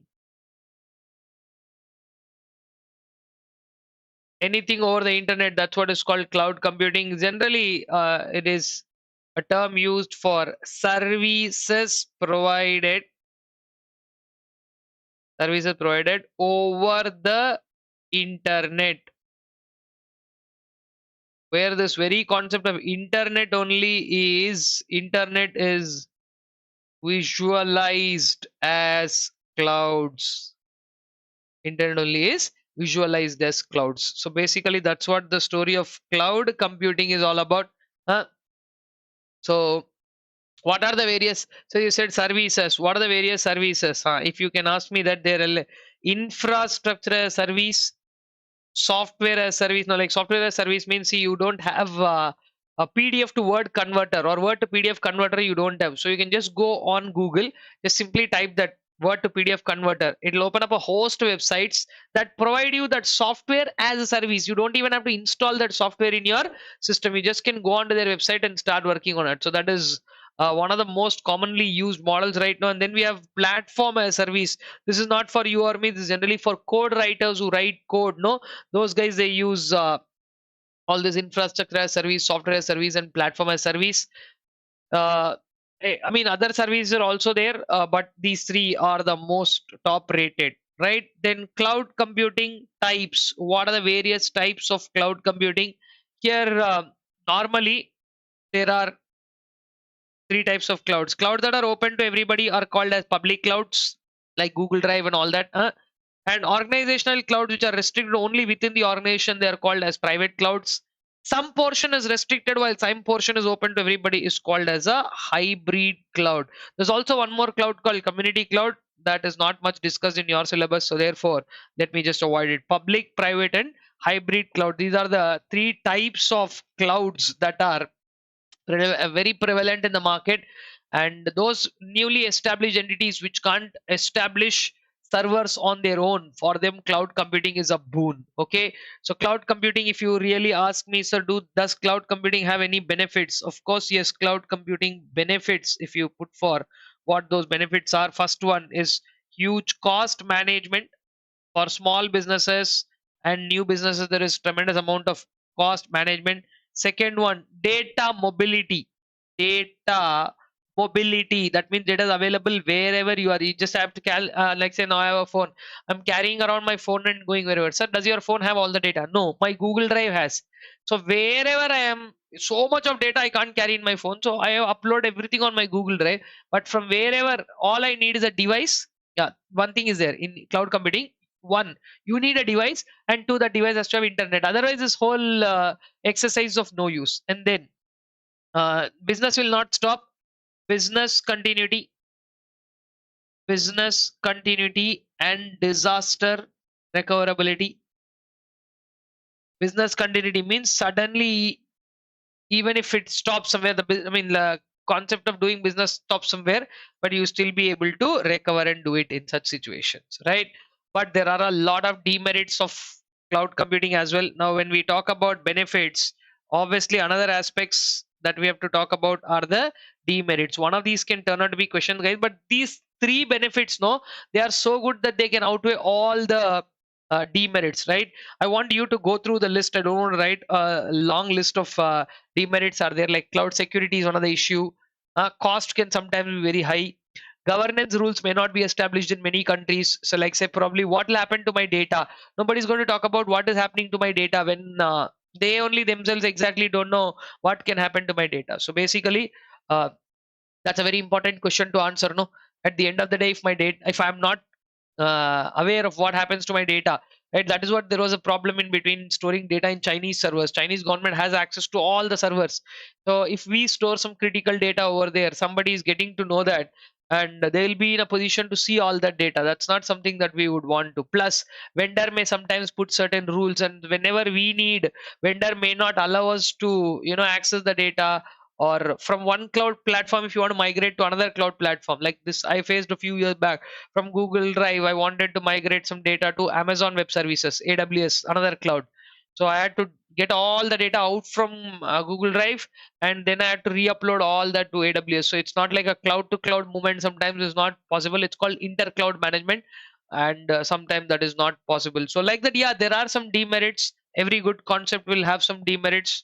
So that's what a small but a very insightful topic called cloud computing is. Uh, like I said, I've revised all the points. I might want you to spend some time and run through that. It's not going to take more than 10-15 minutes on its own on a standalone basis also, right? Let's talk about some of the emerging technologies. If you're talking about some of the emerging technologies, I think I can, like towards the fag end of this, I can really I don't want to, like do spoon feeding at this level and tell you this is what it is. But yeah, I will tell you certain points, because after doing so much, I don't want you to think that, what is the big deal of doing another topic. So that is exactly why, students sometimes tell, sir, anyway, you did such a long thing. Why not explain those two, three small things also? Uh, my contention will be like, I did such a long thing. Why can't you read those two, three on your own? Anyway, that debate will never end. I've seen this over the years. Guys, at the same time, if you have watched this through all till here, right? I'm not somebody who says, generally, we don't do this for the sake of, like we are not doing any, what do you say? Uh, view oriented content. No, get me more views, get this. So you have an exam, you would have searched this and come here. And if you have heard me till here, right, that is for such long time, do one thing, that definitely leave a comment down, so that others, it inspires others to understand. I've watched the whole marathon. Just say that, it's not like somebody coming on a marathon and commenting saying, like or hitting a like. That's not what. Did it serve your purpose, right? So when you do that and leave a comment saying that, that I run through the entire marathon and it did work for me, help me, whatever.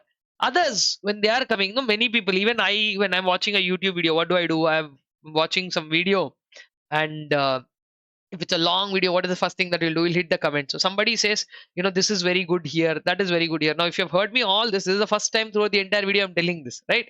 So just go and drop a like or a comment. Comment is what I feel is a very appropriate thing, rather than, this is not some, like I said, a social media video to have likes. If this just for you to, like the probably this is going to be for there another for two attempts, two and a half attempts. This is going to be there around. The further ones who come also, they'll be like, wow, this benefited somebody.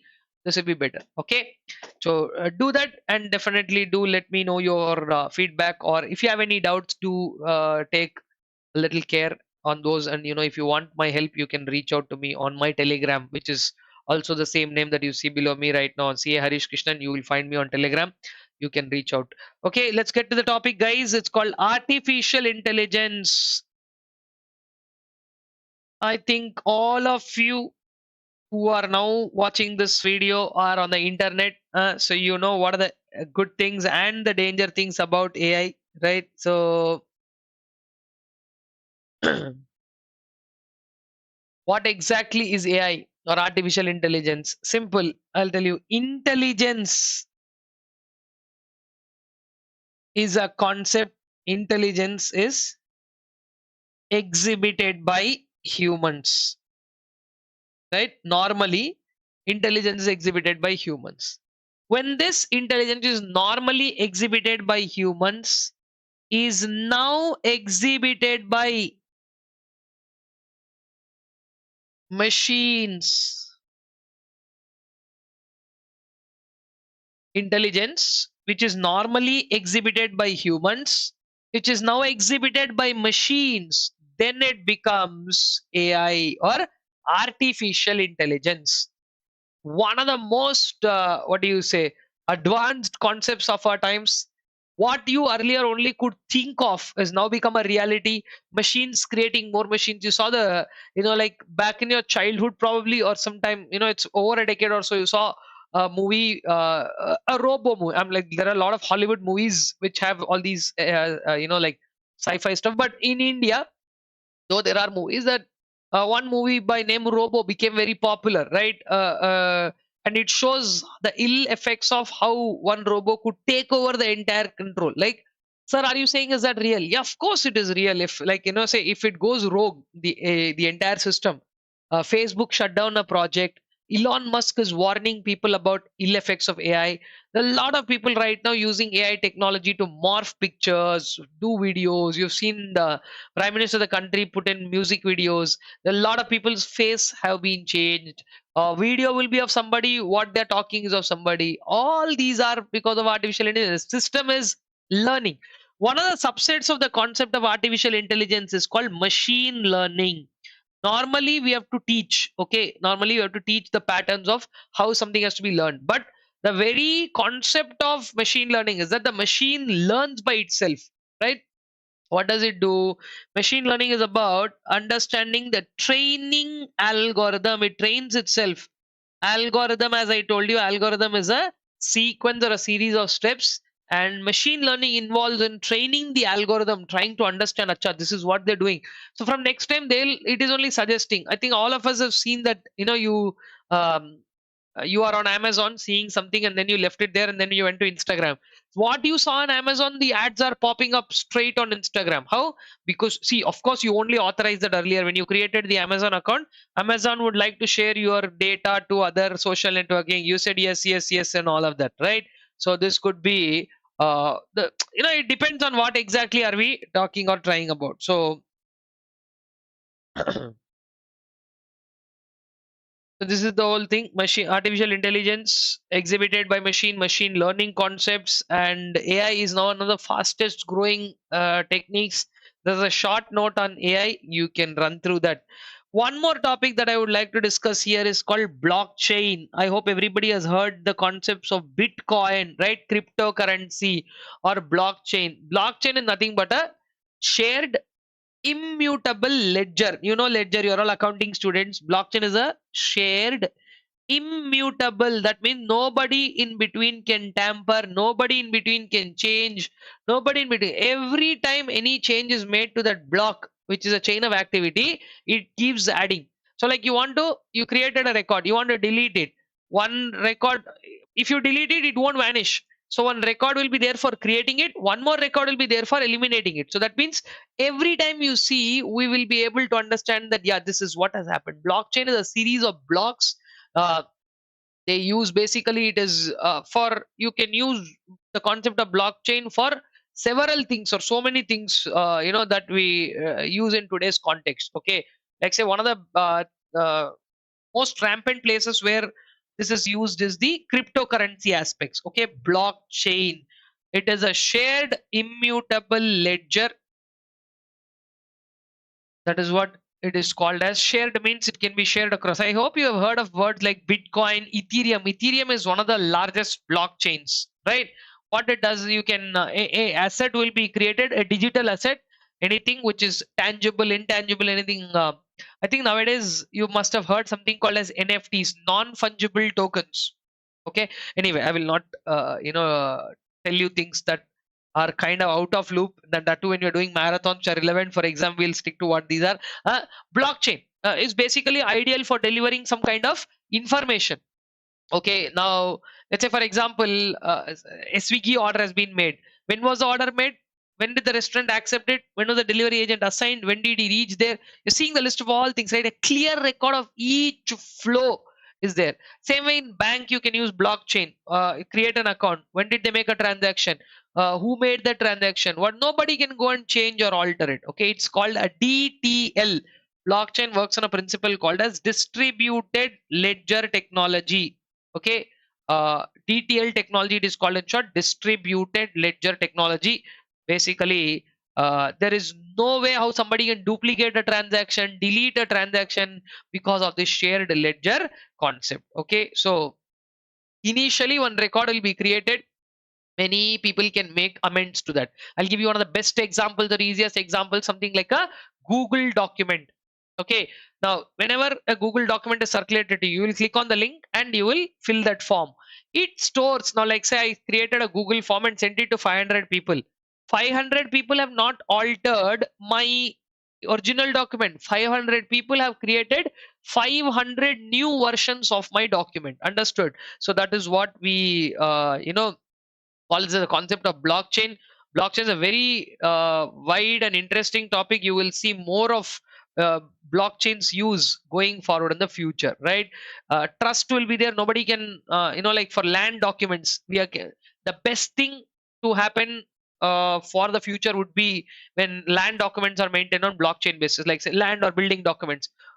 Who nowadays there is so much of tampering documents, fake documents, all that problems will be solved. Okay, it's absolutely secure. Now like Bitcoin, it's an encrypted database, right? So there is such high amount of encryption with which it is created that nobody can tamper that, even if somebody does something on that. Now like say one Bitcoin passes to another person who earlier owned it, a record be created. Now currently who owns it, which system they own it, which wallet they keep in, that entire detailing will be there. If you are now not really interested, this is only one small paragraph in your syllabus. If you are interested, what you can do is after your exams are over, of course, come back to YouTube and understand these concepts. How do cryptocurrencies work? How does a blockchain work? Because see, for me also to go out of the topic and explain you things which are interesting but not relevant for the exam doesn't make sense. So yeah, please take care of that. There is also one more topic to follow up to this called as robotic process automation. Nowadays knee replacement surgeries, okay, they're all done using robotic process automation. I mean, the doctor would have already programmed in the entire system as to what he does normally. That entire program is already designed and given to it. So now like it looks very surprising or something like that, but it is not. Robots are performing operations, like they're taking care of maternal deliveries. They're also taking of knee replacements. Okay, they're also detecting, like they're adjusting spine, bone marrow. Like there are so many things. So RPA is highly used in the medical field right now. Okay, so basically it is not a robot. Okay, you should remember, it's like recently you would have seen Tesla robots walking. It's not, RPA is not about that. It's a concept. Robotic process automation, the entire process of doing something, that will be automated by use of these tools. Okay, uh, don't mistake robotic process automation for robots. That's all I want to say here. Then I think you can, like nowadays we have smart bulbs or smart lights. When you walk, the light will turn on, sensor based lighting, smart parking in almost every vehicle today, high price vehicle, the Kia Seltos, or the, I'm talking even about the base models, right? And then MG Hector. MG Hector has any model of MG, they have all these automatic parking features, plus Merc, BMW, and that top range cars always they used to have those auto parking features based on sensors. It will only park. Volvo does the best of it. Volvo is considered to be one of the safest cars. All those people, they use all these techniques of very ideal technologies that are being used. I think I have covered so many things. Small topics are there, guys. One last topic that I would like to highlight is how can you use these for marketing and stuff like that. You can go for, I think all of you know that search engine optimization, digital marketing, uh, uh, pay per click, or like on YouTube, number of views or clicks, that basis. So just do me a favor. I think another 20-25 minutes of revision around this chapter towards it, like another 15-20 minutes you spend, that whatever small topics which don't require my detailed explanation, the read and understand kind of topics, you can go through those. Okay, so that brings us to the end of like a marathon. But yeah, of course, I do understand that you might want to gather so many thoughts together and ensure that you are going good with it. So I don't want to give any big closing notes. All I'm just saying again is, if you have liked the whole entire marathon, do leave a comment, because that will help others to see through that. And you can always reach out to me on my Instagram or Telegram, which has the same handle name, for any sort of doubts. Okay, prepare well, and ensure that you write well also. The more you prepare, the stronger will be your focus. And when you write well, that turns into marks. So guys, I wish you all the very best for your upcoming exams, and I wish you perform really very well. All the best, guys. Thank you.